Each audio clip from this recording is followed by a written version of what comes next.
So good. And here comes Mac. Hi, Perfect. hi, Carolina. Welcome. We don't have Brenna yet, but she'll be here shortly, I'm sure. I see somebody else just connecting. Marianne's just connecting. Morning, Marianne. Okay, guys, welcome back. I hope you had a good late afternoon and evening. I hope you enjoyed your conversations about budget places yesterday afternoon. So I thought we'd start off by talking about sort of why this case on this program. So if you think about sort of the entrepreneurship world today, there are a lot of implicit assumptions made in some circles. One of them is that the holy grail is harvesting the value that you create. You do an IPO, or you sell the company to a trade buyer, or you do something like that after you've grown it substantially. And the second assumption seems to be that that getting to that sort of promised land requires that you raise some external capital, whether that's equity or you find some debt maybe or whatever. Hence, there's a lot of talk about entrepreneurial finance. But what I'd like to do for the next 3 hours is suspend those assumptions and ask ourselves, you know, do we have to think that way? That it takes raising money and that the Holy Grail is selling it. So we're going to just set those assumptions aside. But before we get to the question about what John Urseg should do with his offer, you know, that he's surprisingly got at the end of the case, let's go back to his origins and see if we can get some sense for what kind of person John Urseg is. So let's see. Maite, how would you characterize this guy? If you had to describe him to some friend, what would you say about him? That he definitely. Oh, you're on mute. First of all, good morning to all. I would describe him as a go-getter. Yeah. As a person who is focused on being cuando eres, no se me fue la palabra de momento, when you want to be exitoso. Can somebody help me? ¿Cómo? Successful. Goal-oriented. Oh my God. He was definitely focused on being successful. So he was really into do whatever he had to do to get to the place he wanted. Of course, he had to go through a lot of trial and errors and doing this and that, but at the end, he just got it. He was just a go-getter. Yeah. Okay. So he's a go-getter. He's driven. What else would you guys say? Anybody else? What else would you add? Show me your hand. He has love to. Other guys. Marianne, Carlos, what about you? What would you add? Yeah, I mean, he had always been really interested in like being an entrepreneur, like from the very beginning. Mm-hmm. First thing, he was always interested in business, and it didn't seem like he had a particular interest other than being a businessman or an entrepreneur. He just likes business, right? Yeah. He was very passionate. Passionate guy. Yeah. What else would you add? He's not afraid to fail, or he gets up after he fails. Yeah. In fact, he's already failed twice, right, Carolina? But but the needle was moving in the right direction, right? He lost 50K the first time. He only lost 7K the second time. So the losses were getting smaller. So at least that was encouraging. But yeah, not afraid to fail. I thought he was practical. Very practical guy, right? Yes. Yeah. You buy a couple flats. If you have to go clean the flat for the next renter, you go clean it. You know, you just do stuff yourself. So tell me, how does a guy like that you guys have just described align with this particular opportunity to build an online travel agency business? Is that a good match, do you think? Jorge, what would you say about that?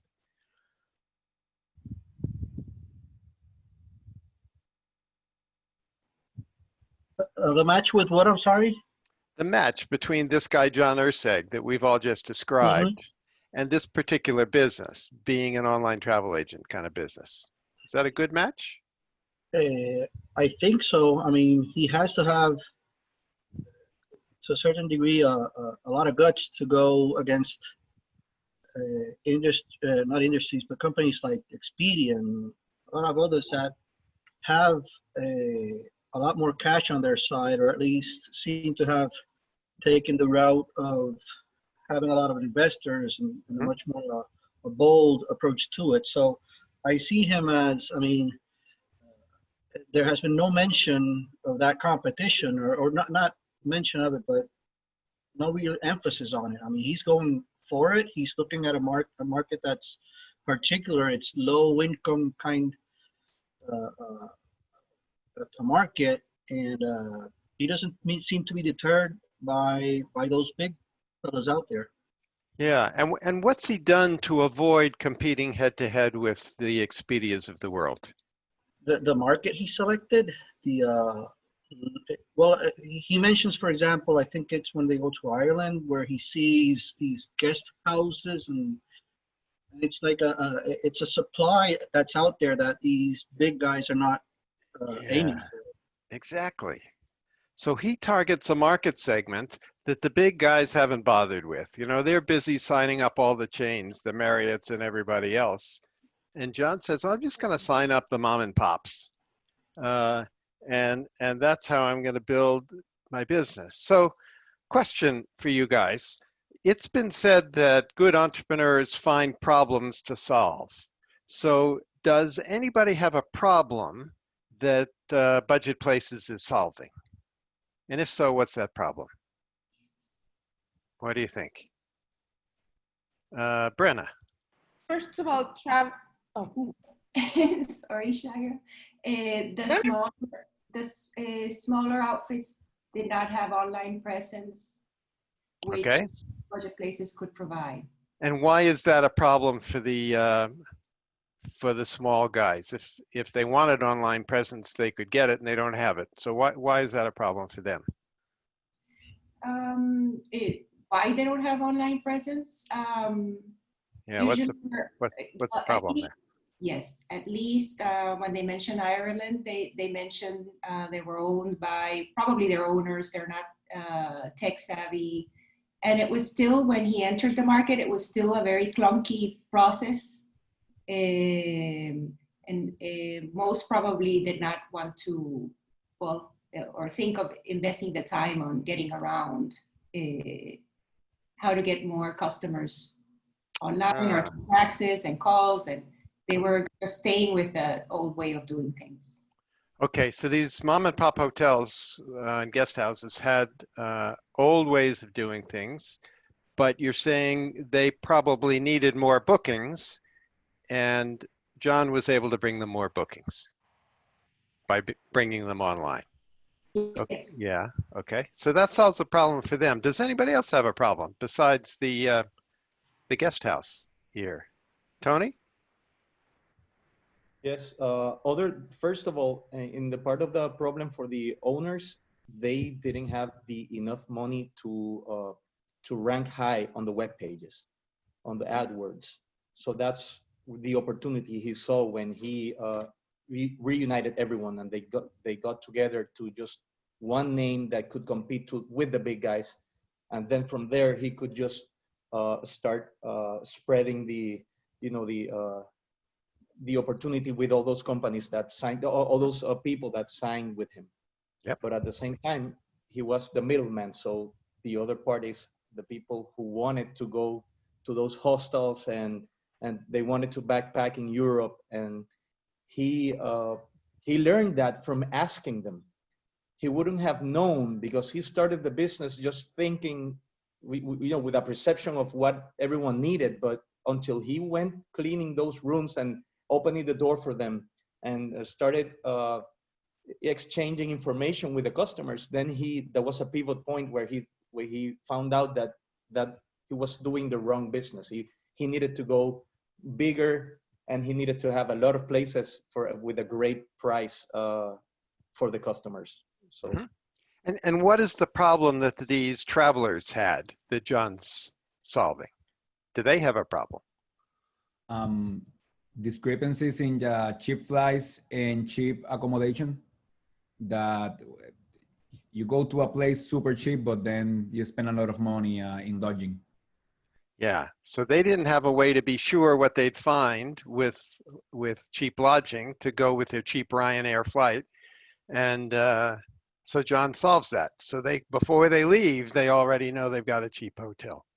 Okay, so in in these businesses where you're bringing together buyers and sellers, I find that it's pretty important that there be a genuine problem on both sides of the dyad. If one side doesn't have a real problem to solve, then it's going to be difficult to attract them to the business, whether that's the customer side or the supplier side. But here, I think we have genuine motivation on the part of both the tourists and the hotels themselves, you know, to play in this two-sided marketplace, as they call these things. So I thought we'd do a little exercise here. I want you to get a sense for how the cash flow in this business works. So I'm gonna share my screen here, and I'm gonna pull up a document that looks like this. Okay, I'll make that full screen. Okay, can you see that? So what I've done here is I've taken his first sort of full summer in business, 2006, and I've rounded off the sales to round numbers. So in August, he did about 90,000 euros in revenue. In September, he did 100,000. In October, he did 110, and in November, he did 120. And at the time, his cost of goods sold was running about 55%. So I took 55% and put it on there as cost of goods sold. And by the way, what does cost of goods sold represent in his business? What is he selling, and therefore what is the cost attached to that which he sells? This is an important question, actually. Advertising? Advertising. Is he selling advertising? No, he's buying advertising. He's buying advertising. What is he selling? Accommodations? Sort of. He's selling, yeah, he's selling bookings, right? Bookings for accommodations, exactly. And the cost of one more booking is what? The cost of goods sold. It's the AdWords he buys to get that booking. So interestingly, in this business, his cost of goods sold is his advertising expense. You wouldn't think of most businesses being like that. You would think of advertising as overhead. But here, advertising is cost of goods sold, because if he if he wants another booking, he has to, you know, buy some more clicks to get that booking. So that's what this cost of goods sold line represents. It's the cost of all those Google AdWords he's buying. So we then have a gross margin line, and then we have some operating expenses. He's got a small office by this point. He's got some people to pay, the guy going around knocking on hotel doors to sign him up, and so on.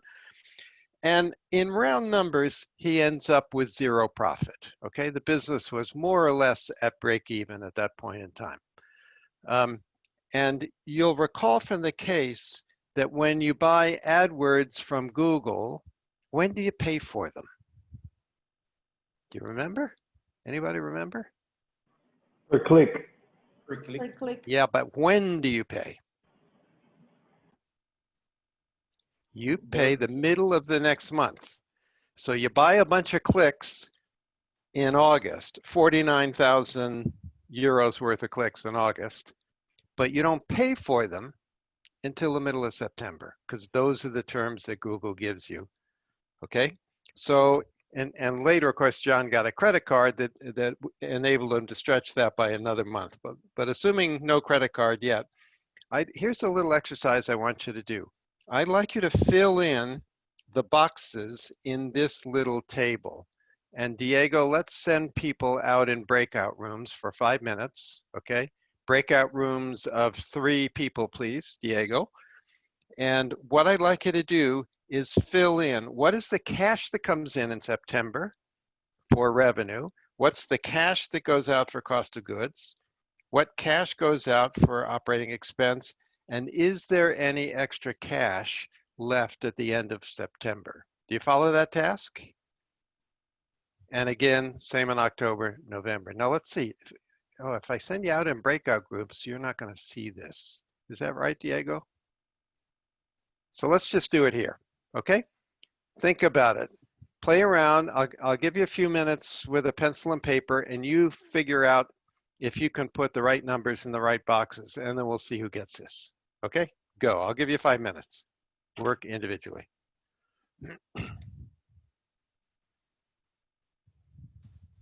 You got a thumb up. Tell me what numbers go on the revenue line, Shira. On the revenue line go 100 in September, 100, then October 110, and November 120. And why are those the right numbers? Because those were the sales for those months. And when does he get paid for his sales? In that month. Well, on that day, actually, right? On the day, yeah, Because, immediately. Yep. So when somebody makes a booking, they pay with their credit card. So he has no accounts receivable, or maybe a day to take the receivables to the bank. Yeah. Okay. Right. So that's correct. Now, how about the next line? What goes on the next line?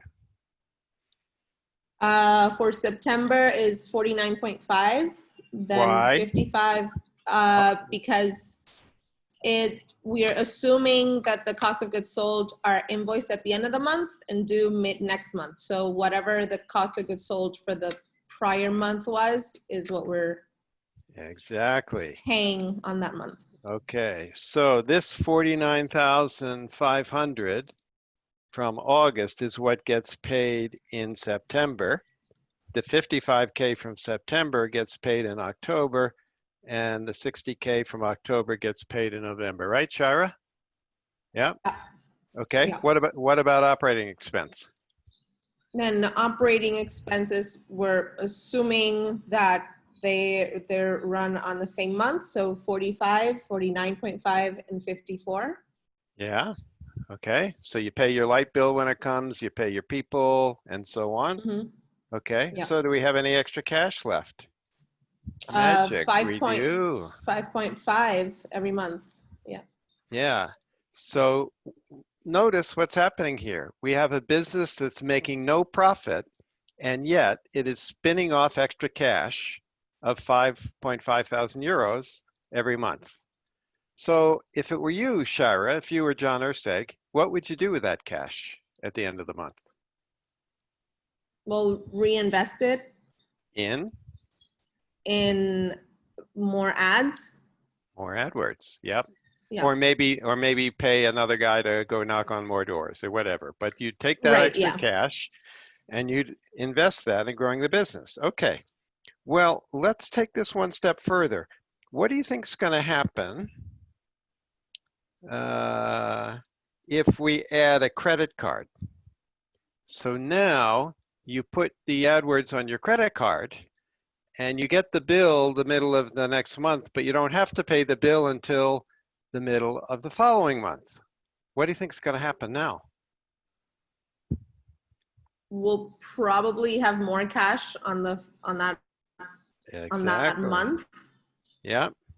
So the August money now isn't going to be paid until September. Yeah. Right? Because we get the bill in September, but we put it on our credit card and we don't pay the credit card bill till October. The September money is paid in November. So now we have not 5,500 of extra cash, but we have 11 of extra cash. 11. Yeah. Do we like this business model, guys? I like it. Yep. It's pretty. It's pretty nice, isn't it? Okay, so we got a lot of money here coming in. Now, I want to raise another question. What happens if there's a downturn in 1 month? What do you think is going to happen if sales fall unexpectedly? We still have a cushion of that extra cash. Okay, well, let's see what happens. Here's December. So this is approximately what happened in December. John didn't see it coming the first December, but sales were growing very nicely, 90, 100, 110, 120, because, as Shira says, he was taking the extra cash and buying more AdWords, and that was creating the growth. But what happened is in December, nobody was booking. People were traveling in December, but they weren't booking in December. And what John sells is bookings. So unexpectedly, sales fell from 120K to 80K. Now, as the response rate to his AdWords fell, he managed to keep his cost of goods sold at the same level, but he'd already planned his operating expense levels at the same level as in November, and that was impossible to cut. So all of a sudden he's got negative profit. The question is, what's going to happen with cash? Look what happens. He's got 80 of revenue. He's got to pay last month's cost of goods, which is the 66K, and he's got to pay the current month's OPEX of 45K. So all of a sudden he goes from having this nice little cash cushion every month to having a big cash crunch. Okay? So there's a very important lesson here in this kind of model. It's really a nice model that spins off extra cash, but you better keep growing, right?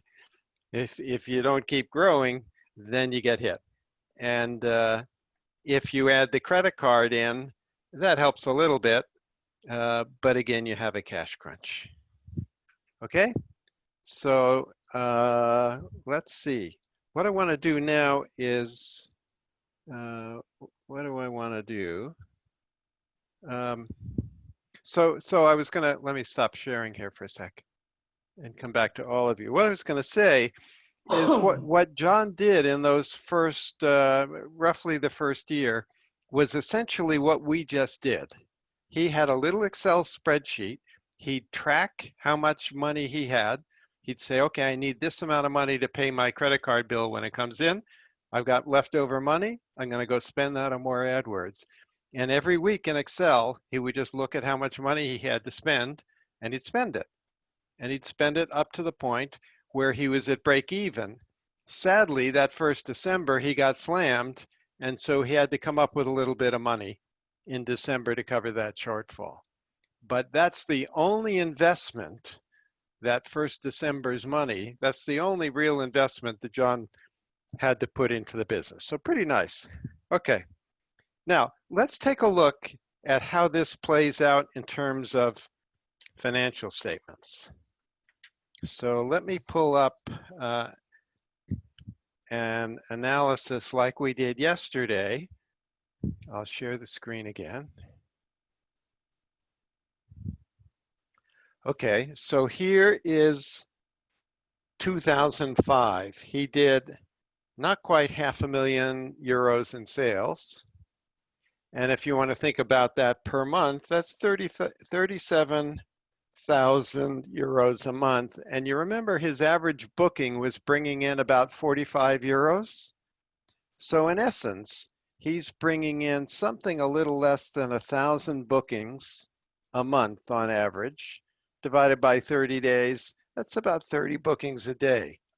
This is a nice little business he can get his hands around, right? I make 30 bookings. I have a little cash left over. I buy some more AdWords. I make another 30 bookings tomorrow, and so on.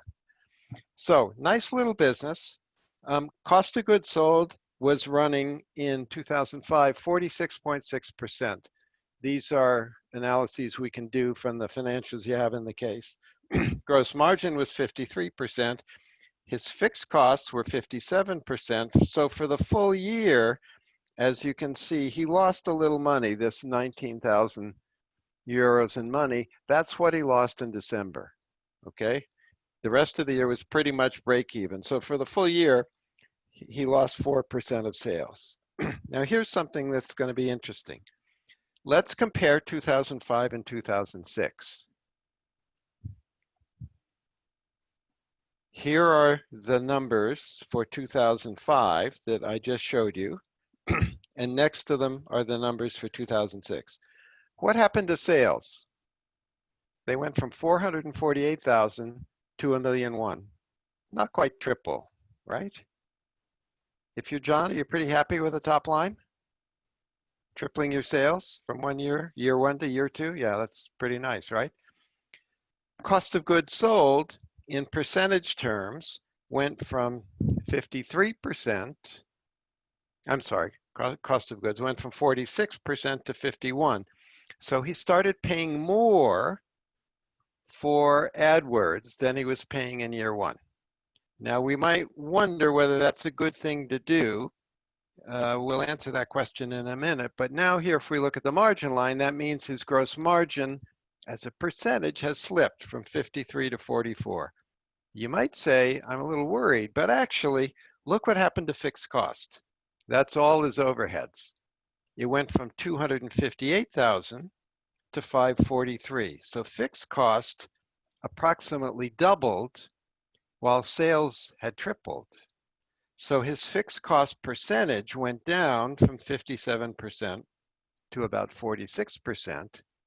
And as long as John was happy to continue to run at a roughly break-even profit number, he could then afford to pay more for more AdWords. He could bid higher for those AdWords that would bring him more business. So that's exactly what he did here, right?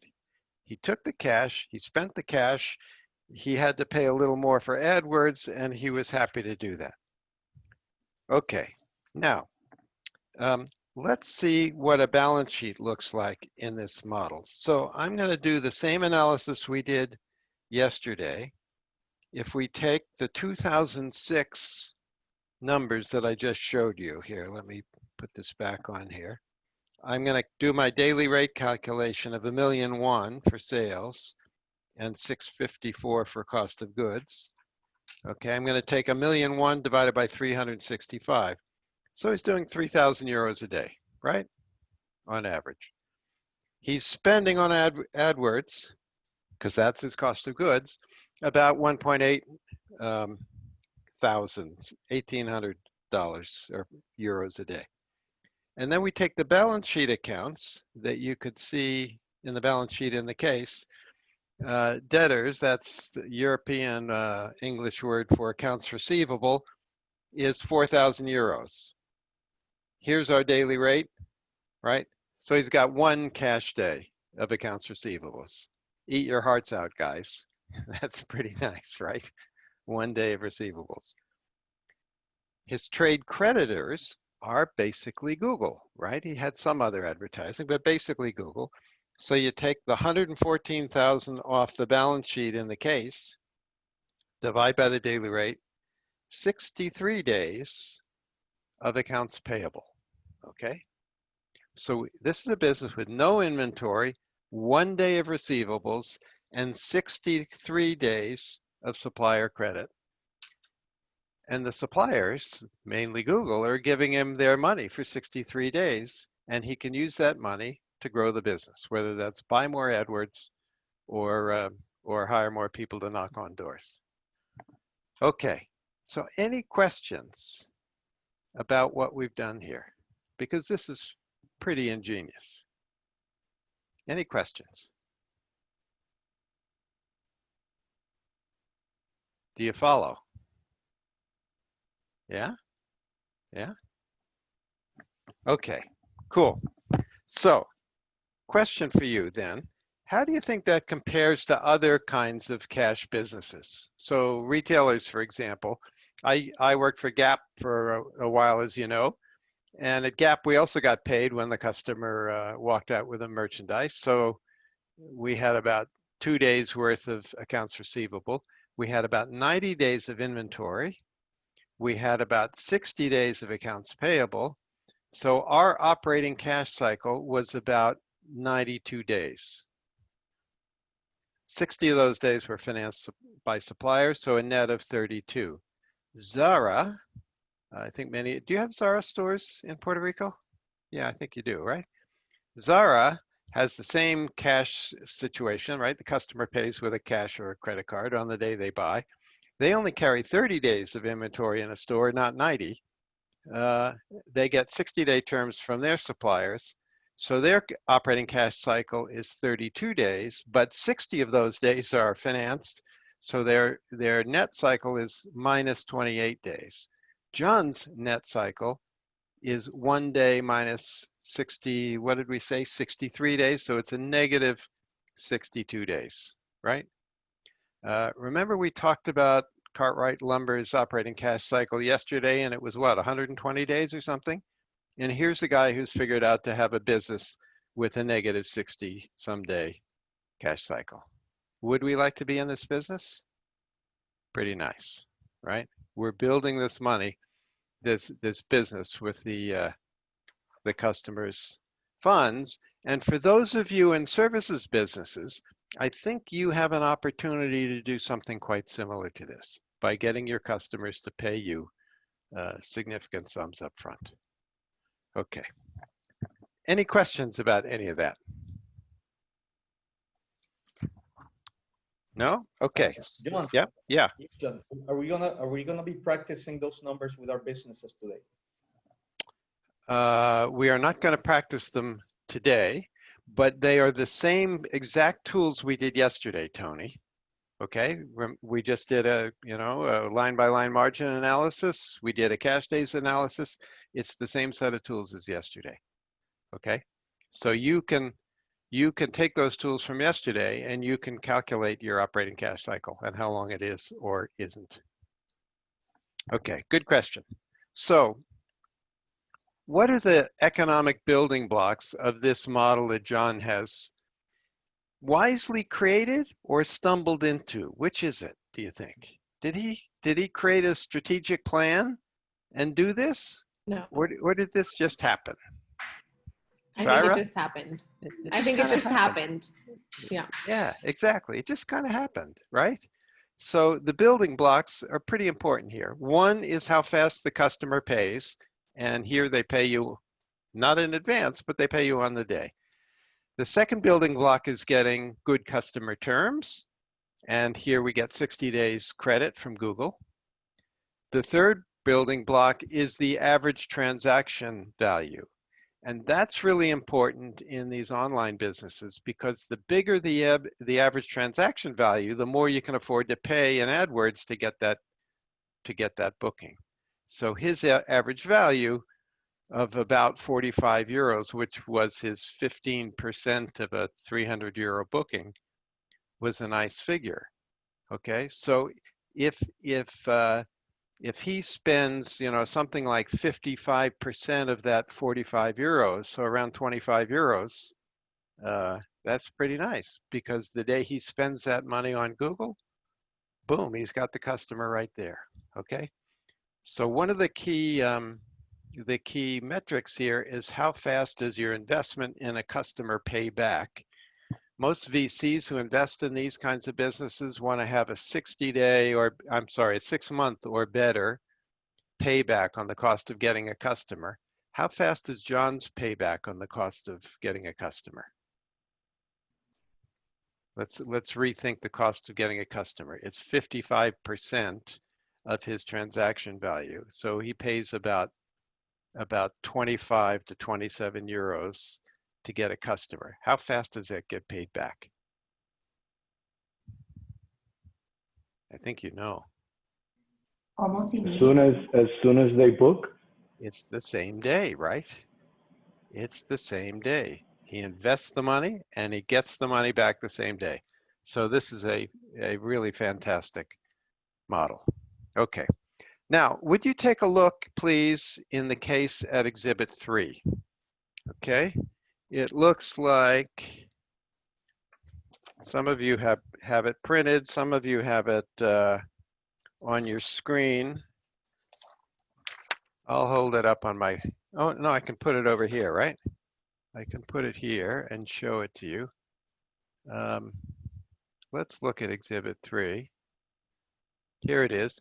Who's got the best business model, guys? Does Booking.com have the best business model? Does John have the best business model?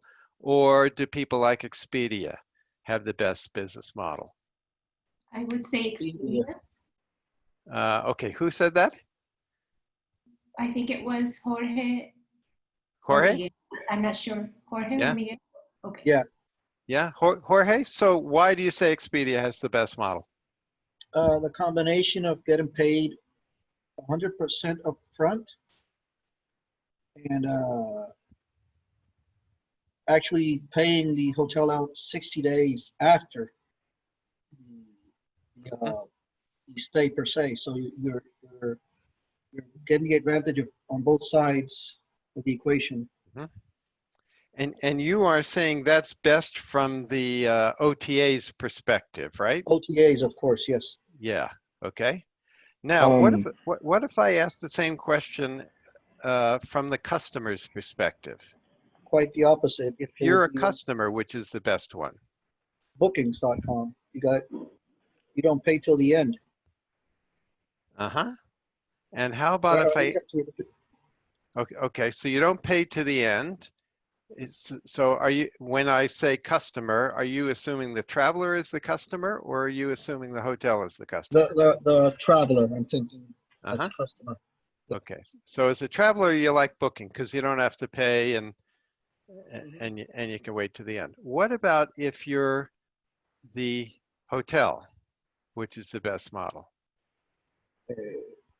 Paid us upfront if that's possible. Actually, booking's pretty good for the hotel as well because the OTA doesn't come to bill them or invoice them not only after the customer has left, but quite some time afterwards. Yeah. Okay. Others, chime in. What do you think from the hotel's perspective? I agree with Jorge because the hotel can use the OTA's cash for a while until they get invoiced for their commission. So are you saying the OTA is giving them cash? No, but the traveler is paying the hotel once they get to the hotel. Yeah.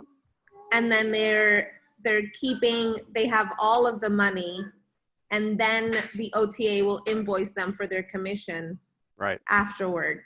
Fair enough. So they've got a little bit of float there too. Right. Okay. Now, what about John Urseg's model? Is it any good from a hotel perspective? What would be good about it? What might not be good about it? that they don't owe any money to Engrande.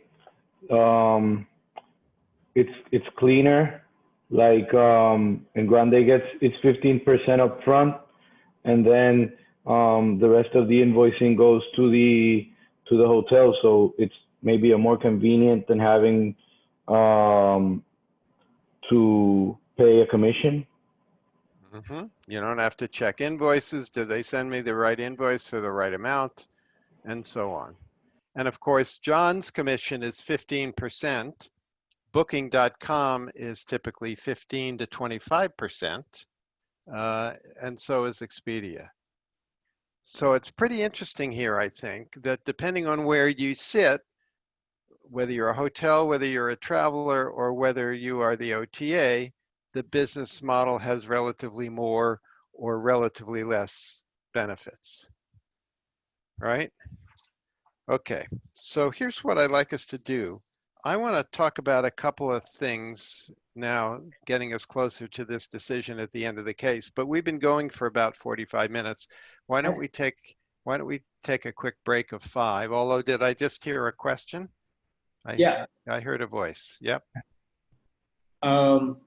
What typically are the margins for these types of hotels? Because I assume it's more than 15 to 25%. It better be, or they're not making any money on these stays, right? Right. Just because, Shaida and I were having a conversation yesterday about we both have restaurant businesses and talking about Uber and these delivery services. which I guess is like a similar It is business similar. Yeah, Carlos. Yeah. one. And we were saying that they take, 25 to 30%, which is more than our margin. So it's really kind of like a marketing expense, or, because you have to, kind of, if you want to sell anything at all. So I don't know, just something that I was curious about. I don't know what the margins are for hotels. So Yeah, I don't know either. Does anybody know? My suspicion, Carlos, is that the margin, the variable cost of selling one more hotel room is very small. All right, you already built the hotel, so the only cost of renting one more room night is probably the cost of the maid cleaning it the next day. Yeah, maybe there's a little utilities or something, more lights are on or whatever. But I think the marginal cost of selling one more hotel room is very small. So if you get to book one more hotel room, you're happy to give up 15 or 25% of that booking in order to have a full hotel instead of a not so full hotel. And that may be the same for you. You said the price for Grubhub and all these delivery guys is more than your margin. But are you talking about your gross margin or your net profit margin? gross margin. Your gross margins are higher than 15 to 25%. Sorry, net margin. Yeah, your gross margins in a typical restaurant business are something like 60 or 70 or 75%. Right. Right. But your net margins may be 20. So what you're betting is that you're it's like an airplane. I'm flying with one less empty seat, and I'm willing to pay a fee to do that. Right? I think that has to be your logic about why you do that. The problem is, though, when they start taking a large share of your business, all of a sudden those aren't really incremental seats. Those are all of the seats. And now your cost structure has gone up by a substantial amount. And so what all of these online intermediaries are effectively doing is driving up the costs of whether it's restaurant food in your case, or hotel rooms in their case, or Airbnb bookings. They're now more expensive because of the fees that have to get paid by somebody. But it appears that the customers are willing to pay those fees, right? Because the customers are voting with their feet to use these services. Yeah. So it's a new world we live in. But you're right, it's an interesting challenge that you face. Okay, guys, let's take a 5-minute break. A quick one, and then we'll come back and we'll take a look. So Ignacio, I have a question for you. John has built this business without taking external money, right? He's let the cash from his customers fund it. What's good about having done so? You mean without having investor money? Yep. Well, I guess that the money he does invest is easily recoverable. So he doesn't, it's not that necessary. And since the big guys have not attracted or attended to the mom and pop shops, it's relatively easy for him to grow. And because he was so practical, I guess he was very smart in leveraging the talents of his team or their interest into talents. So his expansion was had an element of, I guess, goodwill in it from the people that did it for him. Yep. Yeah. Okay. So one of the advantages of having no outside investors is that he's just able to grow it the way he wants. And if somebody says, "Oh, I want to move to Rome," okay, you be my Rome person, and you go build Rome. So that's one advantage. Any other advantages you guys see to this approach he has taken? Show me your hand. And what else is good about this? Any other pluses? He's free to make all the choices. I mean, he doesn't have any pressure of owning anybody. Freedom. So, freedom, exactly. Yeah, it's a wonderful thing, right? He can change plans. He can say, "Oh, let's go to Rome. We'll go to Rome. Okay, we want to go to Dublin. Let's go to Dublin." He doesn't have to write up a business plan. Doesn't have to convince an investor. He just goes, right? So there are a lot of nice things about building a business in this fashion, but maybe there's some drawbacks too. Are there any drawbacks to having raised no capital? What would you say? Yamil, maybe I can ask you that question. Are there any downsides to doing it this way? Oh, you're on mute. Yamil, we can't hear you. I was putting on my headphones. The question once again was? Sorry, my question was, he's built this business without taking any outside funding, relying on only his customers to fund the growth. Are there any drawbacks to having done that? So he's taking all the risk of the business, basically. Yeah, Yeah. that's true. Okay. Any other downsides? Anybody else? He will end up growing at a lower pace, I think. Okay, so instead he's of probably having a lot more cash. So he's grown slower than Booking.com and Expedia, for example, right? They had a lot of rocket fuel in their tanks and they grew faster. So yeah, it might be a slower growth rate. What else? He had to absorb losses in the beginning, and it didn't seem he had any profits for the first 2 years. And that's some time to be. Well, he was patient. He had to be patient. Yeah. So it does take patience, and he had to or chose to have no profits the first 2 years, right? So it's kind of like Simon Cohen yesterday, right? He wasn't worried about taking cash out of the business in those early years. He just wanted to build a business. And so every spare dollar or euro, in his case, he put back into more AdWords. But then a few years down the road, the business all of a sudden popped, as you see from the financials, and it started becoming very profitable. And now he's got this offer on the table. So question, how should we think about this offer? If you get an offer for your business, and I'm going to open up a piece of paper here so we can jot down some notes. If you get an offer for your business, what sort of criteria are you going to use to decide whether or not I want to take the offer? Ricardo, if that happened to you, what would you be thinking about?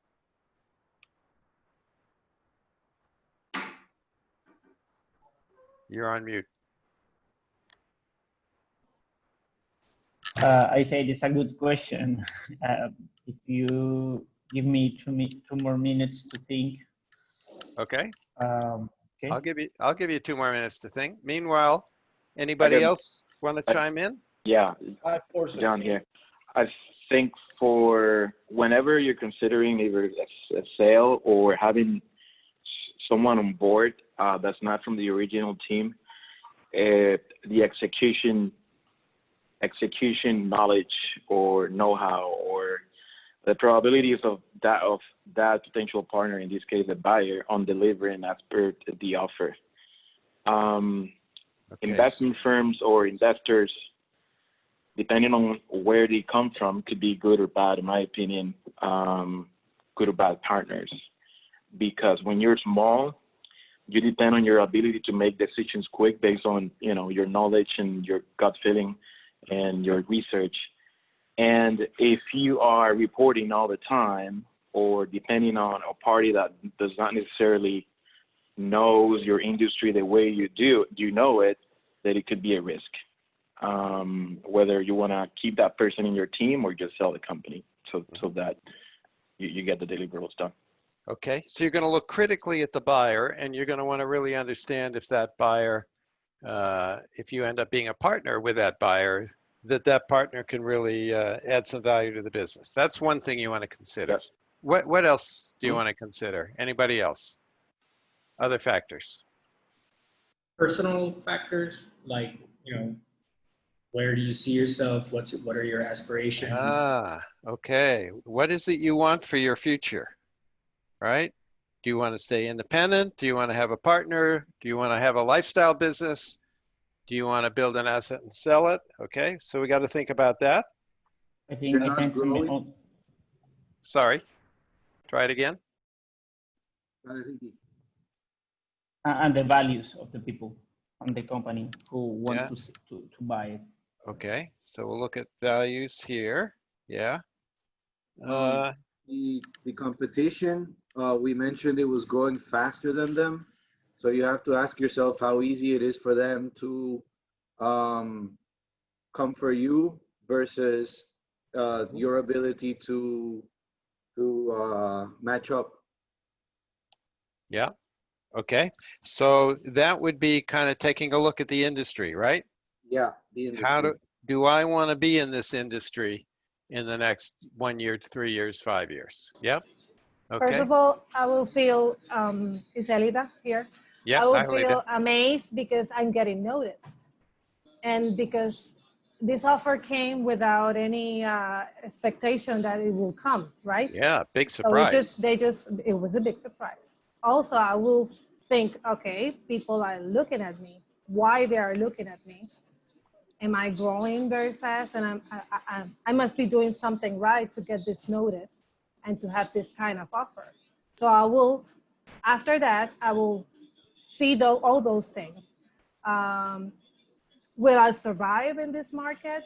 Because there's a lot of people growing around me. Will I be able to get behind them, or I will be in the front, or I will die doing this?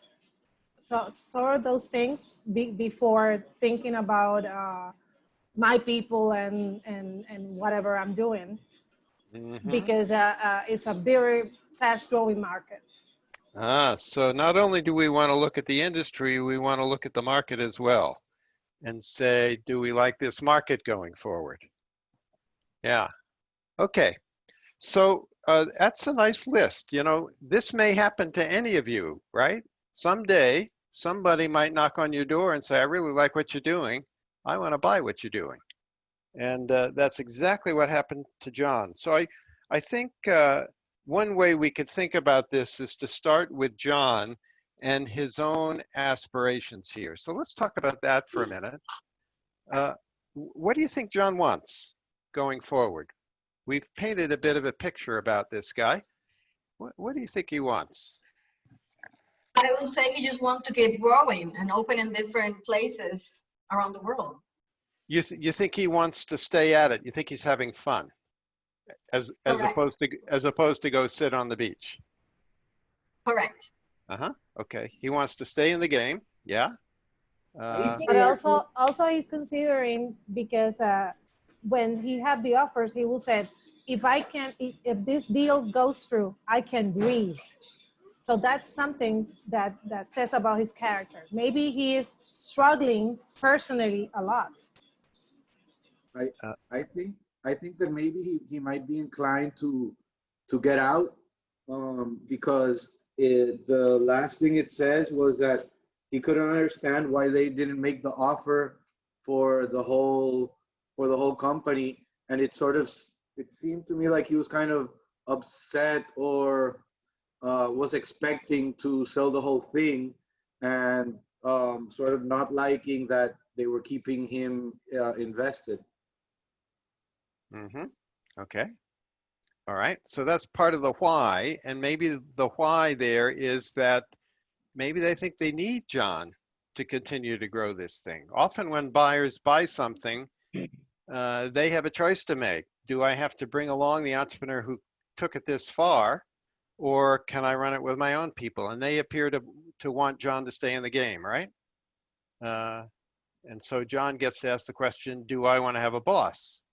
Because that's effectively what he would have after having had no boss for quite some time. Okay, so I think that's a nice look at those aspirations.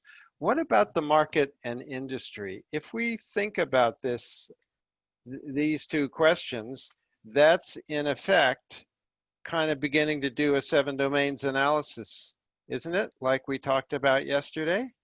So let's think a little bit about the market and industry here. Do we like them at this time? So macro, let me use this one here to point. Macro market, how do we like the macro market? Ibra, what do you think? Is this an attractive market going forward? The market for online travel agencies, Ibra? Yeah, absolutely. I think so. Why would you say that?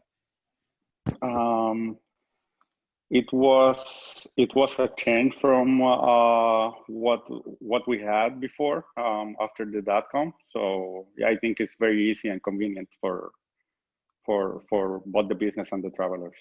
Yes. Okay. So everybody's starting to do more and more things online because of the convenience of it.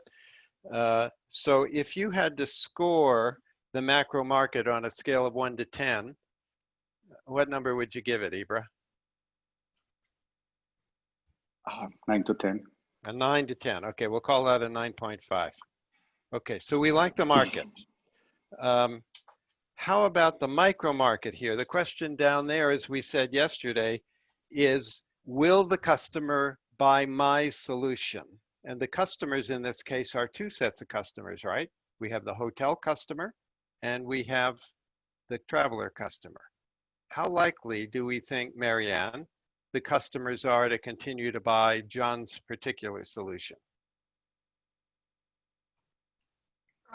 I think they will keep on buying his solution. Why? Because it makes it easier for them. You go to a centralized website where you get all of the offerings. Mm-hmm.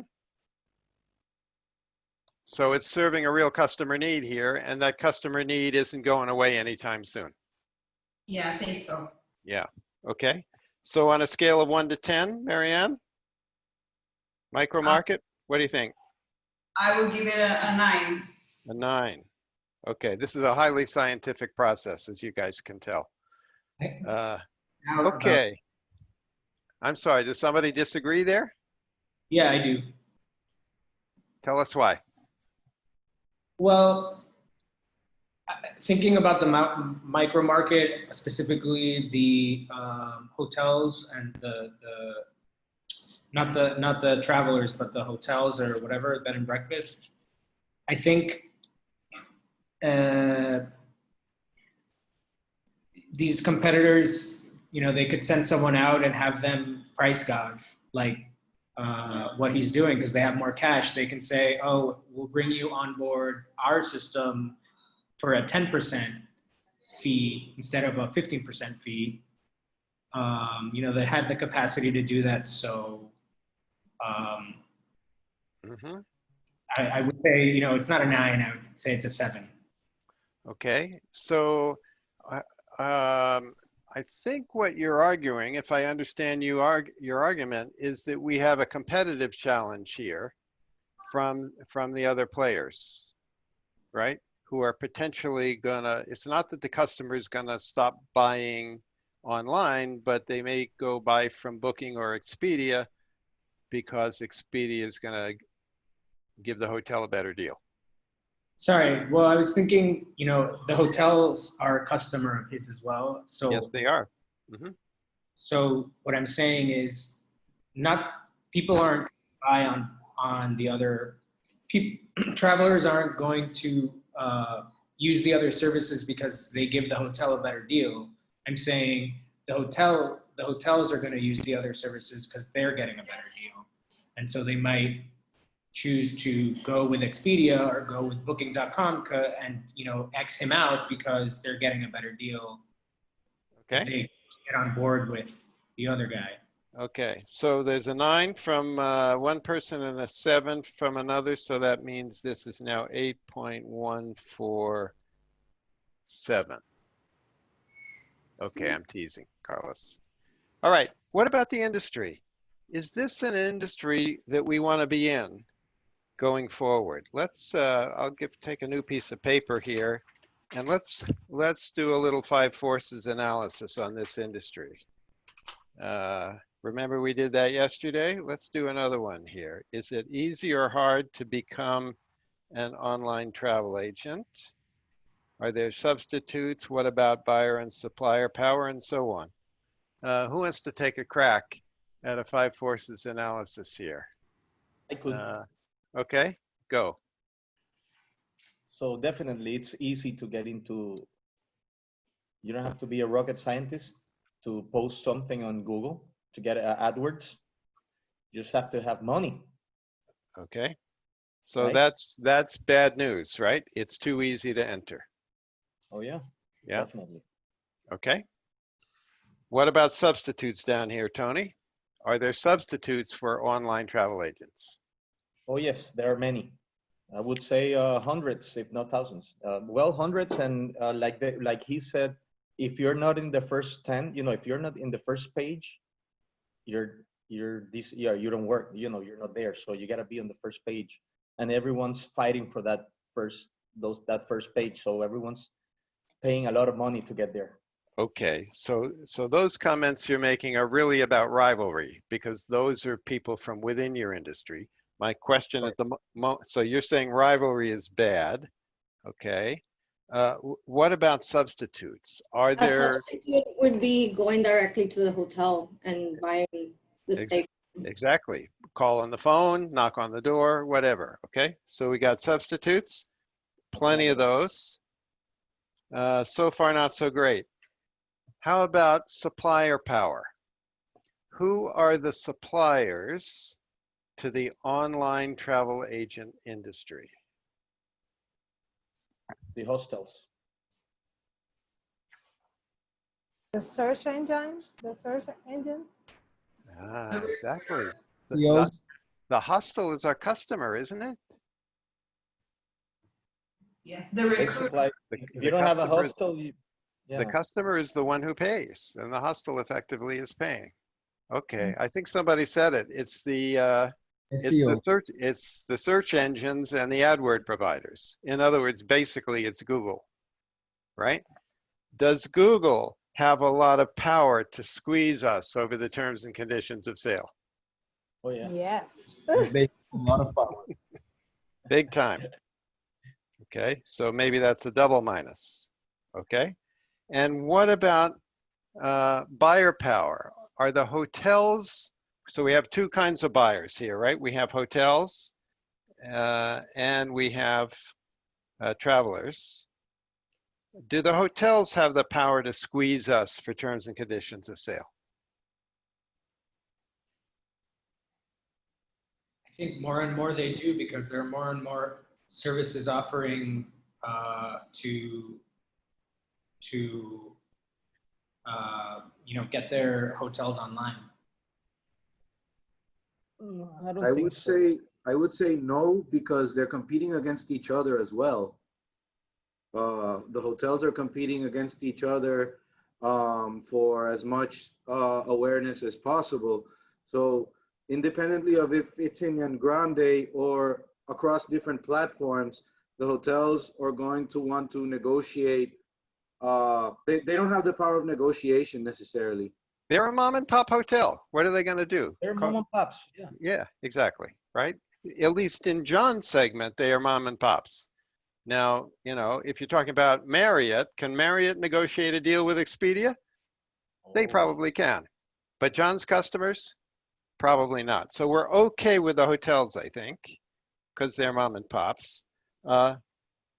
Clearly they can say no, they can sign up with somebody else and potentially, so Carlos, there's the opportunity for them to say no, of course.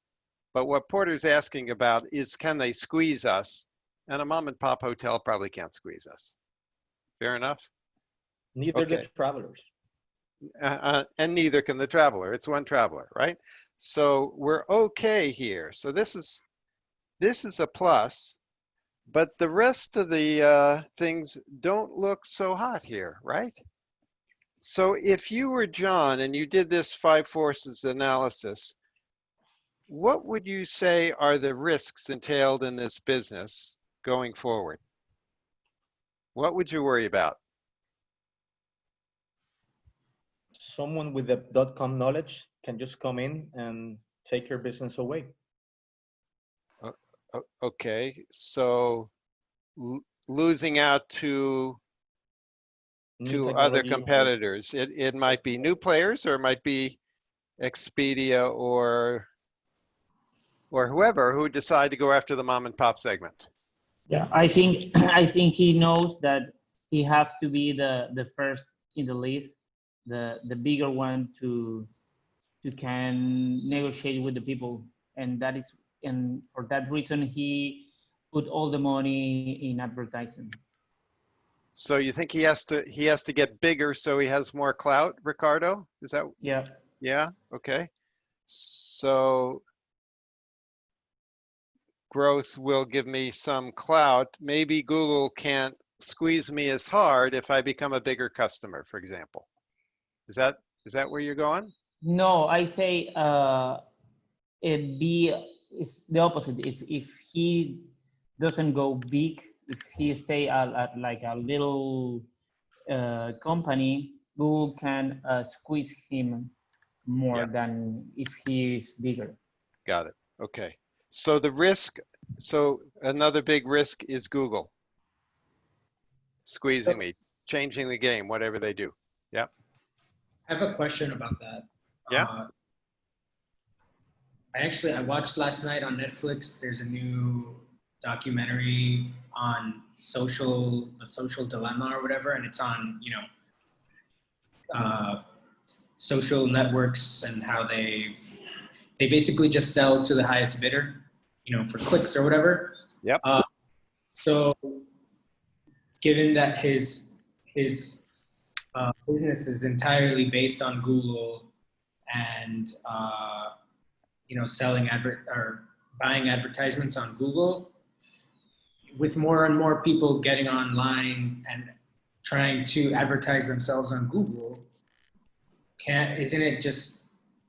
doesn't the price of advertising on Google go up as more people want to get online and advertise on Google? So it isn't so much dependent on him being big or small. It's just a matter of how much money he has to spend on those advertisements. Yeah, fair enough. And Google, because they effectively have a monopoly, has a lot of pricing power, right? If they want to charge more, yeah, exactly. They can do that. Yeah. Okay, so there are a lot of risks going forward here. So let's now ask ourselves, what should John do? He's got this offer on the table. He can take the offer, or what's his option? Does he have options? Or Yep. to negotiate or decline. I'm sorry, I didn't hear. Renegotiate or decline. Okay, he can pass or negotiate. Okay.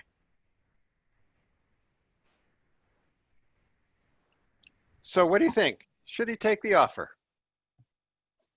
Yes. Ignacio. Yes. What, yeah. Oh, somebody said yes. Who said yes? I say yes. I say yes. Yeah, that's Alida. Alida. Okay, Uh-huh. Alida, why should he take this offer? Well, it was a surprise. So every The time you wa- get a surprise, you should say yes? No, not exactly, because it's when he found out, about this, when he had the call, he said it was a completely surprise. Yeah. So he's wonder of what he have built, and also when he says, "Is this deal happen? I can breathe again." So I'm always thinking that he's been struggling a lot. He's been seeing all those things that have been going on, all those competition, the problems with his employee, and maybe it was too much for him. And this was a relief. So if I were him, I would take it. Okay. This has not been an easy journey. Yep. I'm sorry. What did you say, this is my tip. That I'm going to say my opinion on my behalf. I wouldn't take it. If I could negotiate for the cash to be more than the shares, I would probably consider it. But looking at my forecast on 2012, it's going up to 14 millions. I would probably, if I really love the business, I would definitely stay there and keep growing it. Probably if I want to sell it and I'm not happy with the amount and we cannot negotiate it, well, we'll stay on it and just, if I want to sell it, I will do it later on. But on that moment, I wouldn't take that offer. Okay, and your reason for not taking the offer now, Maite, is what? It's going to be worth more tomorrow? Going into his shoes and seeing it as on my business, for example, it got too much from him to get into where he was, that I would probably have a sense of pertinence. And definitely, I think it's not worth it. It's my baby. It's my baby, exactly. Yeah. That's how I see it. That's how I see it. Probably he's already as a fish in the water on that area, and he would probably or reinvest it and do one other one. But what is he gonna do if he already has it all figured out and he is being successful and he is doubling and tripling his numbers? And my forecast is very good in 2 more years. If he gives me more money, well, then probably I will consider it. I don't know if he will be able, since he has only one part of the business covered, and my part of the business is not covered because he has not the hotels areas, he has the traveling area. Will he need me to keep with the business running as I have been running it? He will probably need me, of course. So it is complex. Yep. I wouldn't say it on those terms. Okay. Other views? Who else? Yeah, in my opinion, he was in the mom and pop's business. He was very close back then. We were talking before 2008, ain't it? He was very close in that type of market. If he can, he was very close to become like a sort of an Airbnb or something like that. In my personal opinion, that market is huge. So a lot of potential here. A lot of potential there, yeah. So what are you saying? Take the offer or don't take the offer? Basically, yeah, I will. Back yeah, if you can travel in time, you wouldn't take the offer back then, or you can take the offer and then invest the money on trying to get into this type of market. Yeah, exactly. Obviously. I agree with you on that. If we can travel in the time, at 2009, of course we're in 2020 now, we have Airbnb, we have a lot of things, but I'm thinking on 2009. Yeah, back then. Yeah, he started back in 2005. So in this business, so it was before Airbnb, and he was a pioneer. Yeah. So Yamil, I haven't got a clear answer out of you. Do you want to take the offer or not? I wouldn't take it. You would not, because of all the potential that lies ahead. Is that what you're saying? Yep. It was very close.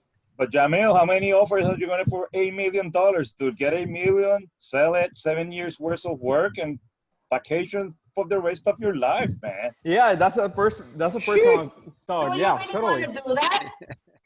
People want to work too much, man. It's euros. But Henry, we have to put ourselves in John's shoes, right? So we have to say, okay, we are John. We're John. His wife is a dentist, so have her wife, keep, if she wants to keep working. $8 million, dude, you can invest that, get 10% annually, live off $100,000 a year, and do whatever you want. I mean, go raise kids, go teach them yourself, go around the world 10 times. I mean. You see, I cannot see that way. I cannot stay at home without working. I would die. Oh, why? Okay. I mean, the value, the offer is basically aligned with almost 10 times the pre-tax value of 900,000. It's almost $9 million plus all the bonuses. I mean, I guess it depends on what he wants to do with his life. I think it's a good offer. Jean, you I say mean, it's can he sell it later? Can he sell it later for more? Maybe, but you know, do you want to retire now or later? That's the question. Jean, let's And I do you think want he knows to what be he wants to involved in do. Yeah, Yep. so we need to put ourselves in John's shoes and say, what do I really want? That's a key part of this, of course. I think we also have to say, is the price a fair price? So there's a question about what is this company really worth? So the case tells us that companies like this are trading at 10 times earnings before interest and taxes. His EBIT was 900K, so that suggests a valuation of something like 9 million, right? There are also a bunch of companies that have been traded on the public stock market, and we can look at their multiples and John's profit after tax. So this was EBIT, that's before tax. This is after tax if you apply the Irish tax, about 800K. If we were to get the same multiple as Priceline, that's between 5 and 20 million. If we're to get the same multiple as Expedia, that's between 5 and 22 million. If we look at revenue multiples, take the revenues that those companies had and value them that way, our revenues are just short of 6 million. That would imply a 5 million valuation based on Orbit's multiple. Based on Priceline's multiple, a 23 million valuation. Expedia's multiple would give us 14. You could run a discounted cash flow and you could make a lot of assumptions and you get some other numbers. So what do you think about this offer? Is it a good offer? It's been offered at 17.3 million plus some incentives, but only 8.5 is cash. Jean, is that good enough? I know Henry thinks it's good enough, but I'm asking you. I think it's a good offer. It gives you the cash, and it gives you the possibility to go up to $17 million with shares and bonuses. If you're not eager to retire at the moment, you can just put some time into the business. Also, the buyer has the know-how. The seller is a direct complement to the buyer because the seller will be actually providing the inventory that he has created over the years. And the buyer wants to grow, right? It depends on the ability of the seller to, on the performance. I think there's opportunity to get to the value that the seller wants, and to also provide some performance in the way with a good potential buyer. That's the way I see it. Yeah. Okay, so let's take a vote here. I'd like you to put a thumb in front of your face like I'm doing here. And thumbs up means take the offer. Thumbs down means pass on this offer. Let me see your thumb. 2 thumbs up for some people. Yamil is thumbs down. Marianne can't decide. Ricardo's thumbs down. Hacienda, that's a thumb up. Okay, we have a mixed view here. Okay, well, I'll tell you what. We're going to take a look at the B case. Sandra will email it to you now. He decided to walk away from this offer. He said, you know what? If somebody came out of the blue and offers me a lot of money, maybe there's some other people out in the blue who will offer me even more money. So I'm going to walk away from this offer. I'm going to hire a banker and I'm going to see if I can get a better offer. And as you will see in the B case, he now has 4 offers and he now has to decide which to take. So Sandra, send out the B case. What I'd like us to do, you sent it? Okay, great. What I'd like you to do is read it and then take a decent break, okay? So I think it'll take you about 10 minutes to read, maybe a decent 15-minute break. So come back at maybe, what, 5 minutes to the hour? Does that sound okay? Yeah? Okay. Sandra, that's about, what, 23 minutes in all? Yes, Cool. I'll put the timer. Okay. So that should give you time to read it online or print it for those who like paper like I do. Grab a cup of coffee, have a snack, walk around the block, whatever. I'll see you in 23 minutes and we'll talk about these offers. Date. Felix, what do you think he's done well in building this business? He put himself in the first page of Google so everybody can see it. So he's doing very good in the advertising, you know, letting know everybody his company, you know, with a single search. Also, he's passionate, you know, he loves that business. He's very good in this business right now. Yeah. The passion that he put in this business is very important, you know, he loves it. Like you say before, it's his baby. Yeah, yeah, yeah. I would add to that he has searched for key people or key persons during the process to help him. Yeah, it's not just John, right? Yeah, he's built a team. Correct, and Exactly. it's part of it. Right. As of on my business, I would say the same. We have a great people behind us and that have been during the process with us and have made us be where we are right now. Yeah, So it's a team. it's It's not a only team you, sport. It's a team sport. Yeah, Correct. exactly. And I have been learning a lot with this, John, because all of these details, I don't work with them. I run our company, but I have employees that help me with that area. I just ask for that.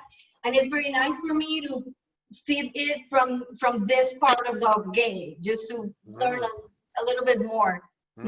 Interesting. Well, that's good. So he's got a decision to make. In fact, I think we could argue he has two decisions to make. One decision is, do I sell now or do I wait till later? And the other question is, okay, if I'm going to sell now, then which of these four deals is the best deal? So let's consider the first of those questions. Is now the right time or should he wait till later? What do you think? Ricardo, you wanted 2 minutes before. Now you've had your 2 minutes. Now or later? What do you think? Now. Now, why? Because as I think before, Google was not helping when he's growing up. So the other companies are too big too. So I think he have a difficult time right now to keep growing and have a good deal, a good offer right now. So life's getting more difficult in this business, you're saying. And so maybe it's a good time. Yeah. Okay. Yeah. Who thinks he ought to wait? Anybody? Nobody. Okay. So, Brenna, you think he ought to wait, huh? Why? Not exactly the other way, because I think the market forces are,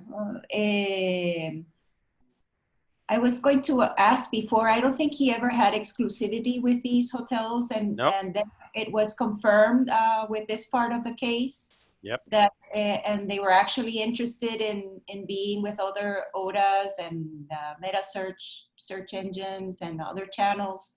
So that's going to continue happening. Although we know that the market for budget hostels and as a whole is growing. Of course, we have the benefit of knowing Airbnb is out there now, but not at that time. Right. Well, so why should he wait? What's your logic for waiting? Oh, sorry.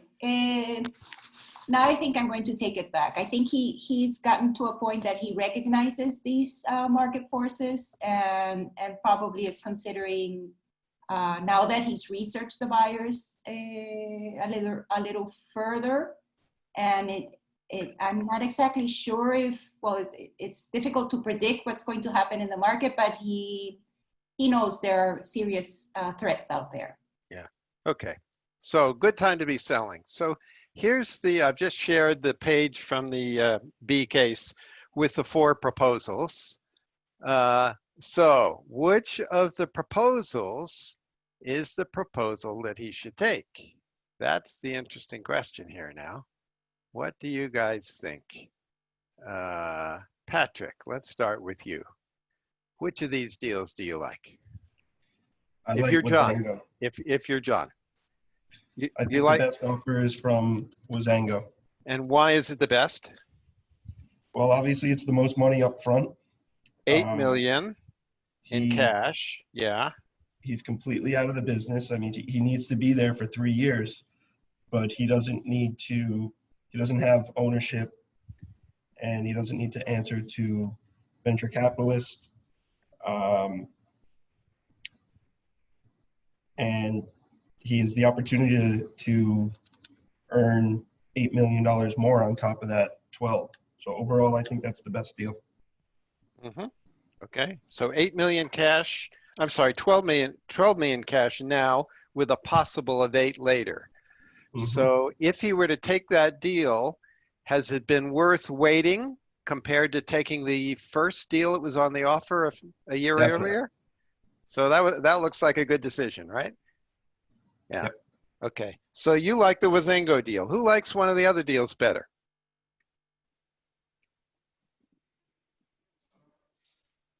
Speak up. I would choose the private capital partners. Okay. Why? Because I will have an income of $8,250,000, and I will be able to stay in the business with the 50% of the participation. Yeah. It is a low risk deal, and on my behalf, I will definitely want to stay on it. So I will have cash on my pocket, and I will be able to continue with the business I wrote. So you're still having fun running this thing, and you want to just be able to continue doing that independently without worrying about any corporate parent. Okay. Other views? Carlos. I mean, the Wazango deal, I guess, is probably, at first glance, the best deal just because of the numbers. But he needs to be locked up for 3 years working for them. He needs to meet the numbers. And it seems like Wazango, it says they have a current poorly performing hotel business. So that one just seems like the highest. I mean, it says in medium risk, but I don't know. It just seems risky and like it's going to be a big headache. I think Hostels Now is an interesting deal. Why? Well, it says that Hostels Now is actually growing rapidly. It's doing really well. And he gets 4,000 shares at the end.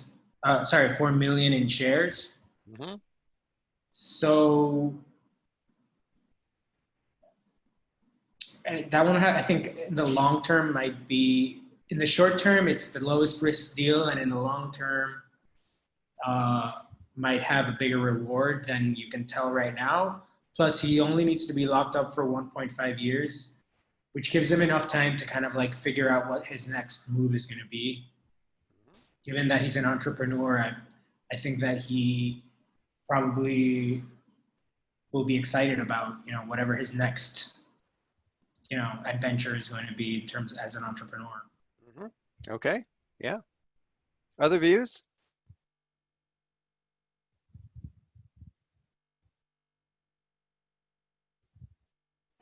I think the Prado Capital Partner, because if he stay with the 50% of the company and he has the cash, maybe he can increase the company, finding the other hotels that doesn't have right now. And if in 3 years or 5, as they say, the company grows, he can sell the company for his parts in the other 50% for more than $8.2. So there's a potential lot of upside if he Yeah. does the Prado deal, at least in your view. Yeah. Okay. Well, I'll tell you what, let's take a vote, shall we? Which of these deals should we do? I'd like you to just hold up your hand like this when I call the name of the deal. So Hostels Now. How many votes are there for Hostels Now? I see one from Carlos. Okay, you're in a minority there, Carlos. How many like the Wazengo deal? Show of hands. 1, 2, 3, 4, 5, 6, 7. I think about 8 hands. Who likes Travel Search? Chanel, we didn't hear any arguments for Travel Search before. Why do you like Travel Search? Because of the money up front, it says that they are a well-run hotel business, so I went for that. The only things that have me in doubt is that the terms of employment lockdown are not specified and the description of the area, but you have a decent amount of money up front. So I didn't feel on the Wasango, it said that it was currently poorly performing, so I didn't like that. And for the Prado Capital Partners, he's basically doing all the work for 50% of the company, even though he has money up front. So I didn't like that. Very interesting. Okay. And then, so Prado, let's see, did I say Travel Search? Yeah.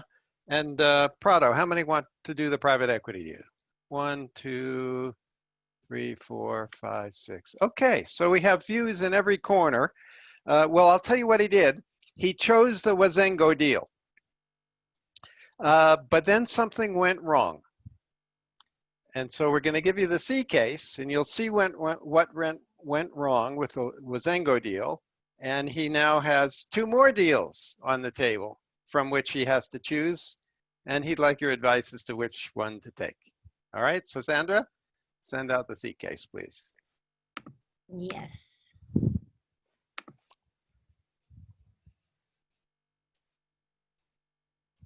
How many times do you want to give them, John? This is pretty short, so let's just read it quickly, and then we'll keep going. Look at the performance that the company has delivered recently. It's a pretty remarkable story, right? Here's the revenue line. This is the P&L from the back of the case, the C case. Revenue went from $500,000 to $1.1 million to $2.5 million, $4.5 million, $5.8 million, almost $8 million, and on target to grow again next year. Gross margin is up to, if you were to calculate that number, you'd see that's 54%.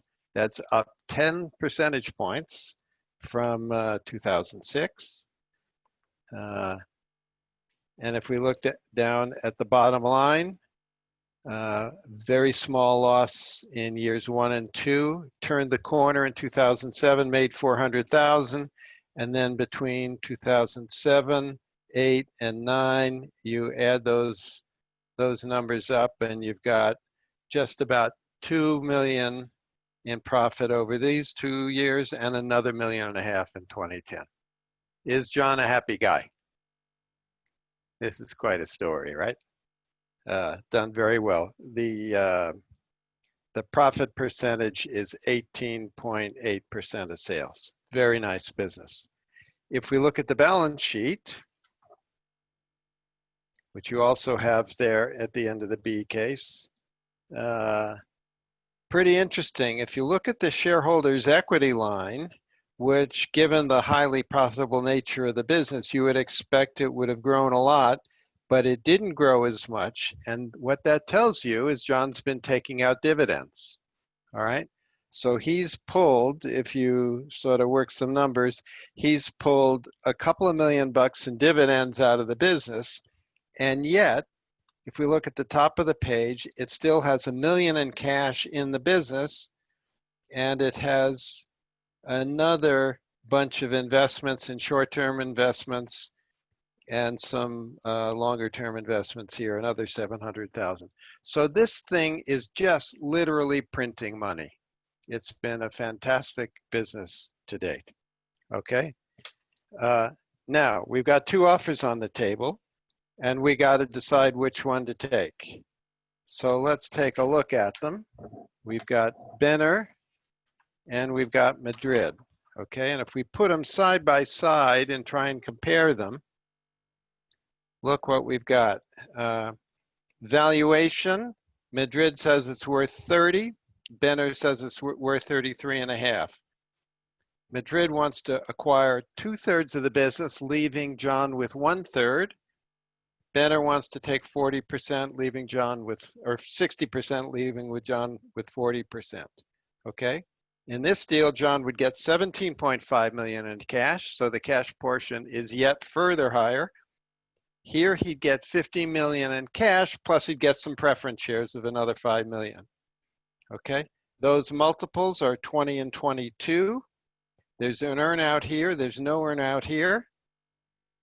There are some earnout conditions here, which John would want to think pretty carefully about to say, can I actually deliver on those? Do I hear a question? Yes, sir. Yep. Can you go over the earnout part? Can you explain a bit more to us? Yes, how that works. So what these companies who buy other companies, or any investor or a trade sale, typically with a trade sale, they say, we're willing to pay you the future value of the business, but we want to make sure you deliver on that value, because you're going to have to stick around a while and make sure it happens. So they're going to set some conditions. So John will get 2.5 million additional proceeds on top of the 17.5, provided that 2013 revenue tops 20 million. And where is revenue today? We just looked at the P&L. Revenue last year was at 7.8. He's got to grow it to 20 in 3 years. Okay? So that's one condition. A second condition is that in that year, he's got to earn 7 million in profit before tax. That's about almost a 30% pre-tax profit margin. That's a requirement. And the business has to maintain 2.5 million in working capital at all times. So those are criteria. And if they are met over that period, does it say how long the period is? Yes, by 2013, then John gets another check. Clear? That's how that works. And these earnouts are very common. And one of the things, if this ever happens to you guys with your business, you're going to want to look very carefully at the earnout provisions and see if you can actually deliver on the targets they're giving you. And often those targets are tough to meet. So John would have to make a choice here. Can I meet those targets? Okay. There's some dividends that are going to get paid out to Benner here, 12% dividend. There's a 16% dividend that's going to get paid out to Madrid every year. And both Madrid and Urseg would get some of that money. Here's the shareholder split. There's something called a liquidation preference. That means that when the business is sold, and remember, these are private equity investors, so the only reason they're buying this business is so they can turn around and sell it, presumably at a higher price. When they sell it, a liquidation preference means, a 1x liquidation preference means they get 1 times their money back first before John gets anything. So that money would come off the top. So 1 times means 1 times the 15 million in cash they had paid him, plus any dividends that have been paid to Urseg over the life of the deal. So it might be that unless the business sold for 18 or 20, John would get nothing on the subsequent sale of the business, because the first 15 or 16 or 17 would have to go to the investor. That's what that liquidation preference means. There is none for Benner. And ESOP is an employee stock ownership program. So John has to carve out 10% in this deal for his people. Doesn't have to happen here. And then there are two other terms that are quite common in these deals. A drag along says that the investor, if he chooses, can drag John along with a sale of the company. So anytime the investor says, I want to sell, he has the right to drag John along and say, John, you have to sell as well. A tag along right means that the investor can tag along with any sale of shares John would make. So if John would try and sell some shares at any price, the investor could say, hey, wait a second, I like that deal. I want to sell a pro rata bunch of my shares at that price in that deal. Okay, so those are common terms you're going to see, and they are both here. So, of course, my question for you guys is straightforward. Which deal do we take? Madrid. Who said Madrid? Why? Tony. Tony, why Madrid? Why do you like that deal better? Less restrictive. In what way? No earnout conditions, no earnout per se. Even the EBITDA is a bit lower, and they are paying a bit lower on those on the cash. Basically, it seems like all the companies that Madrid has taken, even though they're not technology companies, they have done very well. And he sees that there is an option. He wants to know better the owner of Madrid Capital, Herrera. If he has a gut feeling that it's going to be a nice business with him. That's why he asked for another day, so he could know the person more. Okay, so you're willing to give up $2.5 million in cash now in return for maybe the better cultural fit with Herrera, and in return for the simpler potential upside if you can keep growing the business well. Correct. Yeah? Yeah? Yes. Okay. That's the argument on the Madrid side. Who likes Benner? Somebody want to argue for Benner? Ricardo does. Ricardo. I prefer the money on my pocket. Aha. Yeah. Why walk away from $2.5 million now when you don't know what's going to happen in the future? Exactly. Yeah. Okay. Other views? The liquidation preference, I didn't like that at all. But do we assume that it's going to sell? That you mentioned that it's most probable. Well, do we know what will happen in the future? No, we don't.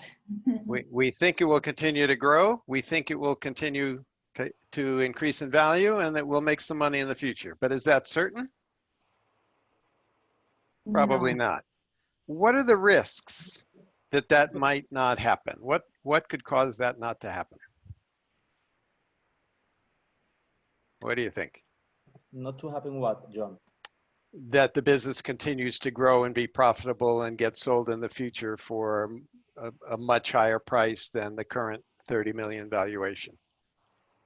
A new player comes in.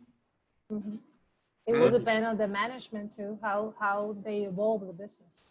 Yeah, so management's got to perform, but of course management would be who? Exactly. Looks like John. Looks like John, right? Yeah. I would say new players coming in that take over. Okay, so there's a risk of new competition. Yeah. So we can't be sure, right? So Tony wants the bird in the hand. Ricardo wants the bird in the bush. Do I understand that correctly? Well, Me too, Tony. We'll have to fight for that. I didn't hear that. Sorry, say it again, Maita. Me too, Tony, that I would prefer Banner Capital, so we have to negotiate that. Uh-huh. To get to a happy medium then. Yeah. Okay. Well, I'll tell you what we're going to do here. We have John with us on video. So if I can figure out how to pull that video up, which will take me just a minute. I've discovered that if I pull videos up too early, my computer doesn't like all those things open. So let's find that video now. Here we go. Cases. Budget places.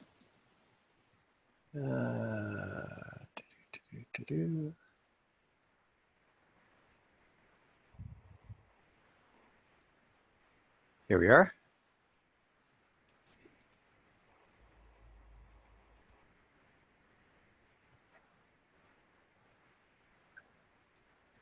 Okay, so now I got to get back and share it.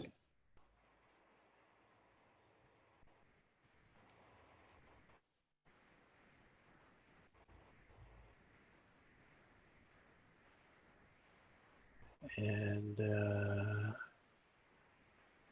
how am I going to do that?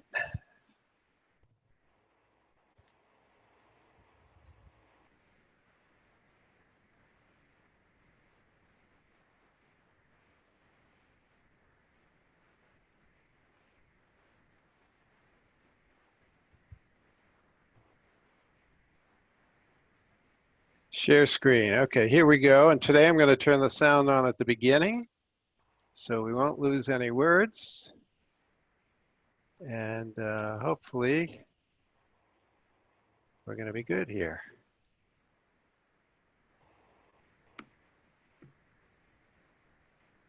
So I chose Madrid. And what ultimately swayed it for me was the connection, the personal connection that I had. I mean, my thinking at the time was, Can you see in here? I'm going to get married with someone who I have not worked with in the past. I've gone 10 years as an entrepreneur, making up my own rules, making all my mistakes and so on. And now suddenly someone's going to own 67% of the business. They're in charge. They take the decisions. And we're trying to build a big thing here. So this is quite important, who I choose, you know. What made it more difficult was it wasn't that the other guy, Benner, you know, was a jerk or mean. I mean, everybody's happy, everybody's nice, everybody says you're a hero. It's hard, you know, when you look at the two. And so it was just that slight little bit of perhaps cultural connection that we had that made me choose that offer.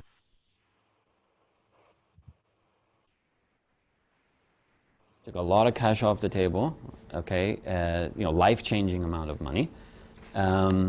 Of course, I thought that it could keep growing, and I thought it was a reasonable scenario where I would be a part of that. Part of my criteria was maximize cash up front.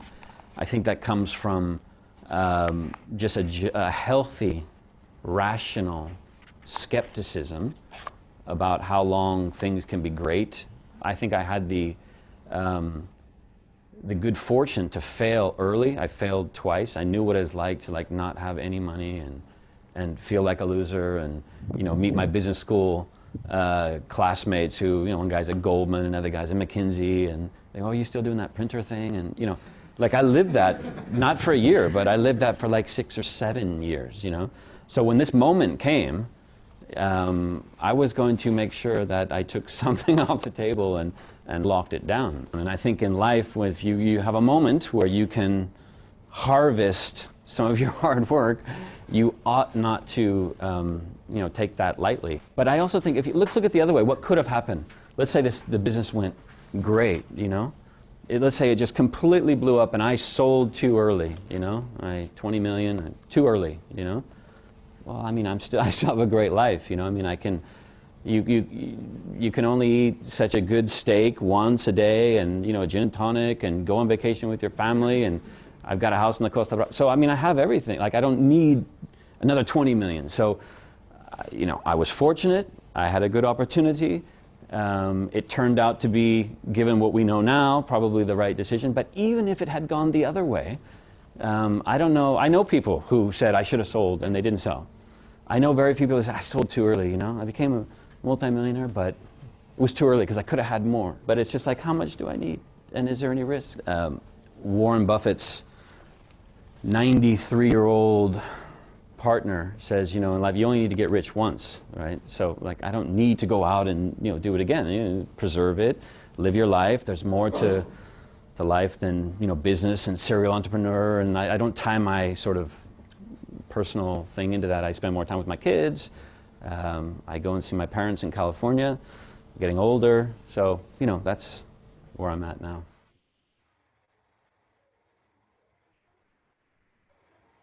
I think that it's great to break down, logically a process of how you evaluate. I think that's where you have to start, the rationale.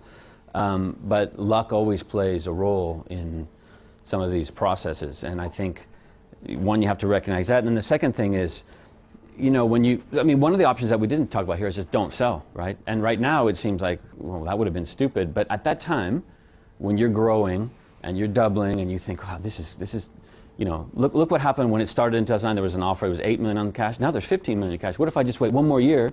Would there be $30 million?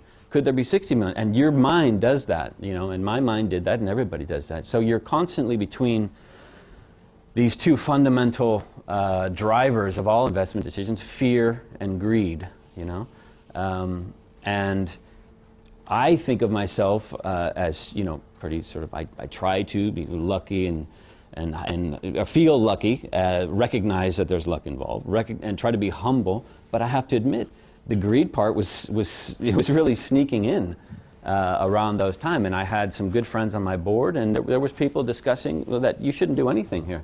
No Benner, no Madrid. Let's talk in 2012, 2013, when we grow another 30%, and then let's do it. And I thank God that I was able to recognize that there's a lot of risk here. This is an internet business. It's grown really fast, highly dependent on Google, and it turned out to be a very timely exit.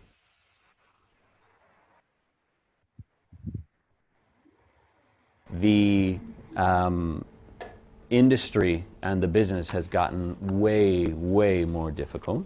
The main thing what happened here is that I think all of us, and this is not just in the vertical market of travel, it's internet, is that people have underestimated that which Google giveth, Google can and will taketh away.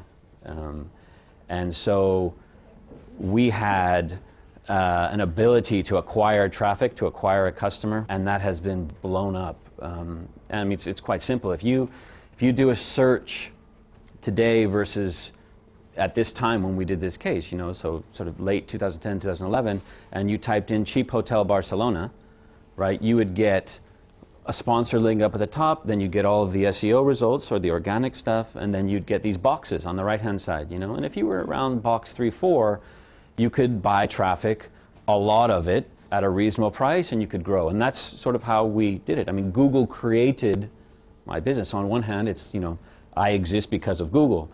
If you do that same search today, you get a whole different search engine result page, a SERP. The SERP that they give you back is their product, Google Local, a big map, and 1 or 2 links up at the top, which are paid, which is going to be Booking.com and Expedia, right? So before, if they were selling 1 million clicks in an hour, there was maybe 20 businesses that would kind of get a little bit of those clicks. It would sort of spread out, right? And now there's 2, right? In travel and in search for generic keywords, it's Booking.com. And so that has been a big, big blow that we've had to deal with. Now, the deal happened in 2011. We're going to sign up more hotels. We opened up an office in New York. We opened an office in Berlin. We really went for it.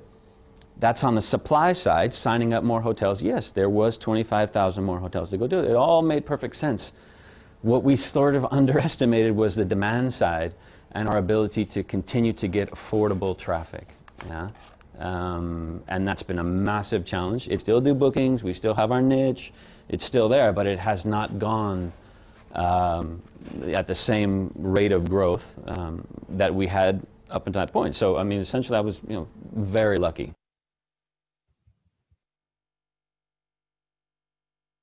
Now, I think it's getting traffic. I mean, you really can. When started, it was the first guy that Google AdWords had just come out, you know, and I remember I put my credit card down and I started figuring this thing out, and you know, so like I said, I really exist for Google. Now, if you can't do this business today, nobody can. You cannot compete with, you know, with Priceline and Expedia to buy traffic in that way.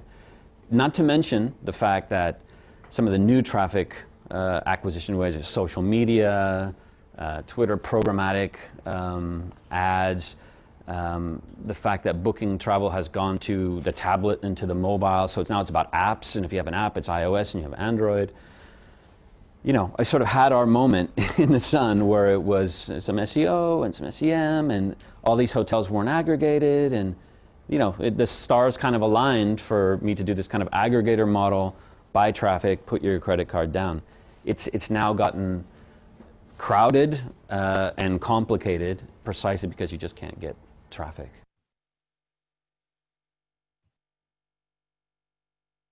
The sort of painful thing is that right after we did the deal is when we started to see that, geez, acquisition costs going up higher and problems. And you know, in the beginning, they're bullish. They just bought the business and we're going to grow. And so they were like, well, you know, my way of running the business was spreadsheet, Excel. If we're losing some money, geez, I'm worried, you know, what are we doing? It's relax, man. There's like, you know, we bought your business and we're going to put more into it, and we're going to open up an office in New York, and we're going to hire people and so on. So I think the biggest thing that they came in was this ambition and saying, like, forget about costs for now. You know, we didn't come here to make $1 million or $2 million a year or to grow 20%. We're going to go through a period of probably losses and investment, and we're going to open up office and let's go for it. So we sort of did that, and it made sense. And I think they were right to do that. But again, I come back to what I mentioned, where everybody underestimated was the huge impact that when Google decided to change the story, what that would have. So then the, you know, the sort of ambition and going nuts and signing up a bunch of hotels suddenly doesn't make as much sense, because you know, we used to be able to spend €500,000 a month profitably on Google AdWords, and now we struggle to spend 100,000 profitably. So 80% of that traffic's just gone away. I mean, you can buy it, but your conversion rate won't justify that kind of a spend.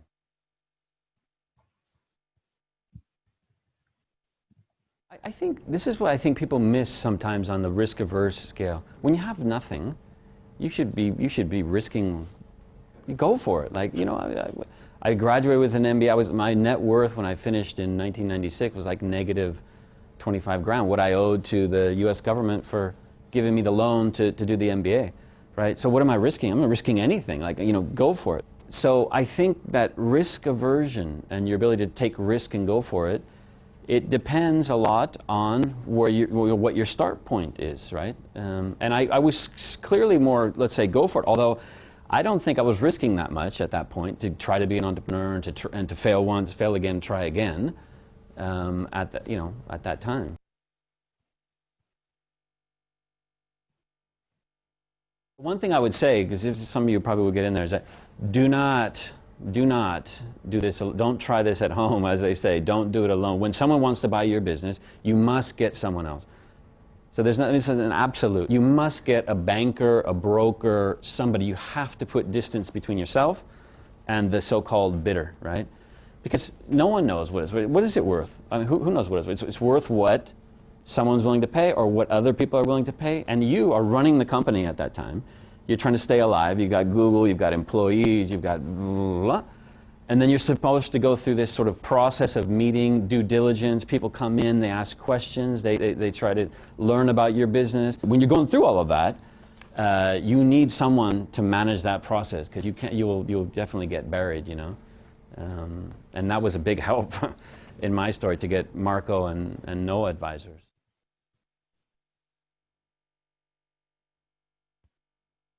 I think that there's a fantastically large opportunity to change the way we do the way the hotel booking thing industry works and make a lot of money now. And we're on that now. What happened to me is I took my money and I bought a hotel. So I'm a hotelier now. So I use Booking.com. Okay, I use them to fill. I use also Budget Places and so on. And you know, you're paying, and many independent hoteliers across Europe are paying 25, 28, 30% of the total amount of a booking, right, to booking.com. Because I mean, booking is just massive. And you know, well done. They've done a great business and whatever you want.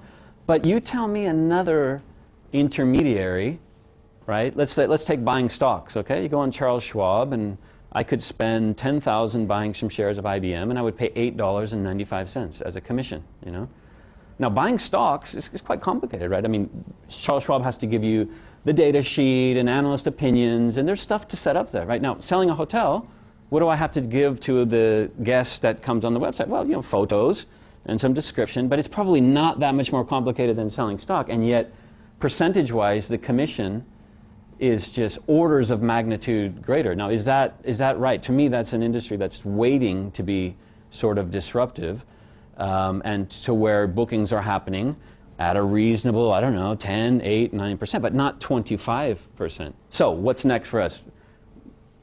Under the current model, surviving, not great. I believe we have something that we could do, changing the way the economics work, that could get us back to growth and doing it. I'm not the CEO. We have a new CEO. There's a new management team. I have one voice, and I hope it happens. And you know, and we'll see.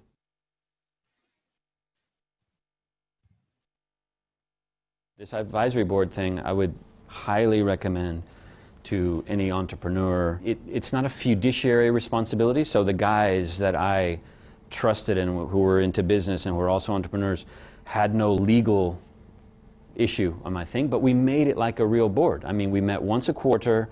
I would create a deck of the numbers and everything. I would start out, the first slide was what you said last quarter and what I've done, you know? And for me, it was a board, because think about it. I owned 100% of the company. You know, I was my own little boss here. Who's gonna criticize me? No one in my company. You know, I mean, you try to have, but still, it's just not the same. And these are peers. These are guys that I've known and I've grown up with, and at least in my adult life, who will not hold back and will say, this is, you know, you said you were going to do it, you haven't done it, why haven't you sorted it out? Because there's hard stuff, you know. So if you don't have anybody, I believe that is a big, you know, danger zone. And so while I maintained the advantage of owning 100% of the company and ultimately I could decide whatever I wanted, I created this sounding board. And many of the big things I think came out of those meetings. Nazar, Greg, Josep Valor, these are guys who were with me for, you know, 6, 7 years. And we would discuss stuff on expansion and hiring and the whole deal process. We'd meet and we'd go through the offers and we'd discuss it. You know, super useful to do that.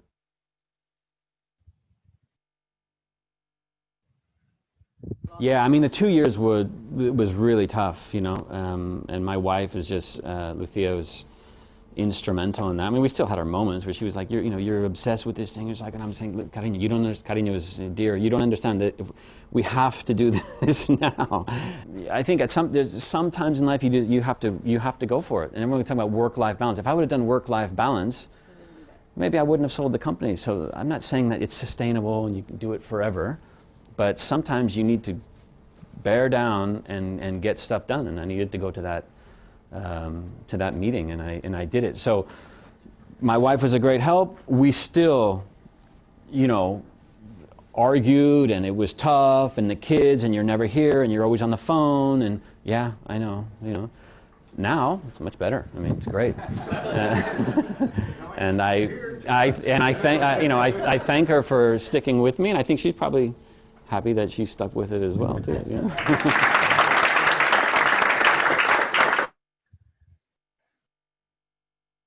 Interesting guy. Observations? Cariño. Yeah. Humble guy. He worked hard. And did he sell at the right time? Yes, he did. So let me now show you a few slides, and I'll tell you the rest of the story. So I've got to bring up some PowerPoints here. And I will try to share them today, unlike talking to them without sharing them yesterday. Let's see here.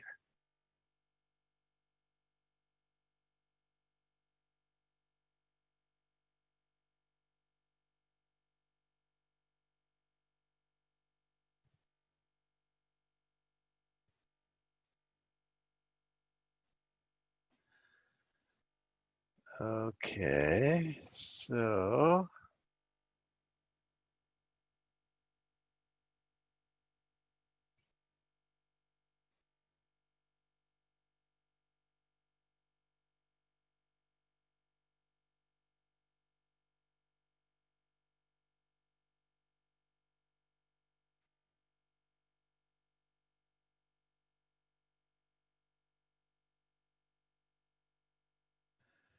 okay, so share screen here.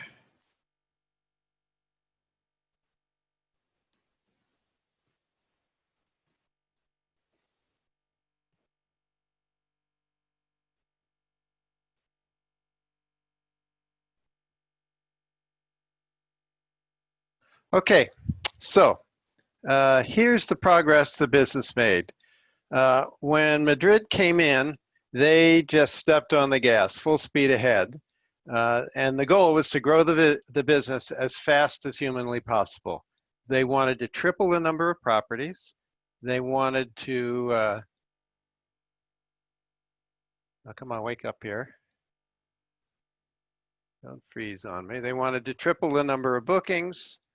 They wanted to double the staff. But the industry had fundamentally changed. Guys, are you seeing the slides today? Yes. Fantastic. Okay. So Google moved the highest paid SEM ads to the top of the page, and that was Booking and Travelocity and Expedia. Then their SEO results would appear next. And so making SEO work anymore was really in doubt. So that deprived budget places of the traffic they were getting from SEO. And what that meant is the pricing for SEM, the Google AdWords, got more competitive because people had to pay more for that. So that turned out to be a real problem. And you remember that industry analysis we did earlier? Well, supplier power and buyer power got worse and rivalry got worse. So besides from the problem with Google, there were now channel managers and meta search players on both the supply and demand side, and you had to deal with them. And they had a lot of power. And then, of course, once the big online travel agents, Expedia and the others, signed up all the chains, what did they want to do to grow? Well, they had to move into the mom and pop segment. So they began signing up the mom and pops as well. So what happened is immediately following the deal, the top line revenue flatlined and profits went to zero. Did John sell at the right time? Absolutely. Would his earnout have materialized if he'd taken the Benner Capital offer? It would not. Have his redeemable prefs had any value? They have not had any value. And he said in the C case, Rockefeller was right. There's some good things about selling when it appears too soon. In 2017, the company was sold to eDreams, one of the big European operators. At that time, they had 7,500 properties. There were 1,000 destinations. They were booking 50,000 room nights a month, had done 210,000 bookings in 2016. And what do you think the price was? Anybody want to guess?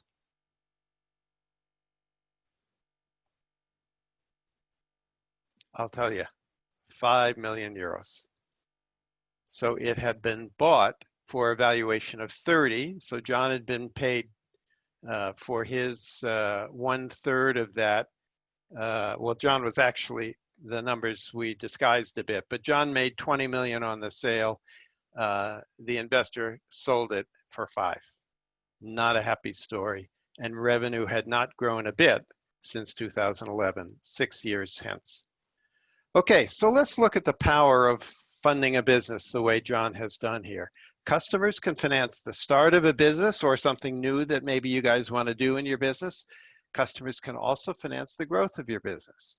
And I argue that especially at the outset of something new, it's a better way to go. And here's why. There's some major drawbacks when you raise capital to do something that's new. Number one, it takes your eye off the ball. It's a full-time job to raise capital, and that means you're not spending full-time running the business.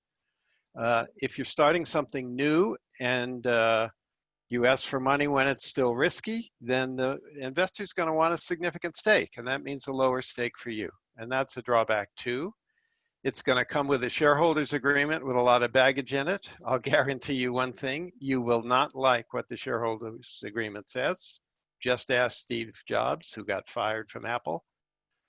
So is this good news for the investor? Actually, it's not good news for the investor either, because eventually the investors and the entrepreneurs' objectives will misalign.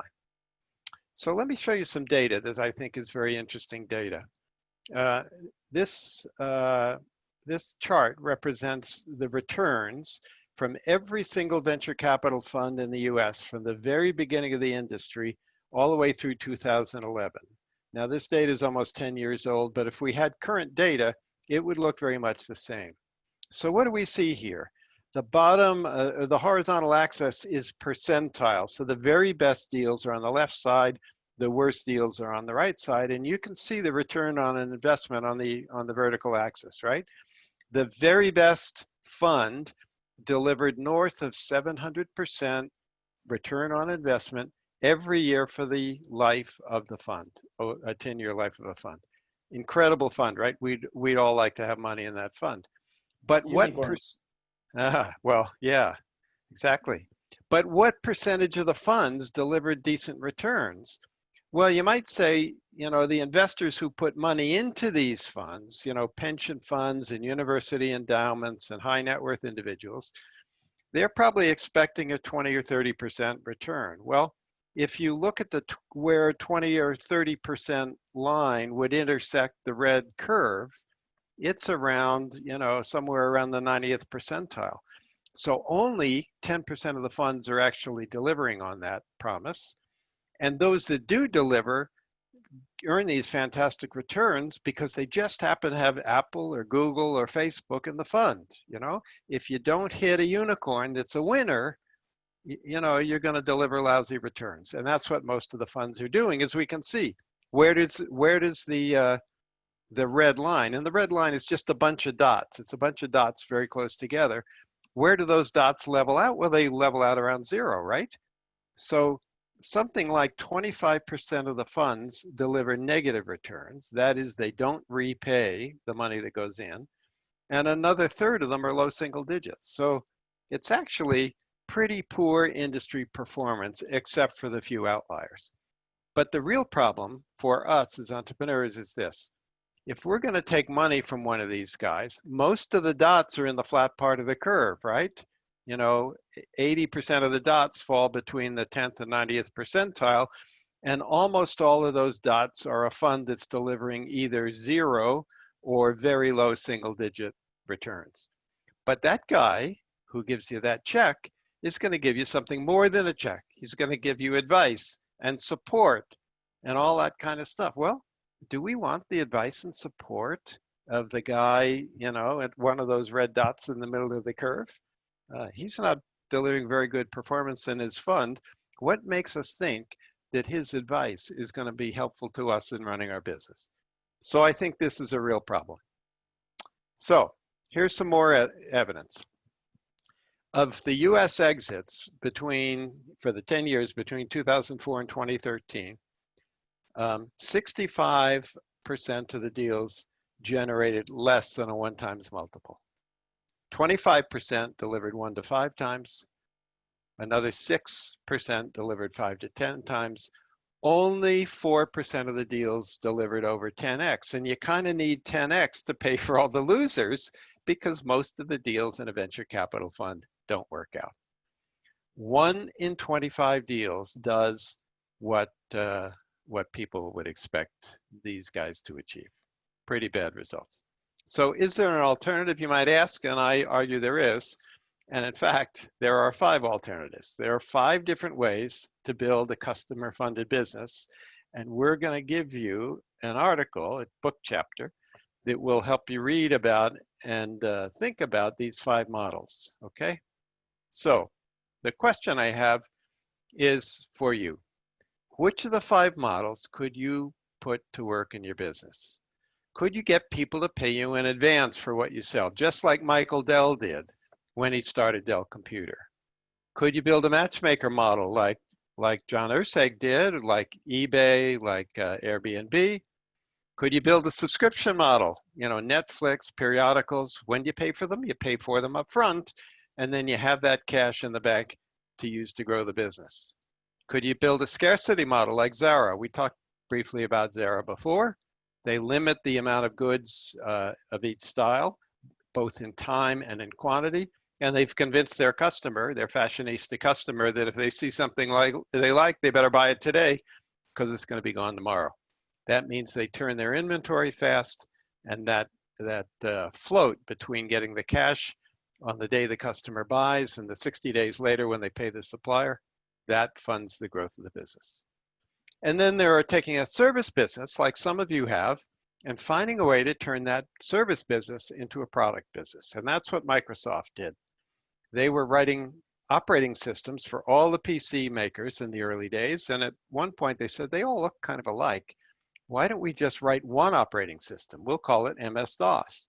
And we will put it in a shrink wrap box or download it with the PC. And that's really when the value of Microsoft took off, transforming a service, which is inherently customer fundable at the beginning, into a product that can grow. Okay, now, am I the only guy who thinks this way? Well, Mark Suster is a VC who's a very active blogger, and he says to his founders, you know, just ring the cash register. Just go get a customer to buy. Fred Wilson, another blogger who's a very successful VC, the amount of money startups raised in the Series A rounds is inversely correlated with their success. In other words, the more money you raise early, the less likely you are to be successful. Bill Solomon at Harvard Business School says the best money comes from customers, not investors, and he's widely regarded as the father of the entrepreneurial finance field. So, questions for you. Have I said this is easy? I have not said it's easy. Was it easy for John Urseg? I think not. Will it work for every single new venture? Perhaps not, though I continue to be surprised by how often it works. Can you do it for goods? Yes. For services? Yes. For B2B and B2C? You can do those too. Is it a cheaper source of capital? Yeah, you don't pay anything for the customer's money, right? So, am I arguing that venture capital is bad for you? I'm not exactly saying that. It's the timing that I worry about. And it concerns these other guys too. But once you've got a venture that's actually flying and it's firing on all cylinders, and maybe that's where you are today, then that's maybe a good time to add fuel to the tank. Okay. But can you get funded by one of the good angels or VCs that actually add some value? Well, here are the rejection rates. Y Combinator in San Francisco rejects 97%. AngelList, a .com aggregator of deals, 99%. Andreessen Horowitz, 99.3%. Very hard to get money from the good guys. Is pursuing customer funding a better way to spend your time? At least at the outset of some new project you might pursue to grow your business? Maybe it is, right? Now, turns out there's a really good book. It's called The Customer Funded Business. It's got my name on the cover. Fortune magazine said it was one of 5 not to be missed books. That's pretty cool. And Amazon, I love this stat. In November 2014, Amazon said this was the #1 rated book in venture capital. And guess what? It is very clearly not a book about venture capital. Okay, you can also take a course on Coursera. It's free. It's got all the same ideas in it, delivered digitally. No cost to you. So in a nutshell, I think we can say that the customer is not only king, all of us already knew that, right? But the customer can be our VC as well. Okay, so let's take a minute and reflect. Would you think about these 5 customer-funded models and ask yourself, is there one of those that holds potential to be put to use in my company? Can I get somebody to pay me in advance? Can I be a matchmaker? Can I have a subscription business? And so on. And is there an experiment that I could run with a customer to figure out if that model might actually work. So perhaps over lunch you can think about those two questions and see what you might do. So I think I will pause there. Let me stop sharing. And I'll take any questions about budget places or about this set of ideas around customer funding. If you got a question, let me see your hand, please. I know we've got lunch ahead, so I don't want to keep you from eating. But John, Jean, yeah, you got a one question. Yeah, maybe a big one, who knows? Yeah, me too. Yep. Can you, we know we have different business models. Obviously, there's a main business model, but there are a few things that we could just add to our business model. I think there's not just one perfect business model, right? I think you can just get the best of different business models. What do you think? I think that's true. Sometimes these models can be combined. That's correct. Agreed. Jean, you had a question or comment. Yeah, I think just to pick everyone's brain. And I know we cannot predict the future, but if we were to try and do that, do you think it would have been likely that the other buyer would have been in a better position to maybe save budget places in light of everything happening with Google and Expedia and the competition because of their know-how? Also, they were offering more money up front. And I don't think he particularly talked about that when he was talking to the people there. So I'm just wondering, did he pick the right party or not? Well, we make decisions as entrepreneurs and we choose a particular path, right? And unfortunately, we never know exactly what the other path would have been. And we don't know here as well. But I think we can hazard some guesses. I think this industry got very difficult. Remember, we did that 5 forces analysis and we said, this is a pretty tough industry, right? Well, it turns out it was even tougher than we thought once all the meta search guys and the consolidators came in. Really, budget places, not budget places, Booking.com and Expedia really own the OTA business today. Yes, there are some other players, but they're all niche players and they have all really struggled to do well. So I think if John had chosen any of the other buyers, it would have been a very difficult road. Yeah, because there was so much VC money flooding into Expedia and Booking. And of course, Expedia had the advantage of that business model that they had all that float. They get paid by the customer and then they wait practically forever before they give the money to the hotel. So Expedia was able to grow super fast, combining that money plus the VC money they got. Really tough to compete for anybody else. Yeah, it's a 2-horse game today, sadly. And then of course we have Airbnb, right?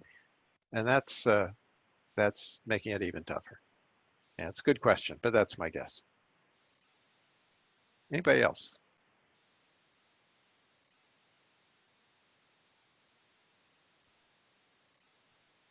I think that means we're all hungry, right? It's lunchtime. Sandra, do we have any housekeeping we have to do before we go get away from our screens for an hour? No, guys, you have 1 hour. We're gonna come back at 2, and we're supposed to have at 2 Leandro. Yep. So I'll be back with you at 2. I'm going to introduce Leandro, who I've known for quite a number of years. He's built we're members of EO, the organization of fantastic entrepreneurs. And he then came back and took another course of mine on entrepreneurial finance. And so we got to know each other pretty well. And a couple of years ago, I said, would you come talk to the GVA people? He said, I'd be delighted to do that. Back then, we could do it face-to-face. But this time, Leandro, we're virtual. So I'm going to pass the baton to you. I know you're going to have a good time. Guys, Thank you. Over to John. Leandro. And I'm sure that you all enjoyed the last 2 days with John. It's those are amazing cases, and we're gonna switch to Spanish. Is everybody fine with Spanish? ¿Todos bien con español? Yes. Anybody Sí. doesn't speak Spanish? Anybody needs a Todos hablamos translator? español. Perfecto. No. Bueno, ¿cómo la pasaron con los cursos de John los últimos 2 días? No le vamos a contar lo que digan, no pasa nada, pueden decir lo que quieran. Les cuento un poquito. Déjenme compartir.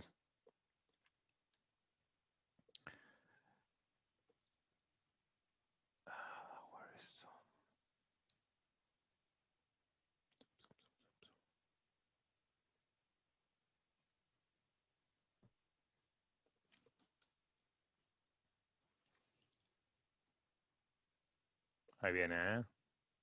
¿Pueden ver la presentación? ¿Alguien me confirma? Sí, la podemos ver. Perfecto.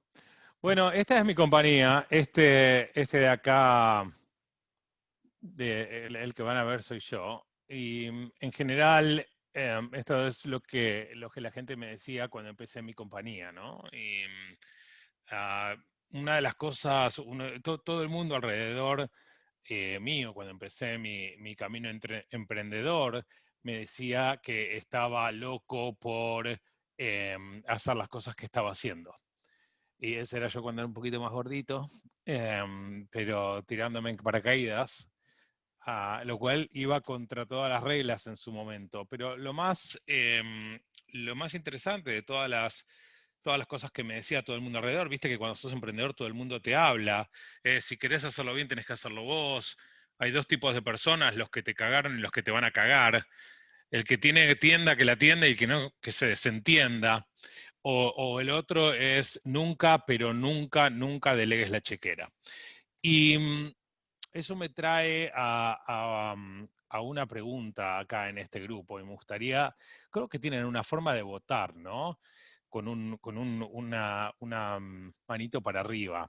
Leandro, discúlpame que te interrumpa. En la pantallita tienes como un pop-out ahí en la misma presentación, creo que es de la misma, de la computadora. Ahí va. ¿Ese? Ahí está. Sí. ¿Quiénes de ustedes, y si no levanten la mano así, es muy fácil, o pongan el botoncito de levantar la mano, quiénes de ustedes o en sus empresas, uno de los dueños de la empresa todavía firma los cheques? ¿Quién firma cheques? ¿De pago, de payroll, y si ustedes firman cheques, ¿quién vende en la empresa de ustedes? ¿Quién es el que sale a vender? En la mía, en la otra parte. Y voy a hacer otra pregunta. ¿Quién es el mejor vendedor en la empresa de ustedes? Nosotros mismos. Y el visionario. Entonces, ¿qué hacen firmando cheques? Quiero saber. Esa es mi primera pregunta. ¿Qué hacen firmando cheques? Voy a hacer super fast forward de la presentación. Esta es la historia. Mis abuelos llegaron pobres a Argentina. Mi abuela vendía ropa interior en la calle, pero siempre jugaba a la lotería y un día tuvo suerte y ganó la lotería.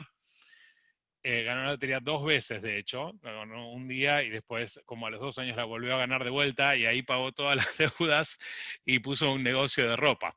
Y este era el negocio de ropa de mi abuela, que mi mamá lo cerró el año pasado, pero duró 70 años.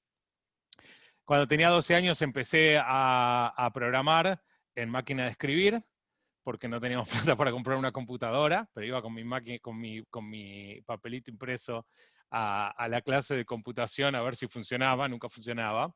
Después pude comprarme la computadora, estudié en una escuela técnica, empecé a trabajar en una corporación internacional y un día, a los 2 años de trabajar de empleado en una corporación internacional, decidí dejar ese trabajo y trabajar para mí mismo, ¿no? Para hacer mi propia empresa. Y ahí creé una empresa llamada Teletech Soluciones. En Teletech Soluciones hacíamos software. Leandro, disculpa, solo vemos la mitad de tu cara. Si puedes ajustar la cámara, mejor. Hey, qué Échale un raro. poco hacia abajo. Ahora. Solo vemos de... Qué raro, yo me veo bien. Bueno, me voy para atrás. En Teletech Soluciones hacíamos de todo, de software.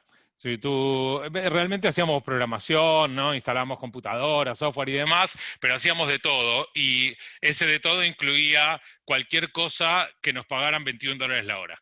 Entonces, Teletech Soluciones era sinónimo de $21 la hora. Y si tú querías que vayamos a comprar fruta al supermercado, mientras nos des $21 la hora, íbamos a comprar fruta al supermercado. Pero si era algo de software y sistemas, mucho mejor. Entonces con esa empresa le hicimos un software a una empresa de cable en Argentina que se llamaba Cablevisión. Y a partir de ese software que le hicimos a Cablevisión, muchos otros clientes de telecomunicaciones y que daban a sus clientes servicios de cable módem en el año 99-2000, que era cuando empezaba el servicio de cable módem, nos empezaron a llamar. Lo primero que pasó con Cablevisión fue que ellos nos... básicamente nosotros le hacíamos software de distinto tipo, software de fondo fijo, manejo de caja chica y demás. Y un día, como hicimos un software de caja chica que conectaba todas las sucursales del país y demás, en Argentina, el director de IT nos llama y nos dice, mira, tengo un desafío muy grande, que es integrar los cable modems con el sistema de billing y CRM, que es el de Customer Relationship Management. Me dice, ¿están ustedes para este desafío? Es muy difícil. Hay que usar LDAP. Y yo le digo, mira, mientras nos pagas $21 la hora, nosotros te vamos a integrar lo que quieras. Y así es que nos contrataron para hacer este software para gestionar los cable modems y las redes de telecomunicaciones. En ese momento tenían solamente 50.000 clientes. Y este señor, se llama Marco, me da este libro, me regala este libro, y aprovechando que estoy en mi oficina, porque la última vez que estuve allí no lo tenía, pero acá está. Todavía lo tengo. Este libro me lo dio en el 2000, Marco, y me dijo, es muy importante que leas este libro y con este libro solucionen el problema que nosotros tenemos. La noticia es que este libro está nuevo porque nunca lo abrí. Jamás lo leí. De hecho, lo leí un poquito, pero no lo usamos mucho. La razón por la que no lo usamos mucho es porque nos dimos cuenta que el cliente no tenía idea de la solución que necesitaba para lo que quería conseguir. Y si bien él no solo me regaló el libro y me dijo con toda certeza que teníamos que usar esto para integrar el software, nosotros hicimos otra cosa. Les dimos 120%, y en vez de integrarnos con una cosa de los años 70, con un libro que fue escrito también en los años 70, hicimos un software que integraba la red de telecomunicaciones con una base de datos relacional Oracle, que en ese momento es cuando las bases de datos relacionales empezaban a tomar impulso en el mundo, y lo que conseguimos fue crear un sistema de gestión de redes de telecomunicaciones en tiempo real, que hoy en día, para todos nosotros en el año 2020, estamos súper acostumbrados a que tú vas a Claro a comprar un teléfono y te lo dan ya funcionando. Y tú pides una línea telefónica y funciona en el momento, y quieres un email y te lo crean, pero back in time, en el año 2000, en el año 1995, cuando tú querías un teléfono te tardaban 48 horas y era todo procesos batch, todos procesos donde te daban de alta y tardaba 2, 3 días, a veces meses en hacer las cosas. Entonces, este fue el primer sistema para telecomunicaciones que gestionaba la red en tiempo real. ¿Sí? Obviamente esto es para, este libro era para hacerlo de la forma antigua, nosotros lo hicimos de una forma nueva. Nos costó un poco más, pero sabíamos que era algo que iba a sostenerse en el futuro. Hoy en día, las redes de telecomunicaciones, ustedes conocen muy bien, por ejemplo, lo que son los abonos prepago. Cuando tú haces una llamada con un abono prepago, el sistema verifica en tiempo real que tengas saldo. Y si tienes saldo, hace la llamada y te descuenta el saldo en tiempo real, ¿verdad? Bueno, eso en el pasado no pasaba. Yo no sé si ustedes se acuerdan, pero ustedes hacían la llamada y un mes después llegaba una cuenta con las llamadas, porque era todo, se procesaba en forma batch, por lotes. Entonces, básicamente nosotros inventamos esto de las telecomunicaciones en tiempo real, por lo menos en Sudamérica. Y con eso creamos un software que se llamaba Intraway. Y le cobramos a Cablevisión por ese software, y esta es la factura, algo así como $16.000. En realidad le cobramos primero el 20% de eso. Pero si ustedes se fijan algo, en lo que nosotros le cobramos no fueron horas, sino realmente un módulo de provisionamiento de cable modems. ¿Y esto por qué? Porque la idea que teníamos era poder venderle este desarrollo también a otros clientes. De hecho, nosotros le cotizamos a Cablevisión $21 la hora y daba muy caro, daba como $60.000. Y ellos dijeron, no, es muy caro. Y le dijimos, bueno, te cobramos 16.000, pero la propiedad intelectual es nuestra. Y ese fue nuestro primer Customer Funded Business, que creo que lo habrán hablado esto lo hablaron con John, el tema de Customer Funded Business. ¿Qué significa esto? Cablevisión nos pagó el desarrollo de este software. ¿Nos pagó todo el desarrollo? No, la verdad no. Estos 16.000 nos alcanzaron como para un 80% del desarrollo. Pero realmente nos pagó casi todo el desarrollo. Y después, cuando lo empezamos a vender a otros clientes, empezamos a generar un montón de profit. Pero la verdad es que generamos profit antes porque a Cablevisión le vendimos esto y después de venderle esto por $16.000, necesitaban como 200 horas por mes de customizaciones y demás, que a $21 la hora son $4.200, entonces nos iba muy bien, digamos.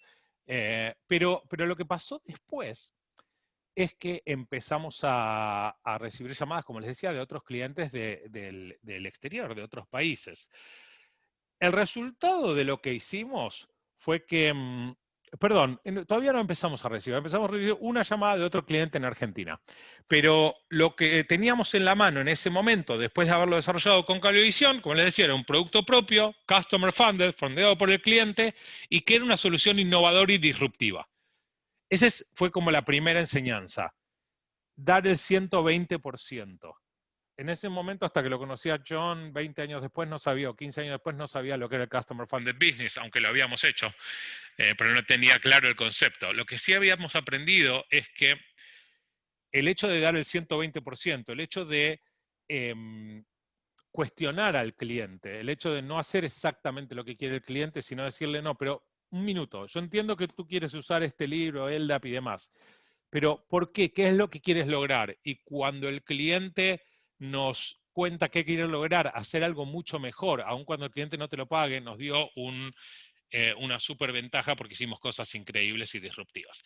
Ahora, esto fue en el año 2000 y en el año 2003 empezó la tormenta para nosotros. ¿Qué fue la tormenta? Hubo un problema interno en Cablevisión, la gente de tecnología odiaba a la gente de IT, y nosotros estábamos con la gente de IT y la gente de tecnología nos obligó a salir de Cablevisión. Como nosotros estábamos muy cómodos en Cablevisión, cobrando un montón de horas a $21 la hora, no teníamos muchos otros clientes. Y eso me obligó a mí el objetivo que ustedes tienen en este fin de semana, salir a buscar clientes por todo Sudamérica. ¿Sí? Tuve algunas llamadas de gente de Perú, de Ecuador, pero no concretábamos nada porque no íbamos a venderlas. Entonces me subí a un avión, 21 días, y me fui a Lima, a Quito, a Guayaquil, a El Salvador, a Panamá, a México y demás. Lo interesante es que en el primer viaje cerré 3 clientes. Cerramos una venta en Telefónica de Perú, una venta en Cable Onda de Panamá, y cerramos, que ahora lo compró Tigo, y cerramos una venta en Cable Más en México, que ahora lo compró el Grupo Televisa hace bastante tiempo. Y me volví del viaje feliz. Lo que me demostró también que la primera patada que nos dio el cliente o el mercado o el entrepreneurship, cuando le empezamos a pasar mal, cuando se me empezó a caer el pelo, ¿sí? Esto que no está acá, se me empezó a caer cuando vino el CIO de Cablevisión Argentina y me dijo, Leandro, tienen 3 meses para pasarnos el know-how y en 3 meses no les pasamos más un dólar.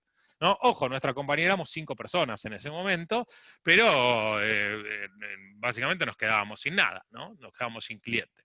Entonces salí a buscar clientes y esto fue en el 2003 y en el 2004 ya estábamos vendiendo $500,000 por año. O sea, en el 2004 ya habíamos vendido $500,000 de todos estos clientes que había salido a buscar. Con lo cual, otra cosa que me di cuenta fue que realmente estábamos en una zona de confort. Yo estaba en una zona de confort. Yo era el dueño, tenía 4 empleados, ¿sí? Mis empleados ganaban como $6 la hora o $7 la hora, cobrábamos $21 la hora, yo tenía 21 años, más o menos estaba muy feliz, ¿no? Imagínense que me metía en el bolsillo unos 15.000, $20.000 por mes, estaba muy feliz a los 21 años con eso, mientras mis amigos todavía estaban, algunos estudiando, quemándose los ojos y demás. Entonces, en Argentina, que también esos $20.000 te llevan muy lejos, me había comprado mi departamento y todo esto. Entonces pero me di cuenta que la primera patada que nos pegó el primer cliente me hizo salir de la zona de confort, y cuando salí había un mundo por recorrer y un mundo por ganar. Y como nosotros habíamos hecho un software innovador y disruptivo que cambiaba el modelo de gestión de telecomunicaciones, los clientes estaban felices. Llegábamos con propuestas como portal cautivo, gestión automatizada de morosidad y demás, cosas que hoy todos los clientes de cable y en general de telecomunicaciones en Latinoamérica tienen, incluyendo Claro en Puerto Rico y Liberty en Puerto Rico, que ambos son clientes nuestros, hace mucho, mucho tiempo. Entonces, bueno, lo que pasó fue, o sea, yo les conté que había que era una empresa que se llamaba Teletec. Teletec hacía de todo, incluso compraba fruta en el supermercado. En 2004, cuando nos dimos cuenta que este producto que habíamos hecho tenía mucha capacidad de crecer, creamos una nueva compañía que se llamó Intraway, que es básicamente el nombre de el producto de software que habíamos creado. Ahora, como éramos 5 o 6 personas, éramos 3 gatos locos y todos nos comparaban con multinacionales de Estados Unidos, le pusimos Corporation, para que quede y suene mejor y podamos venderle a más gente. Pero era todo un plot de marketing. Además, yo no era CEO, yo era VP of Customer Service, whatever. ¿Sí? O sea, ventas, ahora, VP de Sales and Customer Service. ¿Sí? No era CEO. ¿Quién era el CEO? No sabíamos quién era el CEO. Al presidente de la comunidad no sabíamos quién era, pero éramos 6, así que no había mucho. Y ya estábamos facturando $500,000 por año. La cosa interesante fue que cuando creamos Intraway, empezamos a pensar ciertas cosas y a aprender ciertas cosas que si hubiera tomado un curso como el que ustedes están tomando, por ahí un argentino loco me lo decía, que es lo siguiente: cuando le vendes a otros países en Latinoamérica, tenés un problemita que se llama doble imposición. Doble imposición es cuando tenés 2 impuestos. Tú pagas impuesto a las rentas en tu país, y cuando le vendes a un país como Perú, Perú obliga a tu cliente a retenerte un 30% del 90% de la factura como impuesto a las rentas. Si Perú considera que tú estás teniendo rentas en Perú, y entonces le obligan al cliente, en mi caso era Telefónica de Perú, a retenerme el 30%. Con lo cual, de cada $10 que yo le vendía a Telefónica de Perú, me quedaban 7. Y de esos 7 llegaban a Argentina, y el gobierno me decía, bueno, estos 7 tú tienes que pagar impuestos. Claro que yo podía descontar 2 o 3, pero de los otros que me quedaban, me descontaban el 35% de impuesto a las rentas. Y yo decía, no, pero yo ya pagué impuestos a las rentas en Perú. Y la AFIP, que vendría a ser como el IRS de Argentina, me decía, sí, no, pero nosotros creemos que esto es de fuente argentina, no es de fuente extranjera. Los de Perú te lo retuvieron mal, porque los de Perú creen que es fuente local, ¿sí? Que la renta es del fuente peruana, entonces te retienen. Los argentinos creen que es de fuente argentina, entonces te cobran. Entonces tú terminas pagando 60% de impuestos. De cada $10, 6 se van completamente en impuestos. Entonces no éramos muy competitivos contra nuestros competidores canadienses o incluso americanos. Y eso lo que te hace pensar es en crear una organización societaria y una estructura para venderles que te va a ahorrar mucho dinero. Entonces, si ustedes van a salir a vender a Latinoamérica o a otros países, una cosa que tienen que pensar es en contratar un abogado de impuestos o un contador, o llamar a su contador y decirle, hola, me van a retener, porque esto es garantizado, el país destino te va a retener dinero. ¿Cómo lo uso en mi país? La ventaja que tienen ustedes es que Estados Unidos, a nivel federal, te permite tomar las retenciones de otros países como a cuenta del impuesto a las ganancias. Entonces, como podés tomar las retenciones a cuenta del impuesto a las ganancias, no hay problema. Pero igualmente es sabio consultar porque sepan que cuando venden al exterior, especialmente si venden servicios, software o cosas que puedan ser de fuente, consideradas de fuente local, como que la renta surgió en el país destino, entonces te van a retener. Había otras formas que aprendimos para vender, que era si nosotros vendíamos el software, en vez de instalarlo nosotros, lo vendíamos en un appliance, o sea, mandábamos un USB drive, ¿sí? Un cosito así, les mandábamos al cliente en un sobre de FedEx y lo cobrábamos $500.000, ahí no nos retenían, porque estábamos vendiendo un hardware, porque las leyes de aduana funcionan distinto. Entonces, como entraba por aduana, no nos retenían el impuesto. Pagábamos como 3% de aduana o 2% de aduana y no pagábamos 35% de impuestos. Entonces, hay ciertos costos ocultos que se pueden manejar con gente que sabe, y si no lo agarrás sabiendo de antemano, te pueden costar muy caro. Entonces vale la pena llamar al contador y preguntarle. También vale la pena que cuando hagan una cotización a un cliente, esto es clave, pongan que ustedes no se hacen cargo de ninguna retención, que las retenciones no son válidas. Después la negocian en todo caso si pueden, y se la pueden tomar, y eso va a ser parte de la negociación. Pero la primera cotización tiene que incluir que ustedes no se hacen cargo de ningún impuesto o retención aplicada por el país local. Entonces, es un buen momento cuando empezás a vender internacional en pensar una nueva organización societaria, si realmente querés vender desde Estados Unidos o si querés vender desde Uruguay o de Panamá o de España. España tiene un excelente acuerdo para evitar la doble imposición con los países de Latinoamérica, que se encargó de gestionarlo el rey de España por cuenta y orden de Telefónica de España, que necesitaba sacar dinero de Latinoamérica. Entonces hicieron esos acuerdos. Entonces nosotros, nuestra estructura societaria terminó con un holding encabezado en España. Y finalmente, para los que son dueños de sus empresas, pensar en tener un trust personal, ¿sí? Donde poner todos los assets, especialmente todas las empresas. El trust es una buena idea empezar a verlo cuando empezás a ver este tipo de cosas, porque después cada vez se hace más complicado. En el año 2005, una empresa llamada TBC, que era nuestro principal competidor, nos llama por teléfono y nos dice, mira, el producto que yo vendo, que compite con ustedes, se vendió, la empresa se vendió a una empresa que no quiere atender más a empresas de cable, queremos trabajar con ustedes.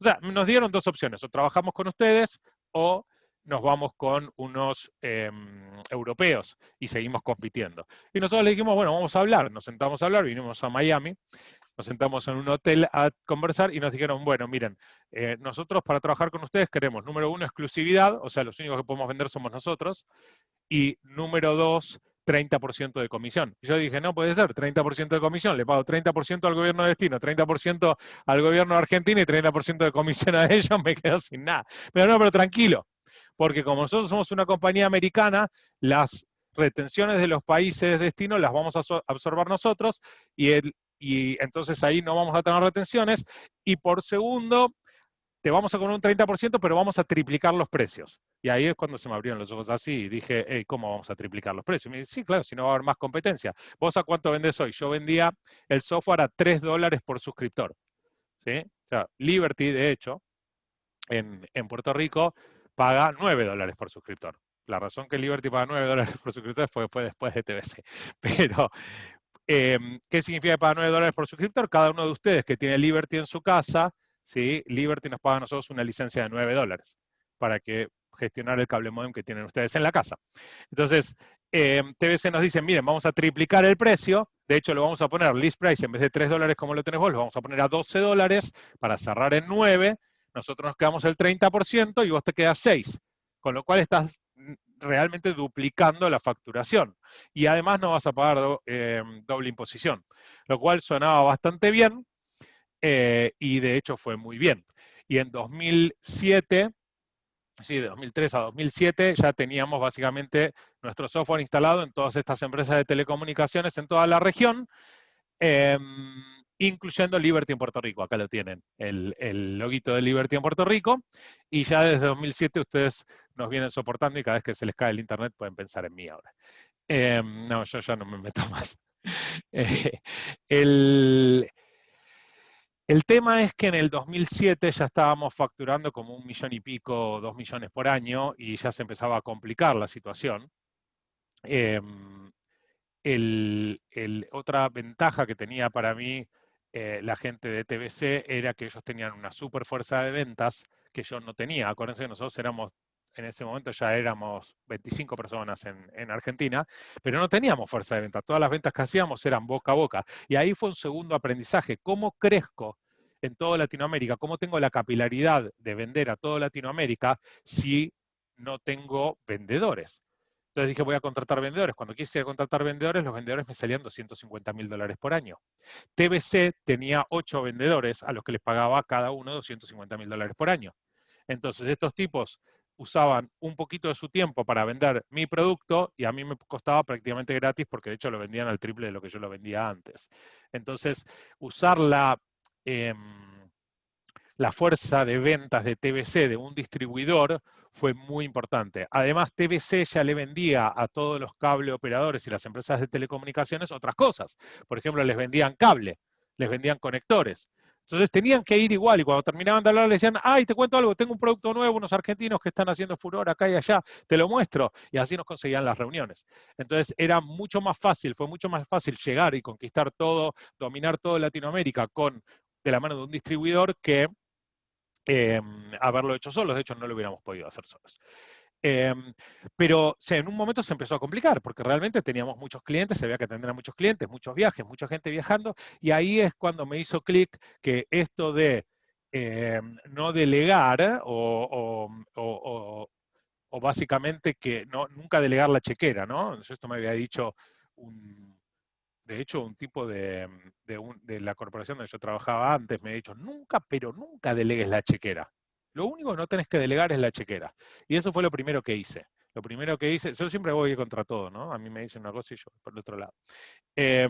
Lo primero que hice fue delegar la chequera y contraté a Santiago, que trabajaba en una financiera, bastante bueno con los números, y le gustan los números y le gusta lo administrativo, es genial. Es algo que yo odio. A mí me gusta vender, me gusta diseñar software, me gusta diseñar soluciones, rompecabezas y demás, pero lo que no me gusta es el trabajo administrativo. Y entonces contrato a Santiago, que ama el trabajo administrativo, y viene a trabajar conmigo. Me costaba carísimo para lo que yo estaba acostumbrado a pagar en ese momento. Santiago me dice, no, pero escuchame, Lean, yo estoy ganando $80.000 por año. Si me muevo, me tengo que mover por como 100.000. Y bueno, básicamente cerré los ojos, le pagué lo que le tenía que pagar. Pero ¿saben qué pasó? El primer mes el tipo hace una auditoría, empieza a hacer una auditoría de todos los papeles de 2008 y encuentra que Telefónica nos debía $90.000 y no nos lo había pagado. Y yo no tenía ni idea que nos debían eso. Y va y se lo cobra a Telefónica y Telefónica nos paga y el tipo se pagó el sueldo en el primer mes.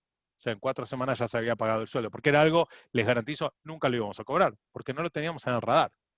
Jamás lo íbamos a cobrar. Entonces, el seniority paga. A partir de eso, Santiago se hizo cargo de todo lo administrativo, al punto tal que hoy tenemos en múltiples empresas, manejamos unas 20 empresas, tenemos probablemente 70 cuentas de banco y yo no sé ni siquiera en qué banco tenemos las cuentas. Tengo una vaga idea porque algunas veces lo mencionan, pero no tengo idea quién es el account manager y demás. Y de lo que se trata es de focalizar cada uno en lo que hace mejor. ¿Sí? Para mí era drenarme la energía constantemente, tener que estar pensando en llamar a un cliente para cobrar. Es una locura. O en firmar un cheque o hacer los cálculos de pago de impuestos. O las declaraciones juradas. O hacerme cargo de hacer la consolidación de bancos, o mismo la consolidación de clientes. Por eso tenía un cliente que nos debía $90.000 y nunca nos dimos cuenta, porque simplemente no era algo que no me gustaba.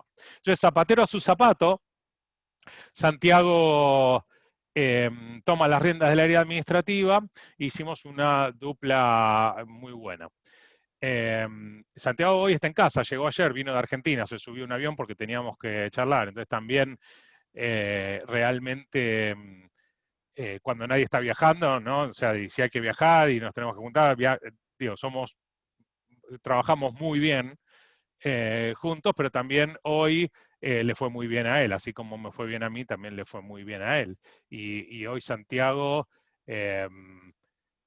tiene por ahí el segundo salario de la compañía y es más o menos casi $450.000 por año. Entonces, también paga, no necesariamente tenés que ser el dueño de la compañía para que te vaya bien, pero al mismo tiempo un aprendizaje importante es que desde el liderazgo, especialmente desde el dueño de la compañía, los líderes senior tienen que ser súper bien compensados, porque son los que te van a cuidar la espalda, ¿no? Cuando no estés o cuando vos estés haciendo lo que mejor sabes hacer, que es vender o crear. Vender, crear, vender, crear. Vender productos, crear productos nuevos. Vender productos, crear productos nuevos. Marketing, producto. Marketing, producto. Marketing, ventas, producto. Entonces, pero bueno, lo primero que hice fue delegar la chequera, fue lo más importante. Ahora, les voy a contar una cosa también, va a ser un fast forward y después vuelvo de nuevo al 2009. Pero en 2012 le pedí a Santiago que se ocupe de hacer corporate development, que básicamente era crear nuevas empresas y demás. Entonces contratamos otro CFO, ¿sí? Y le delegamos la chequera. Y se patinó $1 millón en cosas que no sabemos a dónde fueron a parar. Con lo cual, ahí viene la alerta, ¿no? Por supuesto lo echamos, ¿no? Y más o menos sabemos a dónde fue a parar, pero más o menos. Pero, pero también hay que tener cuidado, ¿no? Yo también soy consciente de que tuve mucha suerte con Santiago. A Santiago lo conocía desde la escuela, habíamos ido juntos a la secundaria. Y tuve mucha suerte con Santiago. Entonces hay que tener mucha suerte o mucha confianza con la persona a la que le delegás la chequera, porque realmente puede pasar que trastabille o incluso le compré cosas a amigos que le cobran el doble de lo que le tienen que cobrar, ¿no? Cuando soltás todo el control. Hay otros mecanismos que aprendimos después de cómo controlar dentro de la compañía a medida que la compañía se va haciendo más grande, pero piensen que yo empecé con una compañía de 5 personas, habiendo dejado la universidad en tercer año. Mi universidad ni siquiera era de administración de empresas, era sistemas, y no me gusta la administración, con lo cual realmente el aprendizaje fue golpe a golpe. Y con mucho sentido común. Entonces, volviendo a 2009, empiezo a contratar seniority, empiezo a contratar chicos buenos para desarrollo, un chico para liderar el área de desarrollo, Matías, Lucas, Santiago para administración y finanzas. En 2009 también nos mudamos a un edificio nuevo. Este edificio lo hicimos nosotros para la compañía. En 2010 empezamos a implementar procesos. En 2011 nos dimos cuenta que habíamos implementado demasiados procesos. Nuestra oficina de procesos tenía 3 personas. Todas las empresas de certificación de procesos, ISO 9000 y demás, nos felicitaban y nos daban premios por tener 3 personas en procesos. Todos esos procesos generaron un montón de burocracia. Toda esa burocracia hizo que la compañía empiece a funcionar más lenta que IBM. ¿Sí? Éramos más lentos que IBM para desarrollar software, las cosas tardaban millones de años y tuvimos que get rid of processes, o sea, tuvimos que deshacernos de todos los procesos y tirar todos los premios que nos dieron por la ventana y decirle, señores, la verdad que ustedes son excelentes para compañías como IBM, pero a nosotros nos están letargizando, nos están haciendo todo lento y así no podemos ser competitivos y tiramos todo por la ventana y nos quedamos con una sola persona de procesos que empezó a hacer una cosa que enseña John, que es Simple Rules. ¿Sí? Hablaron de Simple Rules en esta, no hablaron de Simple Rules, pero está muy bueno. Pregúntenle a John de Simple Rules si tienen ganas. Simple Rules se trata de tratar de minimizar los procesos a checklist. Tratar de tener un checklist. Necesitas un checklist y hay ciertas cosas que necesitan procesos, pero que sean lo más lean posible. Porque el problema es que te terminás dando cuenta. Y de vuelta, todo esto yo lo aprendí a los golpes porque hasta este momento no había empezado a tomar clases en universidades serias como la del señor Mullins. El problema es que te das cuenta que todo el tema de los procesos pasa por la gente a la que contratás. Ponemos procesos en la compañía generalmente cuando alguien se manda una cagada. ¿Sí? Alguien mete la pata, se manda una cagada, entonces decimos, ¡ah! Hay que poner un proceso. Entonces pongamos un proceso para que eso nunca vuelva a pasar. Y ese proceso empieza a hacer que todo sea más lento. Y el problema en realidad es que el único proceso lo tenés que tener en la contratación y no contratar ineptos, que no se manden la primera cagada de por sí. Porque si un inepto se manda cagadas porque no tiene sentido común y entonces por eso vos empezás a meter procesos, te convertís en el Estado. Que tiene que soportar a los ineptos porque no los puede echar y tiene que crear procesos y burocracia para soportar. La burocracia existe, los procesos crean burocracia y existen simplemente para poder mantener a los ineptos en su puesto de trabajo. Con lo cual, así como tiramos los premios de los procesos y el libro de 300 páginas de procesos por la ventana, también tiramos por la ventana unos cuantos ineptos y empezamos a poner reglas simples y explicarle a la gente, mira, Flaco, si te equivocas en esto o no tenés sentido común, no es el lugar para vos, no es el lugar para ti. Así que bueno, pasó eso. Otra cosa que nos dimos cuenta en ese momento es que, como les dije, pasaba por la gente que teníamos. Entonces alguien nos dijo, no, tienen que crear un playbook, porque si crean un playbook y le enseñan a los vendedores cómo vender, entonces todos los vendedores van a vender así, van a vender un montón. Entonces nosotros contratamos vendedores y empezamos a crear un playbook. Hicimos un playbook, les enseñamos a vender, pero los vendedores no vendían nada. ¿Por qué? Porque los procesos en realidad no te hacen a un vendedor bueno. Lo que hace un vendedor bueno son otras cosas que pasan por otros aspectos. Como por ejemplo, una pregunta clave que nos dimos cuenta que es la gran pregunta. ¿Quiénes venden B2B? ¿Quiénes le venden a empresas? De ustedes, también para ver si están despiertos todavía. Ahí Patrick, Jorge le vende empresas. ¿Alguien más le vende empresas? Nosotros hay alguien más, hay alguien más. ¿Quién más levantó la mano? Se me escapó. Ajá, a Miguel. Todos, pará, nadie me quiere levantar la mano, ahora todos levantan la mano. Bueno, casi todos le venden empresas. En Intraway le vendemos empresas. Siempre de los que le vendemos a empresas pensamos que consumer es mucho más fácil y que venderle a consumidores es más fácil y nos queremos mudar y tener un restaurante, ¿sí? Porque es mucho más fácil venderle a la gente que entra a un restaurante que venderle a empresas. En 2017 compré una cadena de restaurantes, les garantizo que no. Después les cuento esa historia se la dejo para otro tema. Pero siempre el pasto del vecino es más verde. En B2B es muy lindo, lo que pasa es que hay que saber llevarlo adelante. Y nos dimos cuenta que los procesos de ventas en B2B son buenos, pero no son la solución. Y nosotros éramos una compañía chiquita, una compañía ya en este momento quizás de 70, 80 personas que competía contra Oracle, Amdocs o compañías que tienen 20.000 empleados, ¿no? Entonces, ¿cómo le ganas a una compañía que tiene 20.000 empleados? La única forma de ganarle a una compañía que tiene 20.000 empleados es haciéndolos pasar vergüenza. Entonces, nosotros nos dimos cuenta que para que nuestros vendedores, más que nada los ingenieros de preventa, tengan éxito, no tenían que ser igual de buenos que los de Oracle, que ganan $120.000 por año, ¿sí? No tenían que ser igual de buenos que los de Oracle. Tenían que hacer que que el cliente tenga vergüenza ajena de lo que diga el de Oracle. ¿Sí? Que cuando el cliente escuche a nuestro ingeniero y después escuche al de Oracle, se rían y no puedan creer del desastre que está hablando el pibe de Oracle en comparación contra la empresa chiquitita de Argentina. Y eso es básicamente lo que hicimos.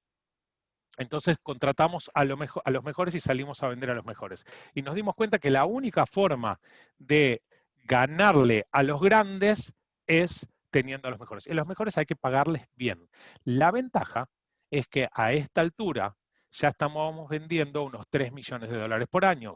Acuérdense que TBC se llevaba el 30%. Entonces ese fue el momento que decidimos divorciarnos de TBC. Fue un buen divorcio, pasamos 5 años juntos, ellos ganaron un montón de dinero, nosotros ganamos un montón de dinero, pero ya vendíamos 3 millones de dólares. Eso significa que el 30% se llevaba más de $1 millón, porque era el 30% más los servicios profesionales que vendían ellos y nosotros no veíamos un peso. Entonces nos divorciamos y ahí ya habiendo aprovechado ese envión que nos dieron y que se los agradecimos y todavía hoy se los agradecemos mucho, contratamos nuestra base de vendedores, ingenieros de preventa, los que con $1 millón ya les podíamos pagar bien y hacíamos que hagan pasar vergüenza a los vendedores de las otras compañías. Y así seguimos creciendo. Y así le vendimos el software a América Móvil para instalar en toda Latinoamérica, con Claro. Y también se lo vendimos a Tigo para instalar en toda Latinoamérica. Entonces, pero de vuelta, ¿por qué? Porque nosotros cuando vamos y tenemos una reunión, no llevamos a uno igual a uno que nos robamos de Oracle, nos llevamos al mejor del mundo, un tipo que le vuela la cabeza al cliente, que sabe leer los ojos del cliente. Y les había prometido que les iba a contar cuál era el truco que encontramos para contratar un vendedor de B2B. ¿Sí? En B2B hay un montón de procesos de ventas, hay super libros que dicen Hyper Growth Sales y bla, bla, bla para B2B, que están buenísimos y realmente les digo, hay que implementarlos. Hay un libro que es el Predictable Revenue, si no me equivoco, es de uno de los Chief Revenue Officer de Salesforce al principio, que lo llevo de Salesforce de 0 a 100 millones de dólares por año, que es excelente, es espectacular. Pero antes de eso, tenés que tener un buen vendedor. Y desde mi punto de vista, y esto se lo cuento solamente a ustedes, una vez por año nada más, la clave para contratar a un buen vendedor de B2B es una sola pregunta que les hago. Y les digo, contame, ¿tenés cartera de clientes? Sí, trabajé en esto, etc. Contame con cuántos de tus clientes te fuiste de vacaciones. Con tu familia. Tu familia. Vos, tu esposa o esposo, tus hijos, tu cliente, su esposa o su esposo y sus hijos. ¿Con cuántos te fuiste de vacaciones? Y decime los nombres de su significant other y de sus hijos. ¿Y cuándo cumplen años? Y si la persona sabe eso, ese es un gran vendedor B2B. Porque B2B se trata de relaciones. Si hay dos tipos de formas de vender. Están las ventas transaccionales y las ventas relacionales. Las ventas transaccionales son las ventas donde tú le vendes a alguien un bulón, ¿sí? Y después ese le va a comprar un bulón a otro y después a otro, y no importa quién le vende el bulón porque es un commodity. Y es una venta transaccional que generalmente se maneja por precio, fecha de entrega, etc. Hay poco de confianza, aunque dependiendo del tipo de proyecto que tenés, es importante saber que te van a entregar a tiempo, las referencias, etcétera, etcétera. Ahora, los vendedores en B2B, en la industria en la que estamos nosotros, realmente necesitan crear relaciones de largo plazo. Y cuando tú empiezas a crear una relación de largo plazo, lo que ocurre es que te haces amigo de las personas. Digamos, si sos una persona más o menos que razonable y extrovertida, como son todos los vendedores, que en general son extrovertidos, tarde o temprano, si trabajas con una persona durante 3 o 4 años seguidos, si no te haces amigo, es porque realmente o el otro es un prick o realmente no, de 20 clientes uno te tenés que hacer amigo. Porque estás trabajando todos los días, porque lo ves todos los días. Y ese es el fundamento de esta pregunta. Si nunca te fuiste de vacaciones con ningún cliente tuyo, realmente no estás disfrutando tu trabajo o tu trabajo no es parte de tu vida, porque no te hiciste ningún amigo en tu trabajo y en una relación de 4 años no puede ser que no te hagas un amigo. Leandro. Sí. Leandro, repite el nombre del libro, por favor. El libro que les digo se llama Predictable Revenue. Después les va a mandar una lista de algunas cosas interesantes, pero no está este libro. Así que es un libro súper interesante para ventas. Gracias. 2011 explotan nuestras ventas. Ya empezamos a vender, como 2011 ya estamos vendiendo algo así como 5 o 6 millones de dólares. 2013, 2012, 2013 ya estábamos vendiendo unos 13 millones de dólares por año. Hicimos una fiesta en un estadio de fútbol, no sé si conocen el Independiente, el Rojo de Argentina. ¿Sí? Yo no soy de Rojo, yo soy de River, pero el Rojo es el único que nos alquiló el estadio. Bueno, yo dije, yo quiero hacer una cena en un estadio. Y todos, sí, claro, tenemos un salón re lindo. No me entendiste. Yo quiero hacer una cena en un estadio y cenar en la cancha, en el medio de la cancha, no como el club del estadio. Y Independiente fue el único que nos lo alquiló. Hicimos la fiesta en el medio de la cancha de Independiente, donde se jugó el Mundial y un montón de cosas, ¿no? Y contratamos a estos que eran La Mosca, no sé si los ubican, y un montón de otras cosas. Y el crecimiento siguió, y también así como crecía la cantidad de la facturación, crecía la cantidad de empleados, y a 2014 teníamos 360 empleados, y planificábamos en 2015 tener 570 empleados en esa compañía, y teníamos una rotación muy baja, menor al 12%. En Argentina, en Haití, la rotación promedio es 35%, nosotros teníamos 12%, y no echábamos a nadie. En 2013 entro en esta organización que les contaba a John, que se llama EO, que probablemente varios de ustedes la conocen. En EO me voy al MIT. En el MIT aprendo que las universidades tienen proyectores y en general tienen profesores que saben cosas. y no era como la universidad que yo estaba en Argentina, que la dejé por la mitad porque me aburrí, porque era un desastre y era pura burocracia, y aprendí que estaba bueno, y aprendí algunas cosas muy interesantes como a hacer pensamiento estratégico y hacer reuniones trimestrales con mi equipo para pensar la estrategia de la compañía y no simplemente funcionar por gut feeling, como veníamos funcionando hasta el momento. Y entonces empezamos a hacer estrategia, y una de las cosas que te enseñan, que es increíble, que para mí fue increíble, ya lo sabía, es el FODA, el SWOT, ¿no? Entonces cuando te pones a hacer el SWOT con todo tu equipo, surge que, hey, bueno, 2014 ya el revenue era 24 millones, pero 24 millones de dólares, pero el problemita que habíamos detectado fue que la mitad de eso era todo de América Móvil o de Claro. Y eso era una amenaza, porque si un día Claro nos mandaba a freír churros, como en su momento nos mandó a freír churros Cablevisión, ¿se acuerdan? Íbamos a tener un problema. Y después también aprendí algo que es Jim Collins, que en su momento estuvo muy bueno. Ahora hay como algunas revisiones de esto, pero los conceptos básicos son muy importantes, que uno de los más importantes es el tema de las personas correctas en el autobús, ¿sí? Perdón, las personas correctas en los asientos correctos, que es, por ejemplo, al que le gusta finanzas, tiene que hacer finanzas, no tiene que estar haciendo otra cosa, ¿sí? Al que le gusta HR, tiene que hacer HR.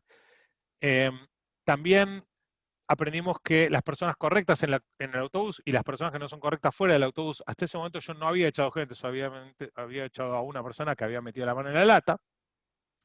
Y lo más importante que aprendí es eso, ¿no? Que es the wrong people off the bus, ¿no? Cuando alguien no es la persona correcta, lo tenés que bajar del autobús. Y con el tiempo también aprendí, cuando empecé a bajar gente del autobús, que después te lo agradecen, porque realmente en el autobús se sentían mal.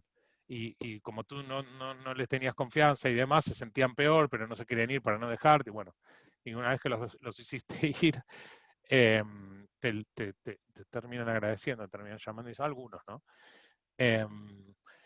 También aprendí que hay una cosa que se llama el Jack Welch Vitality Curve, no sé si lo conocen, pero básicamente vos puedes dividir tus empleados en A players, B players y C players. ¿Sí? Los A players es el 20% mejor de los mejores empleados, los B players son los caballitos y los C players son los empleados que desmotivan a todos los demás.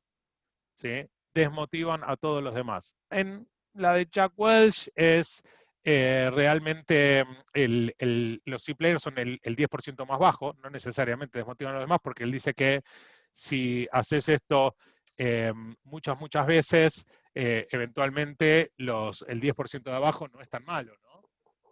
Si tú echas a ese 10%, un minuto.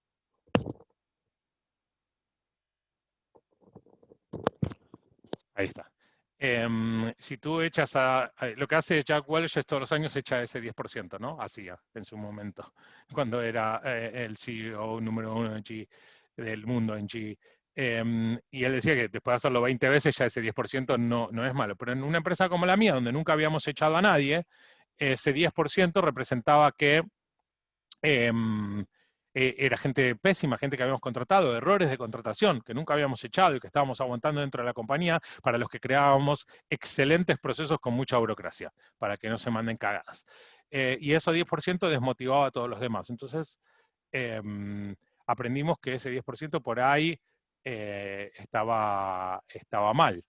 Entonces, en diciembre de 2014, yo llego a la compañía y digo, chicos, tenemos que sacar por lo menos a 20 C-Players, porque evidentemente otra cosa que había aprendido es que las mejores compañías del mundo, como GE, que tienen excelentes procesos de contratación, se equivocan solo en el 20% de las contrataciones, y las empresas promedio, como todas las nuestras, nos equivocamos en el 50% de las contrataciones. Eso significa que si yo era como GE, ¿sí? Olvídense, o sea, soy argentino, entonces tengo el ego muy inflado, y me creía que era como GE el mejor, como los mejores contratan bien el 80% y mal el 20%, y yo nunca había echado a nadie, eso significa que realmente, muchachos, me equivoqué en el 20% de las contrataciones. De 360 empleados, 70 empleados, por lo menos, no eran óptimos. Entonces, llegué en diciembre y le dije a mi equipo, saquemos a 20 empleados. Y realmente lo logramos, ¿no? Había 20 que eran muy fáciles de encontrar y los sacamos.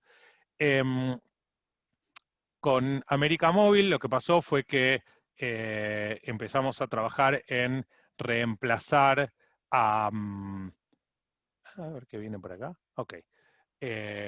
Voy a contarles otra cosa. En marzo, ahora vuelvo a América Móvil, en marzo, eso fue en diciembre, sacamos 20. Y en marzo yo les dije, bueno muchachos, ya sacamos 20, nos dimos cuenta que no había problema, al contrario, la gente está más contenta, más feliz, ¿sí? Y les digo, estoy ahí yo, casi no se ve en la imagen, y les digo, bueno, ¿quién tiene más C-Player para sacar? Porque mínimo tenemos que tener 70. Sacamos 20 y me faltan 50. Hay que echar a más 50 que nos están tirando la empresa para abajo. Y todos empiezan, no tengo a nadie. Nadie tenía más nadie a quien sacar, ¿no? Porque siempre la excusa es, si no lo saco, si echo a esta persona, ¿quién va a limpiar la ventana? ¿Quién va a mandar el mail? ¿Quién va? Bueno, la cosa es que nadie tenía más nadie para sacar. Y como yo no me quería ir sin una lista de personas para sacar, para seguir depurando la compañía de C-Players, llegué a una solución de compromiso con mi equipo que era hacer una lista de personas a reemplazar. Entonces, que cuando HR contratara el reemplazo, ahí podíamos sacar a la persona. Y ese fue el acuerdo con el equipo. Y ahí sí me dieron una lista de 35 personas. En 2015 lo que pasó fue que en marzo implementamos un software, de hecho en Claro Puerto Rico, que yo les conté que nos dedicábamos a los operadores de cable. Y en 2013 empezamos a desarrollar una solución para operadores de móviles, porque es una industria 10 veces más grande. Y en Claro tenían como solución para móviles en Puerto Rico a Amdocs. Y lo que hicimos fue un software que reemplazó a Amdocs y redujo la cantidad de errores del sistema de 7% a 7 por 1000. O sea, lo redujo en un orden de magnitud, ¿sí? ¿Esto qué significa? Cuando ustedes van a Claro y antes compraban un teléfono, cada 100 personas, 7 salían sin número y tenían que esperar 2 días que alguien lo arregle a mano. Cuando pusimos nuestro software, en vez de salir 7 cada 100, salían 7 cada 1000 sin número. Y esto fue un problema porque nos metimos contra el siguiente cliente, el siguiente país que íbamos a reemplazar, eran de hecho 5 países de Centroamérica, donde estaba otra compañía de software muy grande, y esa compañía de software tenía muchos amigos, y nosotros éramos el ratoncito de ahí abajo, y lo que hizo esa compañía de software fue básicamente pisarnos. Entonces, América Móvil nos llama y nos dice, uy, ¿qué pasó con esto? Denme un segundito, ya estoy con ustedes de vuelta. Un segundito porque se fueron las imágenes porque eran para estar ahí.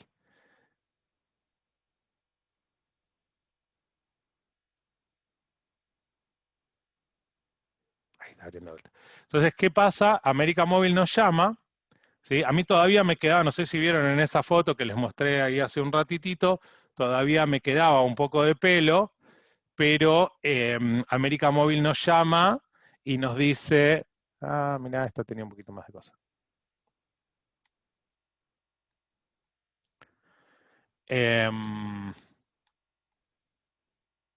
América Móvil nos llama y nos dice, muchachos, los vamos a sacar y vamos a reemplazar Intraway en toda la compañía de ustedes, en toda nuestra compañía, por Ericsson, ¿sí? Y lo que pasó es que esa bomba de tiempo que teníamos, que era nuestra debilidad número 1, que era el 50% de facturación América Móvil, bueno, pues esa bomba explotó. Acá está. ¡Pum!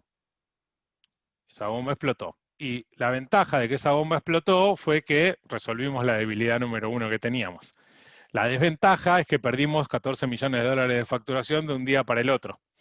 Entonces, yo les cuento que cuando uno aprendí que cuando uno timonea un barco en aguas profundas, no pasa nada, cualquiera es un gran timonel, ¿sí? Entonces cuando yo iba y daba charlas, ¿no? Y vos veías ese crecimiento meteórico de 0 a 24 millones, todos me aplaudían de parado y demás, y yo era muy feliz y tenía el ego muy grande, como les decía.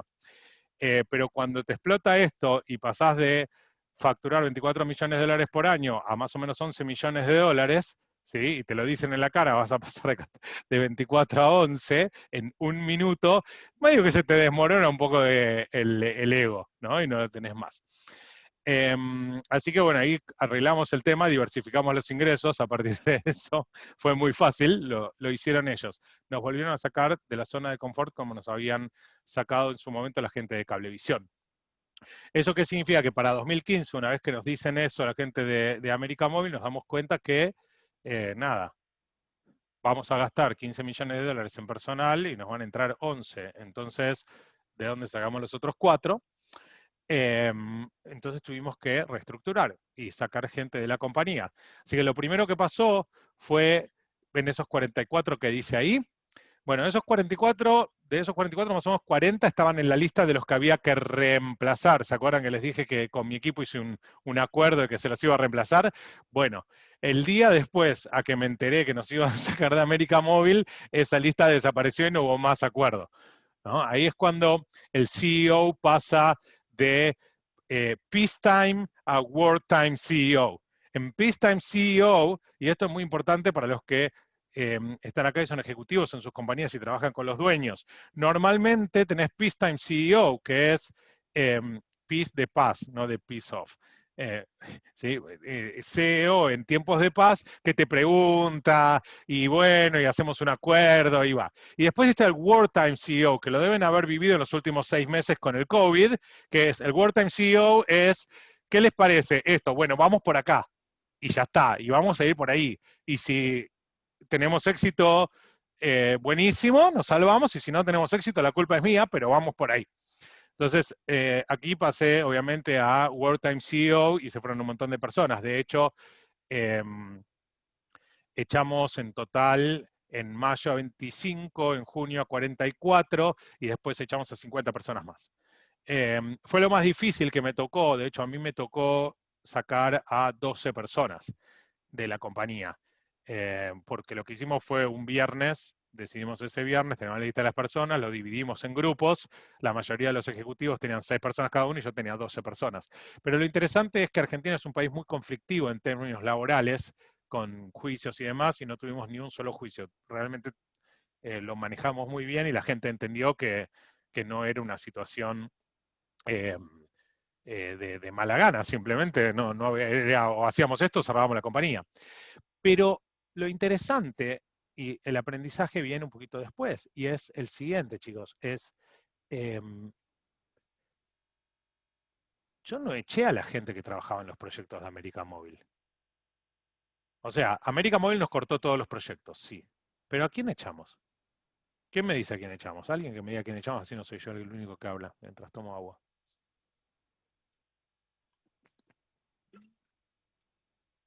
Dale, dale, Yamil, tú quieres decirlo.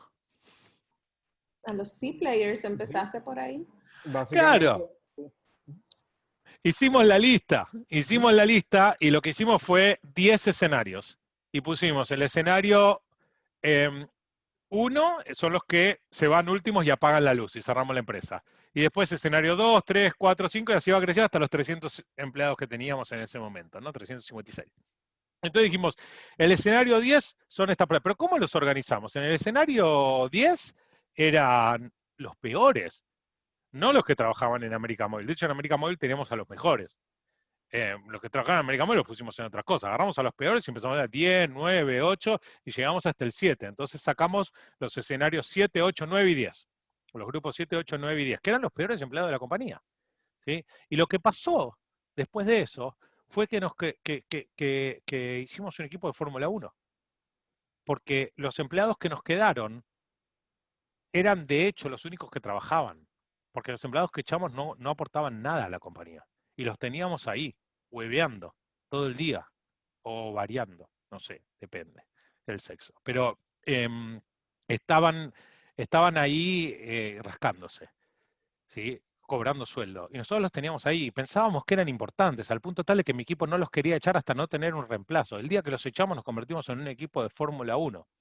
Y no sé si tengo una después, pero realmente el tiempito después, ¿sí? 2 años después, estábamos entregando lo mismo que, de hecho, un 120% de lo que entregábamos con 360 personas, 120%, o sea, cada 10 ladrillos que entregábamos con 360 personas, teníamos, 2 años después teníamos 200 empleados, o sea, 160 menos, casi la mitad, y entregábamos 120%. O sea, cada 10 ladrillos que entregábamos antes, ahora entregamos 12 con la mitad de los empleados, por haber sacado a los C-Players.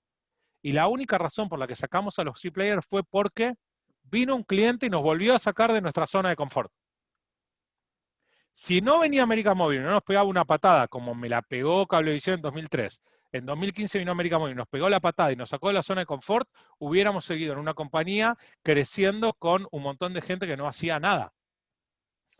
Y esta era la compañía en... A ver si puedo compartirles. Ok.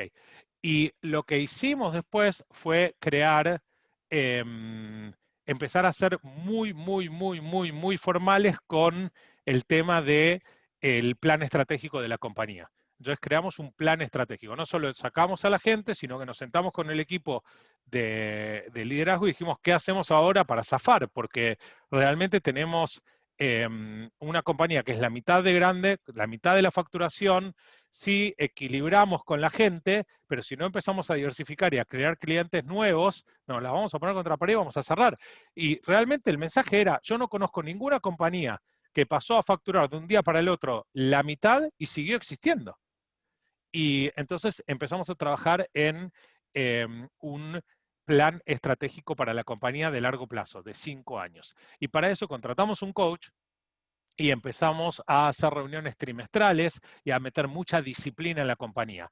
Pasamos de una compañía que era completamente indisciplinada, con una cantidad de empleados que no trabajaban bien, a una compañía súper disciplinada, con reuniones trimestrales de liderazgo para definir estrategia, reuniones mensuales para corregir estrategia, reuniones semanales para dar seguimiento de estrategia y daily huddles. ¿Sí? ¿Quién tiene daily huddles en esta llamada? ¿Alguien de ustedes tiene daily huddles, reuniones diarias donde se juntan con su equipo todos los días durante 10, 15 minutos para ver qué van a hacer en el día? Sí, nosotros. Puerto Vamos, Rico Miguel. Y Miguel, es súper importante que le cuentes a todos tus compañeros cómo te va, porque a nosotros los daily huddles nos cambiaron la vida. Nos dieron unión en todos los equipos remotos, especialmente en esta época de COVID, unión de los equipos y que todos se vean la cara durante todos los días y eso genera bonding, pero además peer pressure y la posibilidad de tener ritmo, ¿sí? Que la compañía tenga ritmo diario, no ritmo semanal, ritmo diario, todos los días. ¿Cuál es tu top one de hoy? ¿Lo lograste el top one de ayer? ¿Cómo te fue? ¿Cuáles son las alertas? ¿Cuáles son las noticias? Todos los días. Después les cuento un poco más. Y hicimos el One Page Strategic Plan, donde realmente ponemos los objetivos de largo plazo de la compañía, los objetivos de los core values de la compañía, los objetivos de los próximos 3 años, los objetivos del año y los objetivos del trimestre. ¿Sí? Y con eso toda la gente de la compañía está alineada. Este One Page Strategic Plan sale de un producto de una gente que se llama Scaling Up, un tipo que se llama Bert Harnish que tiene Scaling Up. Y lo que nos pasó fue cuando empezamos a hacer eso, Intraway empezó a funcionar como en vida de perros, que es cuando nosotros hacíamos en un año lo que los demás hacían en 7. ¿Sí? Vieron que los perros cada un año nuestro ellos cumplen 7, bueno, más o menos así. Nosotros así hacíamos lo que otros hacían en 7 años, lo hacíamos en un año, gracias a aplicar esto del ritmo diario, semanal, mensual. Leandro. Sí. Leandro, ¿utilizaste una compañía, un outsourcing para hacer los procesos, ¿verdad? Los procesos de tu empresa? ¿O lo hiciste desde adentro? Los procesos que tiramos a la basura lo hicimos con gente interna y no sirvió para nada. El proceso que más que proceso a mí me gusta llamarlo ritmo y disciplina de ejecución, ¿sí? Que es un proceso al final del día, pero no es que está ultra documentado como un proceso, como un ISO 9000 o 16000, lo que sea, es ritmo. para eso sí contraté un coach externo. Ahora, les voy a contar otra cosa súper importante, y es buenísimo que ustedes estén acá con directores de su compañía. ¿Por qué? Porque yo iba a los cursos de EO y del MIT, del London Business School con John y demás, iba solo. Y volvía a la oficina, todo con la cabeza llena de ideas, y le contaba a todo el equipo, tenemos que hacer esto, tenemos que hacer esto, tenemos que hacer esto. Y cada vez que iba a un curso, mi equipo, el lunes faltaban todos. El día que yo volvía, no venía ninguno a trabajar, porque decían, no quiero escuchar lo que tiene que decir Leandro. Otra vez va a venir con todas esas ideas, y nunca hacían nada, porque lo quería empujar yo. Y un día me di cuenta que estos coach, que salen carísimos, porque realmente salen $10.000 por visita, te vienen a la compañía, le dicen a la gente todo lo que les estoy contando yo, y como es un tercero el que lo está diciendo, y no es el dueño de la compañía, la gente va y le dice, che, tenemos que hacer esto. Entonces, de repente, cuando encontré la vuelta, todo mi equipo venía y me decía, che, Leandro, tenemos que hacer esto. Y yo decía, no, es mucho problema, ¿no? En serio, no, para mí no hay que hacerlo. No, no, no, no, tenemos que hacerlo, tenemos que hacerlo. Bueno, está bien, hagámoslo. Entonces, es clave que venga alguien de afuera a contarle a la gente las experiencias para que la gente lo viva en carne propia y realmente las cosas pasen, porque si no la resistencia que tenés para que esto pase en las compañías es inmensa. Imagínate lo que fue decirle a mi equipo, desde ahora todos los días a las 8:53 de la mañana nos vamos a reunir 10 minutos. Todos los días. Y desde 2015, julio de 2015, en mi compañía, todos los días a las 8:53 de la mañana hay una reunión de entre 7 y 13 minutos, depende del día. Todos los días, a las 8:53. Y no falta nadie, y no puede faltar nadie. La única razón por la que la gente puede faltar a esa reunión es si está en un funeral. Pero la condición es que el funeral tiene que ser de ellos. O sea, de ellos mismos. Si no están en un funeral y el funeral es de ellos, tienen que estar en la reunión. Y ya, no hay salvación. Y en esa reunión, que se llama Daily Huddle, lo que tenemos es 3 preguntas. La primera pregunta, que es rol, y todos tienen que contestar, es good news. ¿Qué buenas noticias tenés? ¿Qué buenas noticias de ayer tenés? Y todos tienen que tener buenas noticias. Y no me importa si es una noticia personal o laboral y demás, en general en los equipos de liderazgo son laborales, porque si mi equipo tiene cada uno 30, 40, 70 empleados y no me trae una buena noticia de ayer, lo tengo que echar. Porque si en todo un día 70 empleados no hicieron una cosa bien, ¿sí? O sea, y no me puedes contar la buena noticia de ayer, que tal golpeó en el clavo y metió el clavo, estamos en problemas. Entonces, todos tienen que contestar una buena noticia. Y después de contestar la buena noticia, hay una segunda pregunta que es alertas. ¿Sí? Y esta la tiene que contestar que tiene alertas. Pero esto está buenísimo, porque el que no contesta alerta, después no puede venir el viernes y decir, che, no terminé esto porque Jorgito no me entregó tal cosa. Porque yo te pregunté durante toda la semana, todos los días, a las 8:57 más o menos, te pregunté alertas y me dijiste que no tenías. Entonces ahora no me digas que no llegás a cumplir el trabajo que tenías que cumplir, tu top 1 de la semana no lo llegás a cumplir, porque en toda la semana no me dijiste que no lo ibas a cumplir. Entonces, el tema de alertas es clave. Además, arregla problemas, porque la alerta generalmente es de 2 personas del mismo equipo, que dice, che, Rodrigo, te mandé un Excel para probar y no me lo probaste, y si no me lo probás, no llego a comprar tal cosa para el viernes. Entonces, eso se sabe ahí. Y después, otras alertas son claves para el líder, para el CEO de la compañía, hey John, son claves para el CEO de la compañía porque te permiten saber con quién tenés que hablar. ¿Sí? Yo tengo 9 personas en mi equipo. Si yo no tuviera el huddle, tendría que hablar con las 9 personas todos los días para ver, hola, ¿cómo te fue? ¿Cómo te va? ¿En qué te puedo ayudar? En cambio, como tengo el daily huddle y le dedico literalmente como máximo 13 minutos a la llamada, uno puede decir, tengo una alerta con tal cosa y yo sé que lo tengo que llamar después de la llamada. Corto el huddle, llamo a esa persona, hablo media hora, resuelvo el tema y se acabó. No tengo que hablar con todos para descubrir quién tiene algún problema y si tengo que resolver algo. Si yo tuviera que ayudar a resolver o a destrabar un tema y no tuviera el daily huddle, tendría que hablar con todos los días o esperar que me escriban por WhatsApp que tienen un problema. ¿Sí? Con el daily huddle estoy entre otros problemas y sé a quién tengo que llamar. Y después te pasan otras cosas. Pues la tercera pregunta es cuál es tu top 1 de hoy y si cumpliste tu top 1 de ayer. Si una persona no cumple el top 1 de ayer una vez, o no tiene good news, Al final se la dejas pasar. Al segundo día que no cumple el top 1 o no tiene good news, casi que lo mirás con cara. Al tercer día lo llamás por teléfono y le decís, che, negro, ayer no tuviste good news, anteayer no tuviste good news, ¿qué está pasando? Y por ahí te dice, no, la verdad que tengo un problema en casa, tengo un problema en la familia, la. O por ahí le decís, che, ayer no cumpliste el top 1, anteayer no cumpliste el top 1, ¿qué es lo que está pasando? ¿Sí? Si tenés una sola cosa, no te pido decirme las 10 cosas que vas a hacer hoy, una cosa que vas a hacer y vas a cumplir, que va a mover la aguja, y no lo hiciste por 2 días seguidos, entonces contame qué está pasando. Y en general descubrís cosas que te ayudan a arreglar problemas. Entonces el Daily Huddle es súper importante para aumentar el ritmo y disciplina a la compañía. Y otras 3 cosas que hicimos fue, todos los empleados todos los empleados les asignamos lo que se llama un leading y un lagging KPI. ¿Sí? ¿Saben lo que es un leading y un lagging? Un leading KPI es, ustedes vieron una foto mía donde yo estaba un poquito más gordito, ¿sí? Para bajar de peso, uno usa exactamente eso, leading y lagging KPI. El peso es un lagging KPI, es un KPI de resultado, el peso. Yo puedo dejar de comer hoy y no como nada en todo el día y no voy a bajar de peso. Me voy a medir en la balanza y no voy a bajar de peso. Puedo dejar de comer una semana y no voy a bajar de peso. ¿Sí? El peso va a moverse al final del verano, ¿sí? O al final del invierno, o al final del trimestre.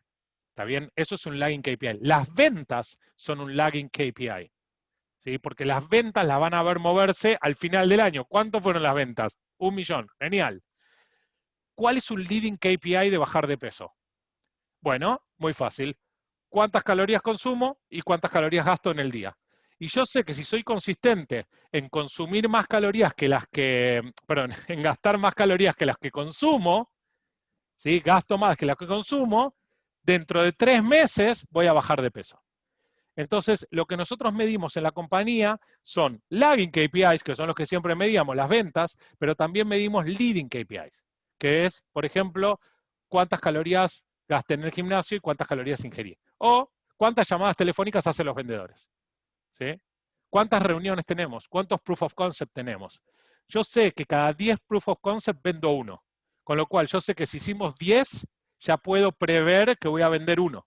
Entonces, mi leading indicator es cuántos proof of concept tengo. Yo sé que cada 60 llamadas, ¿sí? Vamos a decir, que más o menos cada 30 reuniones tengo un proof of concept. Eso significa que si tengo 600 reuniones, voy a tener 10 proof of concept y voy a vender uno. Entonces, mi leading indicator es cuántas reuniones tengo. Pará, era cuántos proof of concept. Sí, pero hay otro leading. El leading de los proof of concept es reuniones. Y el leading de reuniones es llamadas. Entonces, te va a hacer 6.000 llamadas para 60 reuniones. Y así sucesivamente. Entonces vos tenés leading indicators que te van indicando los lagging indicators. Todos los empleados tienen un leading y un lagging KPI.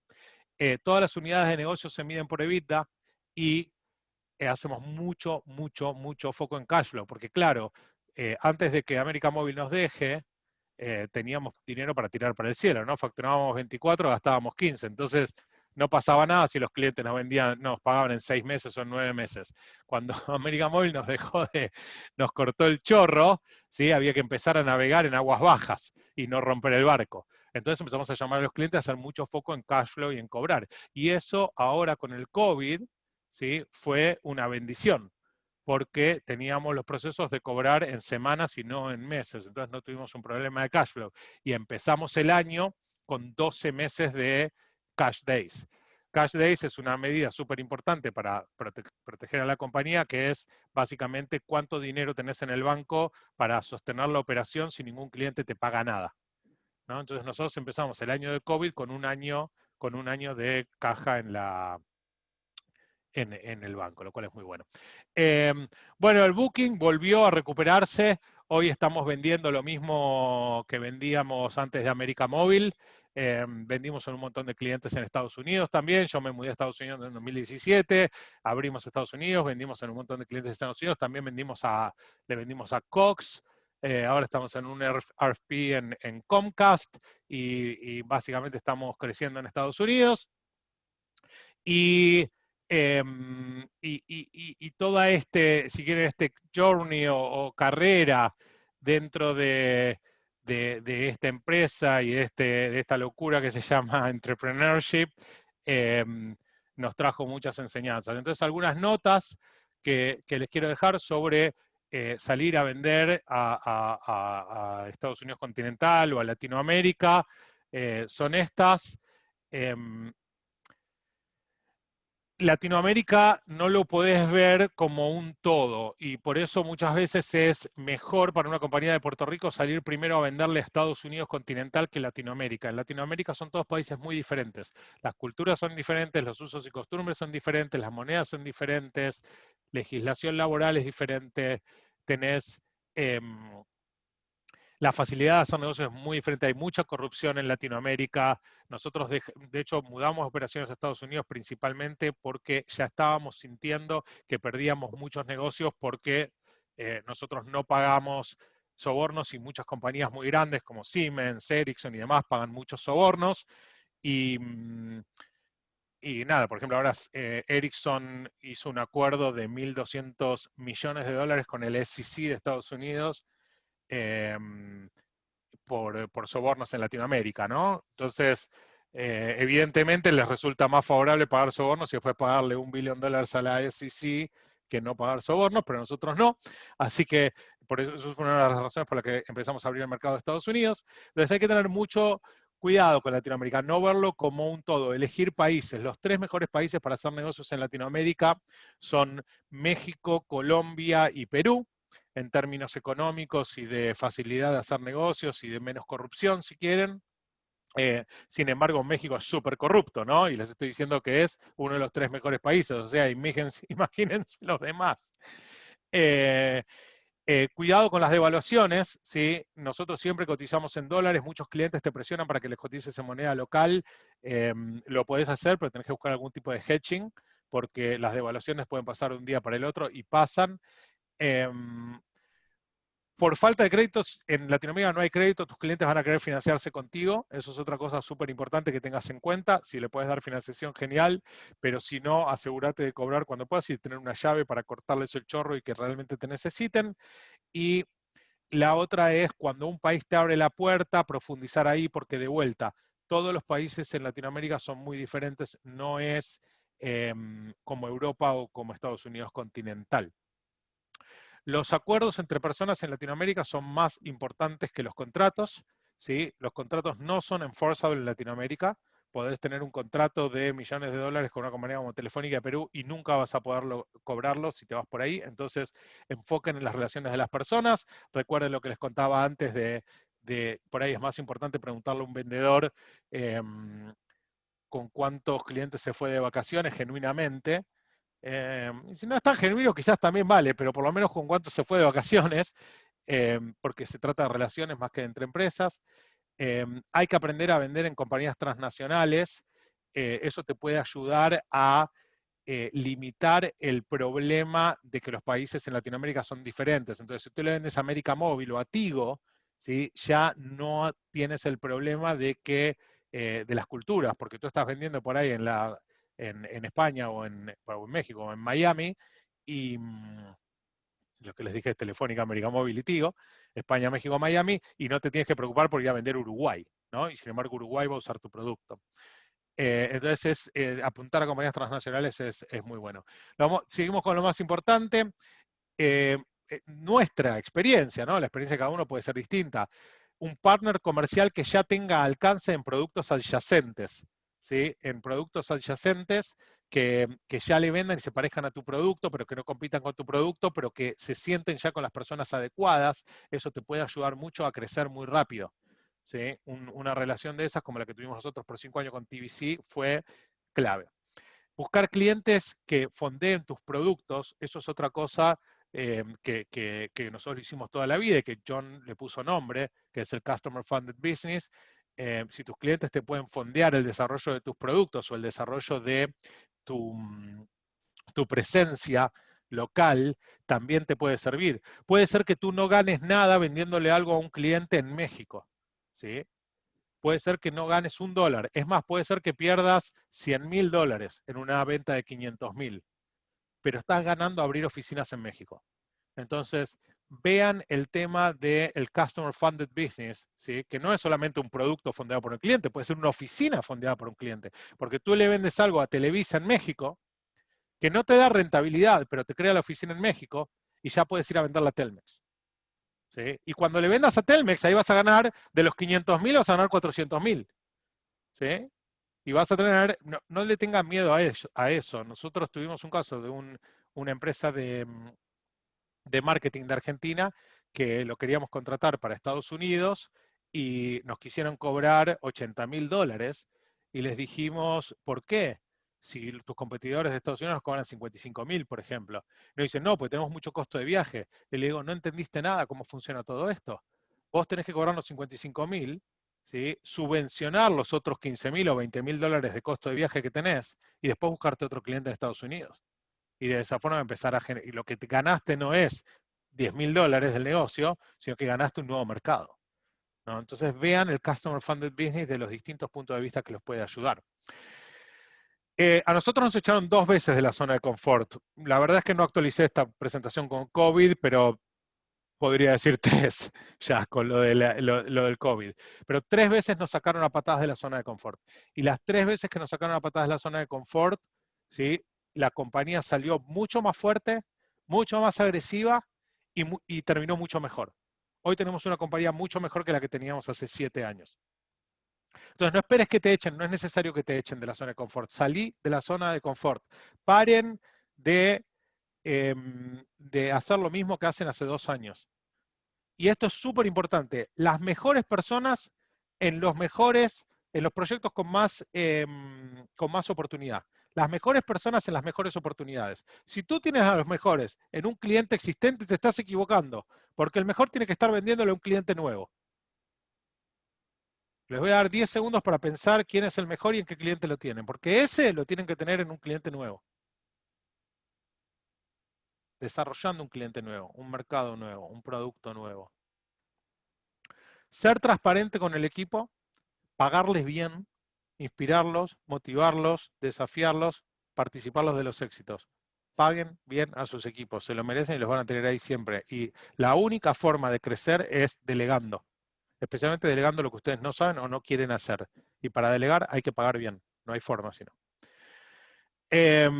Profesionalicen, leading line KPIs, dashboards, delegar, contratar a los mejores, siempre contraten a los mejores, olvídense de los procesos, contraten gente buena. Vos contratás gente buena, no necesitas procesos, necesitas checklist, pero no procesos. John, we were talking about simple rules. If you can ever add that case, the simple rules, it's amazing. It's really good stuff. Yep.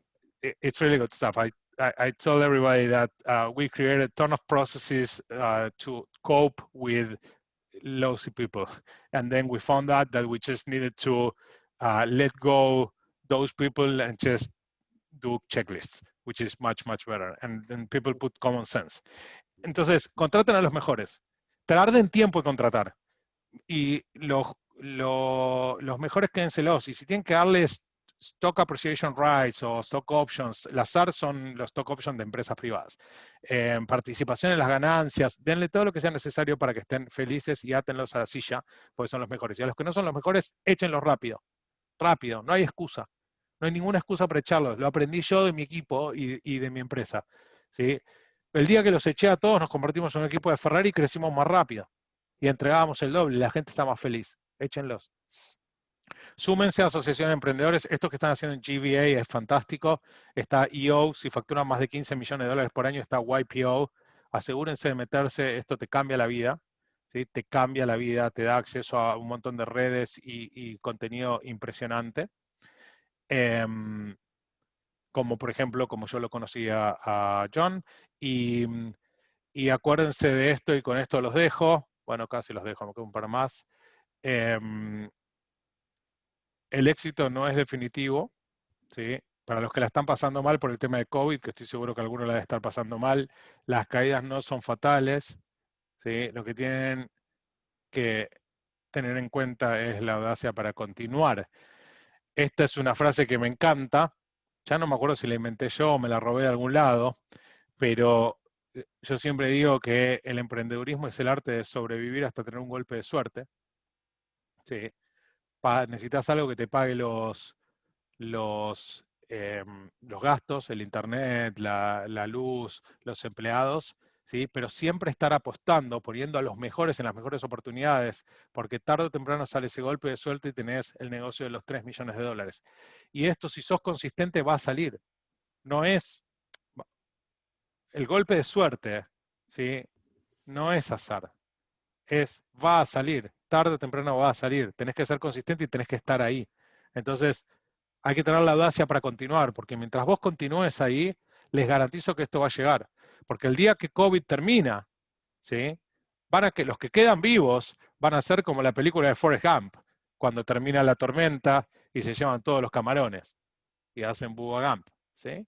El que queda vivo va a estar. Entonces, esto va a pasar y ustedes tienen que estar ahí. Así es, el arte de sobrevivir, sobrevivan hasta que tengan el golpe de suerte. La persistencia paga. Mi abuela jugaba a la lotería todos los sábados y la ganó 2 veces, ¿sí? No fue suerte, jugaba todos los sábados. Tenía la disciplina de estar ahí jugando todos los sábados. Creo que igual lo de la lotería ganaron más plata que ella con ella, pero bueno, fue casi como una... el tema es que si ustedes no están vivos, no van a poder aprovechar ese golpe de suerte, ¿sí? I'm about to finish, John. A veces... la gente piensa que es una racha de suerte, pero vos venís cultivando, cultivando, cultivando y de repente 4 o 5 oportunidades explotan al mismo tiempo. Si no tenés un buen equipo no las vas a poder llevar adelante.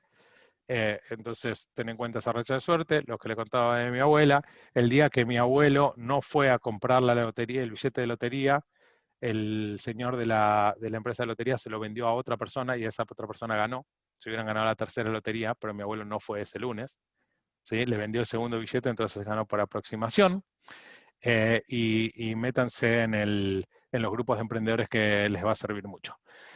Y eso fue todo. Tengo una cantidad de notas para darles. Las voy a compartir ahora. Creo que las puedo compartir por acá en el grupo, pero estoy abierto a algunas preguntas. John, do we have 5, 6 minutes for questions? We have time for some questions, Leandro. Great, So great. how about a hand raised this way? Who's got a question for Leandro?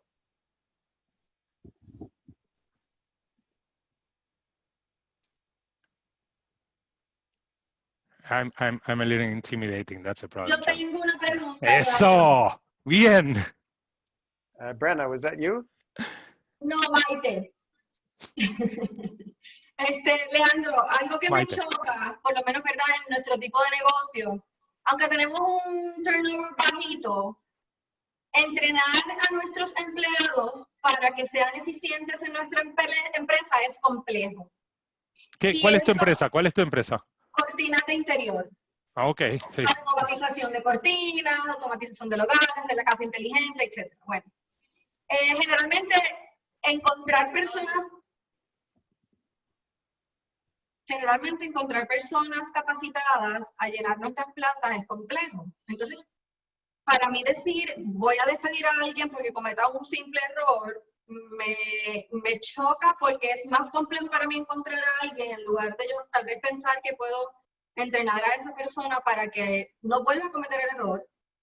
O sea, no sé, es que me choca mucho ver cómo los dicen así, pues no funciona, pues sácalo y se acabó y busca otro. O sea, para mí buscar un empleo tan complejo, que es algo que me choca. ¿Me puedes abundar un poquito más sobre eso?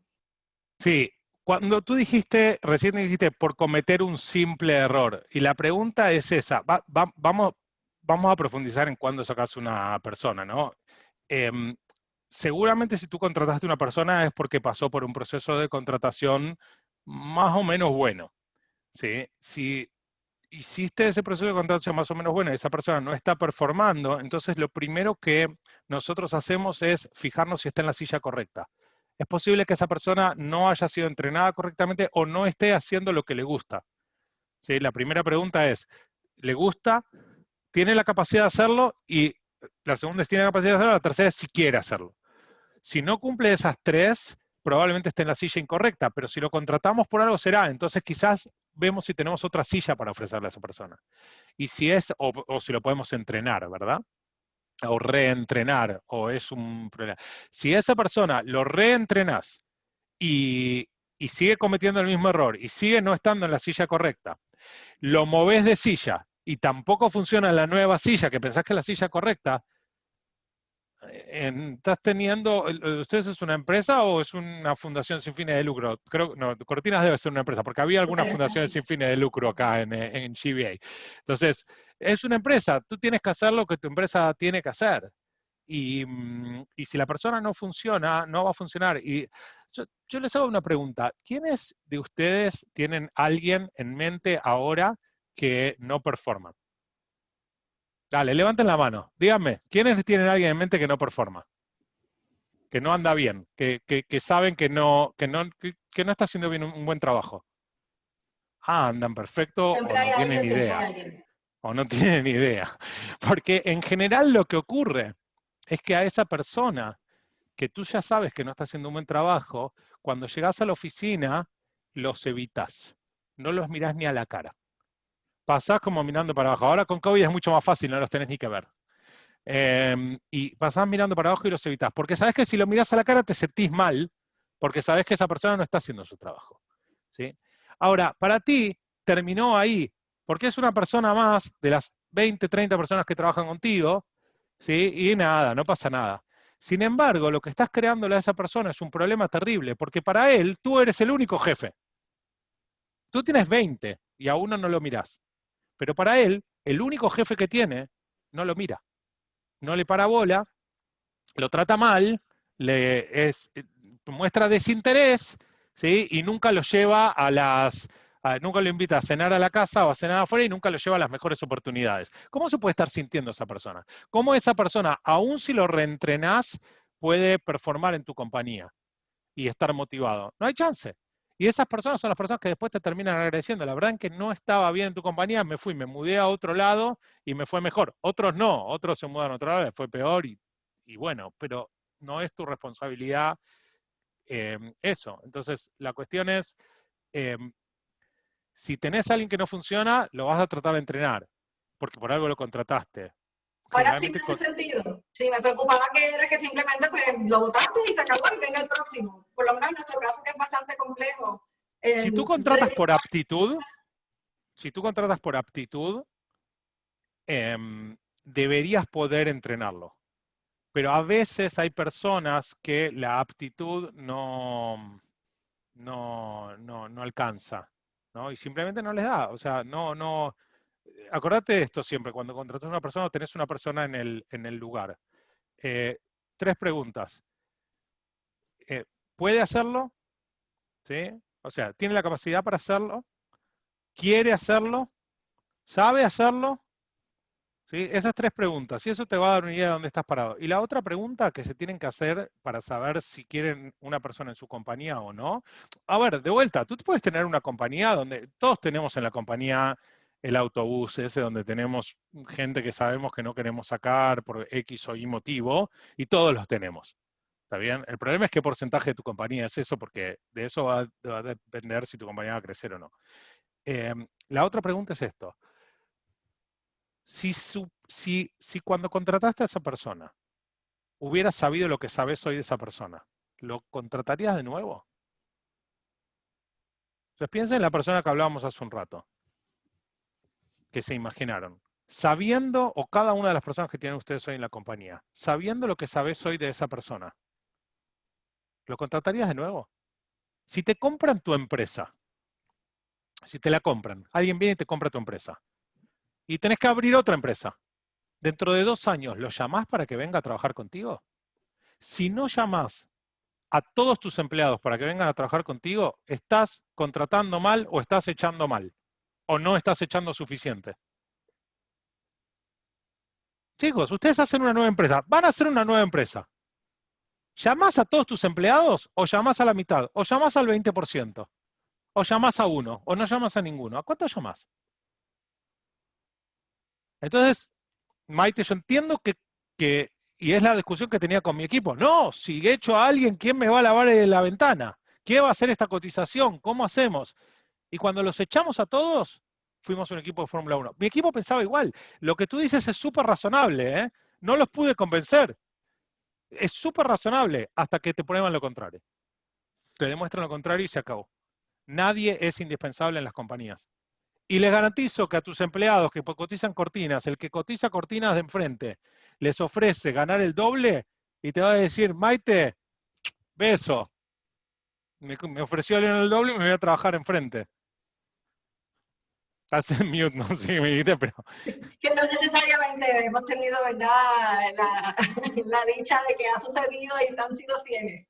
Pero sí, en general, sí. En nuestro caso, pues, es una empresa pequeña, somos 10, 12 empleados, cada uno tiene su posición bien definida. Y pues no hay sustituto. Es cierto que cuando sos pocos tenés una capacidad de generar ciertas relaciones con los empleados que te generan esa lealtad. Pero también es cierto que una de las cosas más difíciles que me pasó a mí fue tener que sacar de la compañía o incluso de mi equipo de liderazgo a mis amigos. Porque cuando tú haces una empresa de 20 años, tarde o temprano sos amigo de la gente que hizo la compañía contigo. Y sacar a esos amigos y decirle, mira, la verdad que tengo que poner un nuevo vicepresidente de marketing y vos no podés estar ahí. Y vos vas a tener que reportarle a él, no me vas a reportar más a mí. Pero yo soy tu amigo. Bueno, pero no te da. Entonces, es muy duro eso. Es una situación muy dura porque creas relaciones. Pero también la pregunta es cuántas de esas relaciones son un lastre que no te dejan crecer tu compañía, ¿no? ¿Cuántas de esas personas, si contrataras una persona mejor, estaría haciendo un trabajo mucho mejor sin que tú tengas que estar corrigiéndole todo y podría ser más autónomo y vendiendo el triple? No sé. ¿Alguna otra pregunta?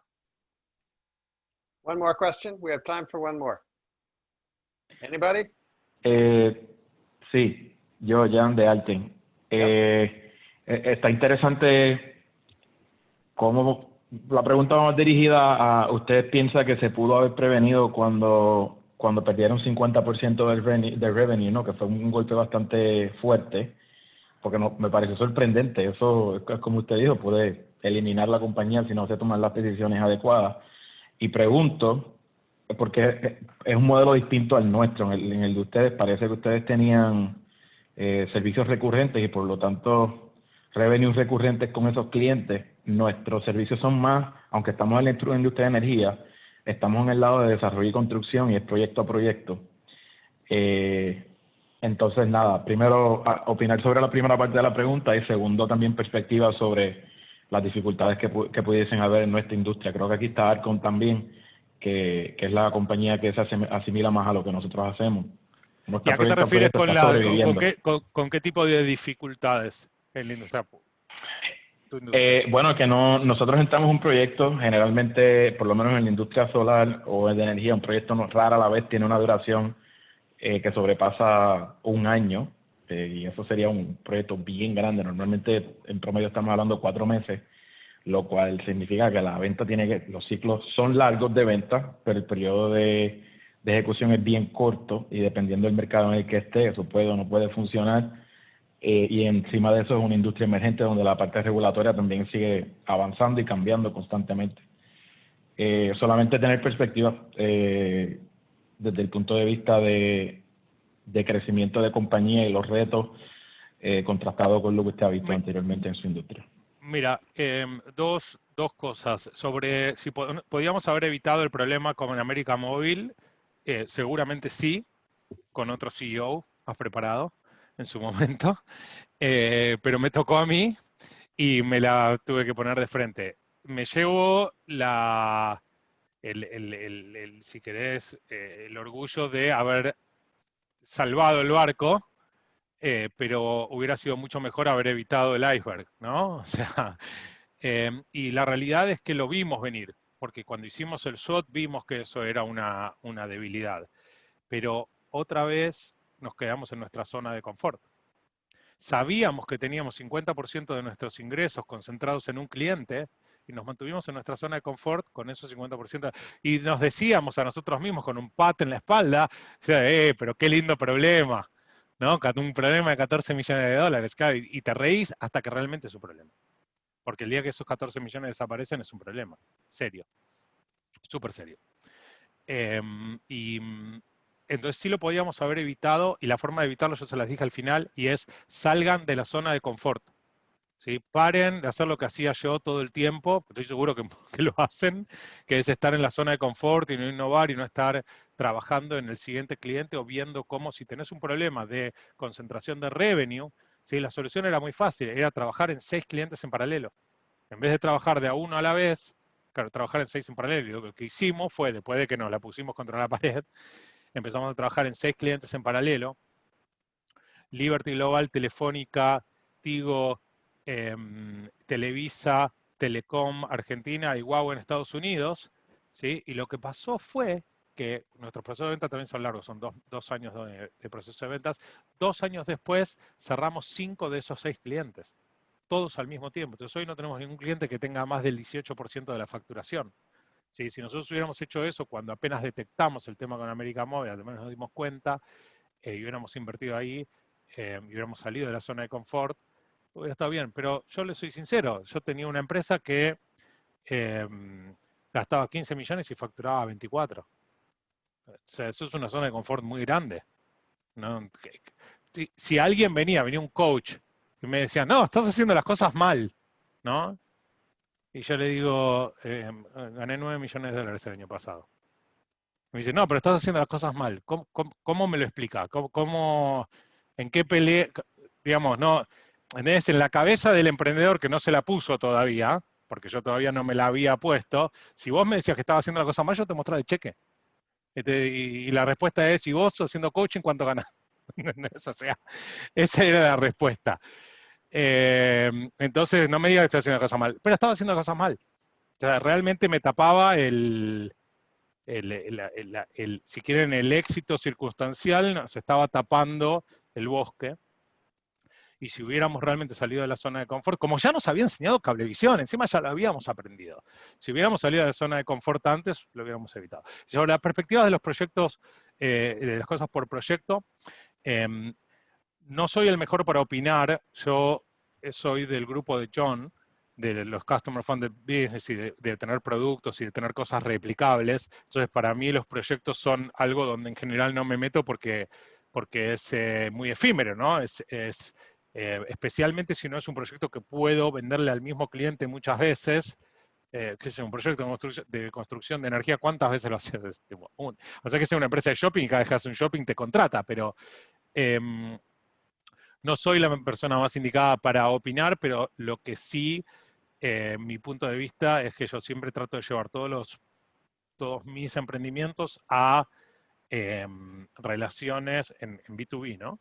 A relaciones de largo plazo donde tenga revenue recurrente, aún si fuera por proyecto, pero que le pueda vender muchas veces al mismo y que no sea transaccional.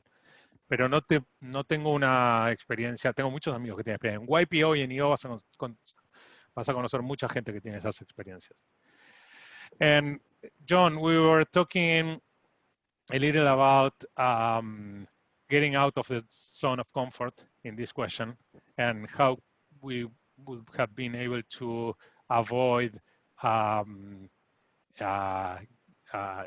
problem with American Mobile was losing half of the revenue of the company. And there was an option. It was very easy. When we noticed it, if we would just jump out of the comfort zone and started working on new customers, then we would have solved it. But we didn't do that because we were really happy with like profits of $8 to $9 million a year. So we weren't doing anything. Everything we were doing was right. You got a little sleepy, a little Yeah, tired. right. And then we got hit in the face like twice. Exactly.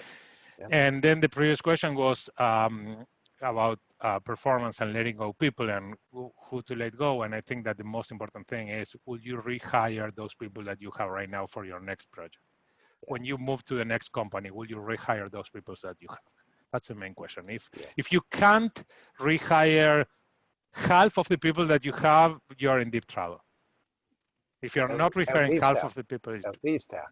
Yeah, I mean, deep trouble. Deep, like you're in deep trouble. Yep. Well, who said it yesterday? One of you. It's a team sport. You know, you really have to have the right team. Teamwork makes the dream work, but the team should be the right team. Yeah, it's about getting the right people on the bus, as Jim Collins says. We talked about that. I'm going to share one file that I have right here Give me 1 second. Let's see if you guys get it. Just a second. You can put it in the chat if you want. Yeah, I just want to know if I think that you got it. Yeah. Yeah, you can look at it in the chat. Just download. If you just fall asleep or your kids in your house were, doing too much noise and you didn't hear it, most of it is right there. Okay. So Cool. you can get the takeaways from there. Leandro. Come on, John. Fantastic. Thank Come on, you so guys, give much. him a hand. Should we give him a hand, everybody? Gracias. It's great of Thank you to you. take your time to do this. We really appreciate it. Lots to learn from those lessons. It's really a pleasure to be here and to help as much as I can. Giving back, I got a lot from this kind of organizations, as I said, and whatever I can help, just reach out to me. You have my email in those notes, so reach out to me and I'll try to help or connect you with somebody that will be able to help or might be able to help. So thank you for the time, John. It's always nice to see you, and I actually call you because I'm chairing I'm ed chair for the YPO chapter this year. So I might need some help there. Okay, we need And to do something together. it's virtual this year, so it's fun. Yeah, And it's it is easy. fun. Yep, cool. Okay, guys. Gracias por todo y disfruten que vea que es muy bueno. Gracias, Sánchez. Take care. Yeah. Bye. Gracias. And guys, why don't we take a break? You've been in your chairs or in front of your screens for a good chunk of time now. Let's take a break till the top of the hour. I'm thinking in particular Daniel Marcos session with you.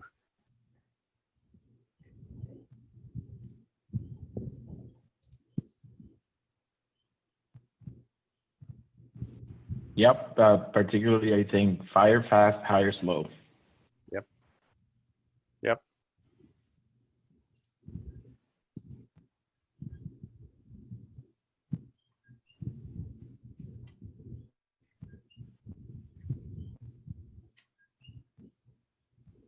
Okay, looks like we have 3 people who'll be back in a second. Here comes Ignacio. Thank you. Tony and Maita, maybe they're out taking a walk together. And Brenna. But we got Carolina. Have we got Carolina? Where are you, Carolina? There you are. Yep. Is Brenna coming back, do you expect? Yeah. Yeah.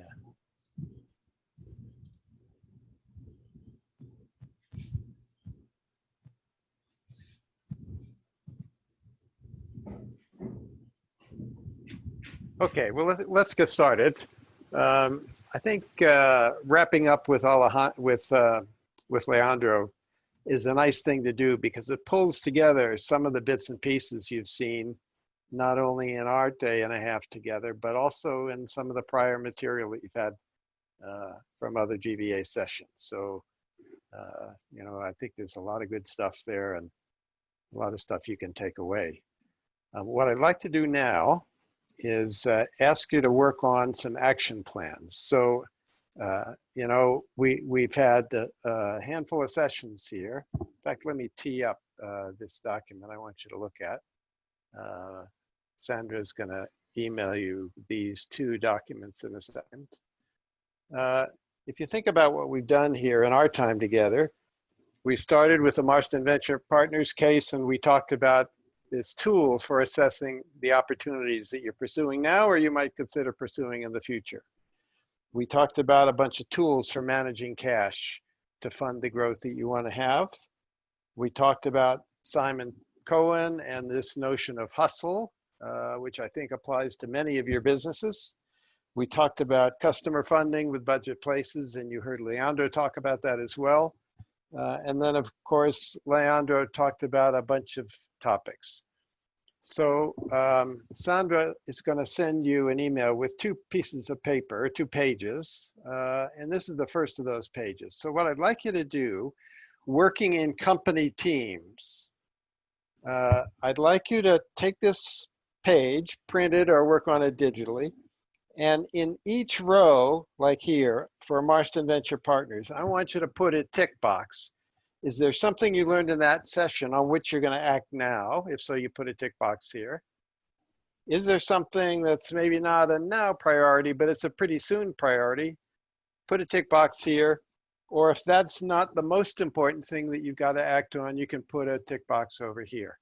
I'm well aware that your plates were already full the day you got here on Friday at lunchtime, and they're going to be even fuller when you go back to work tomorrow. So I'm conscious that if you set out to try and do 17 different things as a result of what you learned in our day and a half or 2 days together, what'll happen? Not very much, right? Because your plate's already full.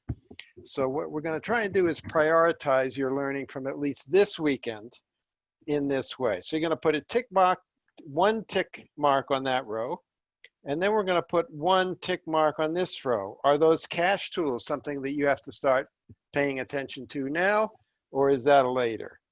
Simon Cohen and this notion of hustle, which relates, I think, to some of what Leandro said about getting the right people on your team. Act now, soon, or later.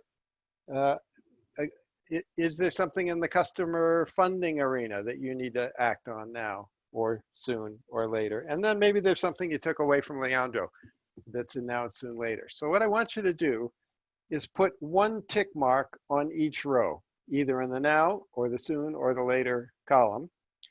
And then I want you to circle the one, or at most two, things that are the most urgent priorities. So that's probably one or two things in the now column. So let's say you had a tick mark here for Simon Cohen, you'd circle that.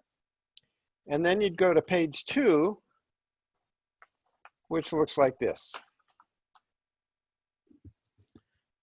And what I'd like you to do is take that one item, or if you circle 2 items, use the back of this piece of paper or a plain piece of paper just like it, and make a little plan for exactly what you're going to do, okay?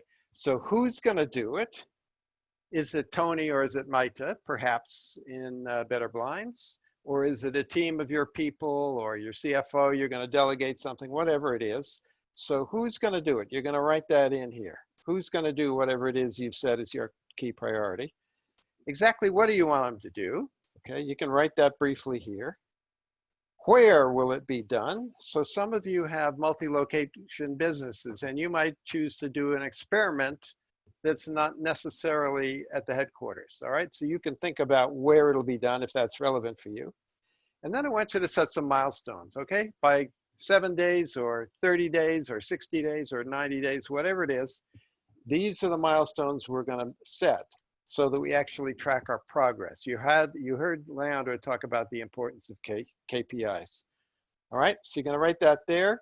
And then down here, you're going to write in what are the resources you need. Do you need to set aside some budget for it? Do you need to raise some cash for it? Do you need to free up a person that's going to work on it and take them off some other responsibilities, whatever that is.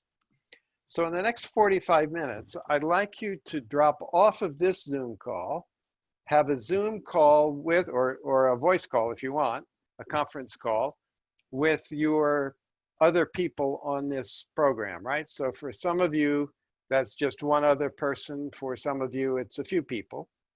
And talk through this growth plan and come to some consensus, or at least the beginning of a consensus about what you're going to do to put these ideas to work. Okay, so that's the plan, and I'd like you to work on that until about 35, about 10, let's say 40 minutes, until 10 minutes of the hour. But I hear a question. Yeah, it's me. That document, I don't have it in my files, the ones you send me. So if you have it, maybe you can send it to me by email, and then I just send them to them. Because I check the folders maybe with the ones that we need to send after the workshop, but it's not there. Okay, so let me, I'll do that in a second. Okay.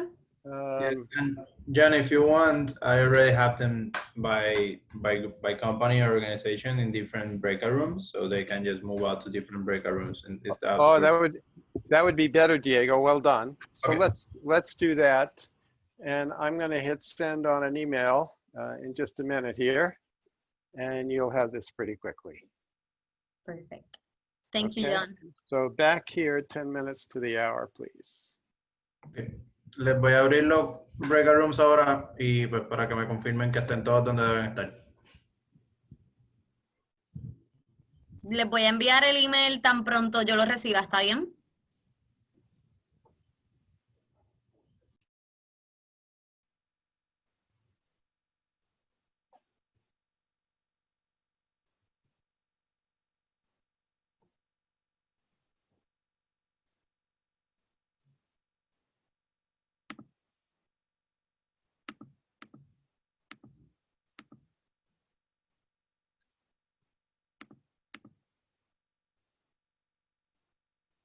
Sandra, disculpa, ¿cuánto tiempo vamos a tener?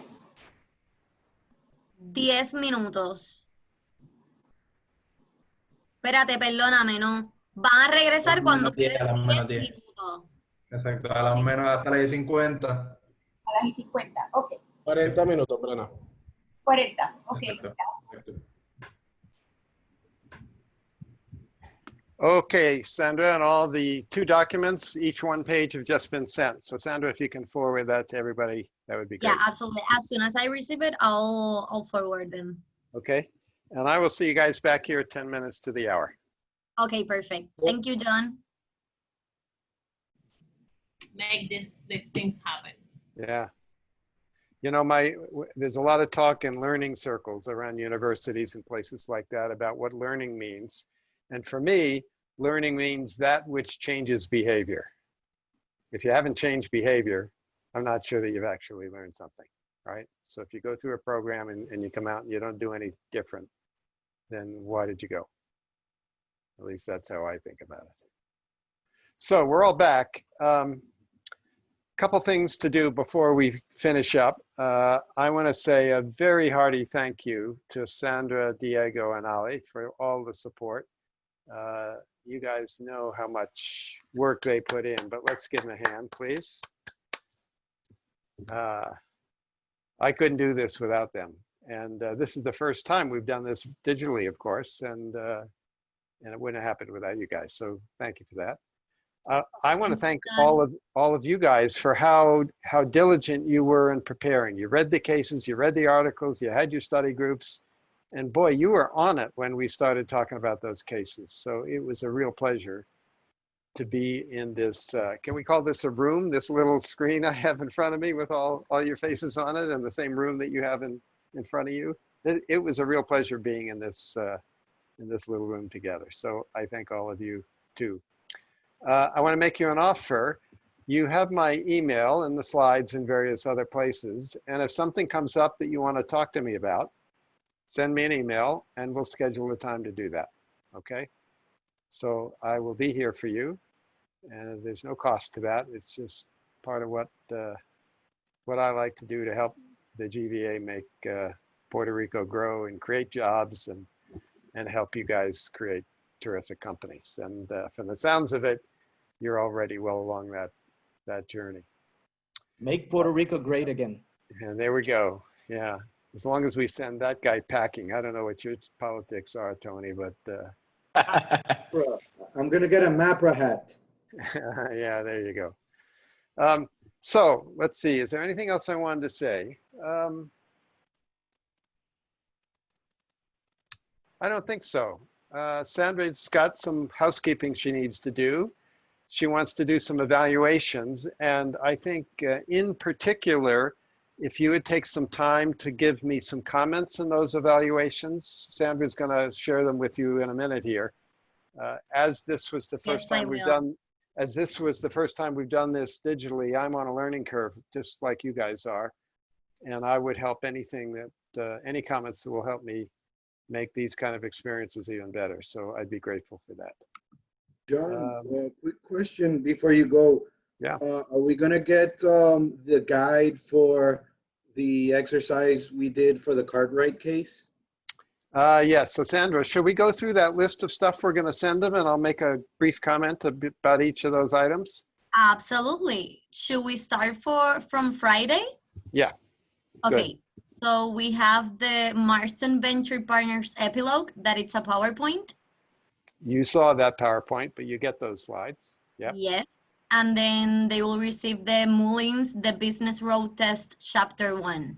Yep. So that's a book chapter from my book called The New Business Road Test about how to carry out a 7 domains analysis. So if that was one of your high priorities, that chapter is going to be helpful to you. So that was Friday, right, Sandra? Yes. Yep, And then okay. on Saturday, we have the Cartwright Lumber epilogue Scaling Up 2019. Yep. And then the How Fast Can Your Company Afford to Grow?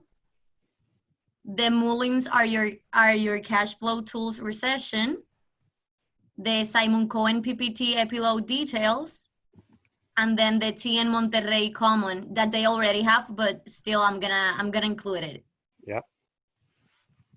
Okay, so that's from Saturday, and then from today. So let me just comment on the Saturday morning items.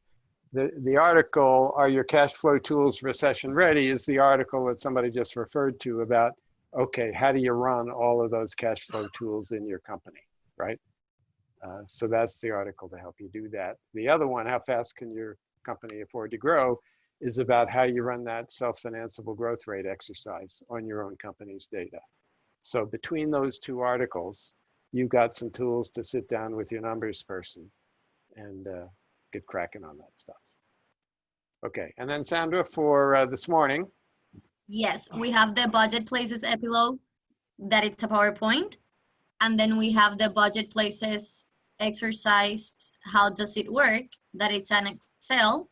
And then we have the Budget Places TN, 1 through 8, that it's a Word document. Yep, and those were the pieces of paper, I guess, that you saw on my shared screen that we worked with. So if you want to rethink those analysis, absolutely, you'll have those. Yep. And then you'll get Leandro's slides as well, right, Sandra? Yes, I have it. The notes. Yeah. Yep. And then I'll put the contact of John if you guys would want in the future or anytime soon to write to him, okay? Cool. John, thank you so much. Guys, please let's give a huge applause to John because he was amazing. Yay! Thank you, guys. It's been a real pleasure. Maybe I'll get to see you. Maybe we can have a little reunion next time I come when COVID goes away, and we can get together face to face and maybe have a couple-hour session and do something interesting, just so I can be with you in a room. That'd be fun. That's a promise, I hope. I'm happy to do it. Yeah. No, I'll see you in Crested Butte next year, man. Yeah, it's a deal. Okay. Whatever Laura asks me to do, I do. Laura, Sandra, and the team. Okay, guys. Thank you so much, John. I'm gonna sign off. Great to be with you. Hope to see you soon. Hasta la vista. Not adios. Hasta la vista. Bye. Chicos, bien rápido, antes de que se me vayan, les voy a poner el link en el chat de la evaluación. Vamos a contestarla bien rápido y luego les digo las próximas cositas que tenemos en agenda y nos podemos ir. Se las puse ahí en el chat, me dejan saber si la recibieron. Les voy a dar unos minutos para que la puedan contestar con calma y entonces regresamos para cerrar.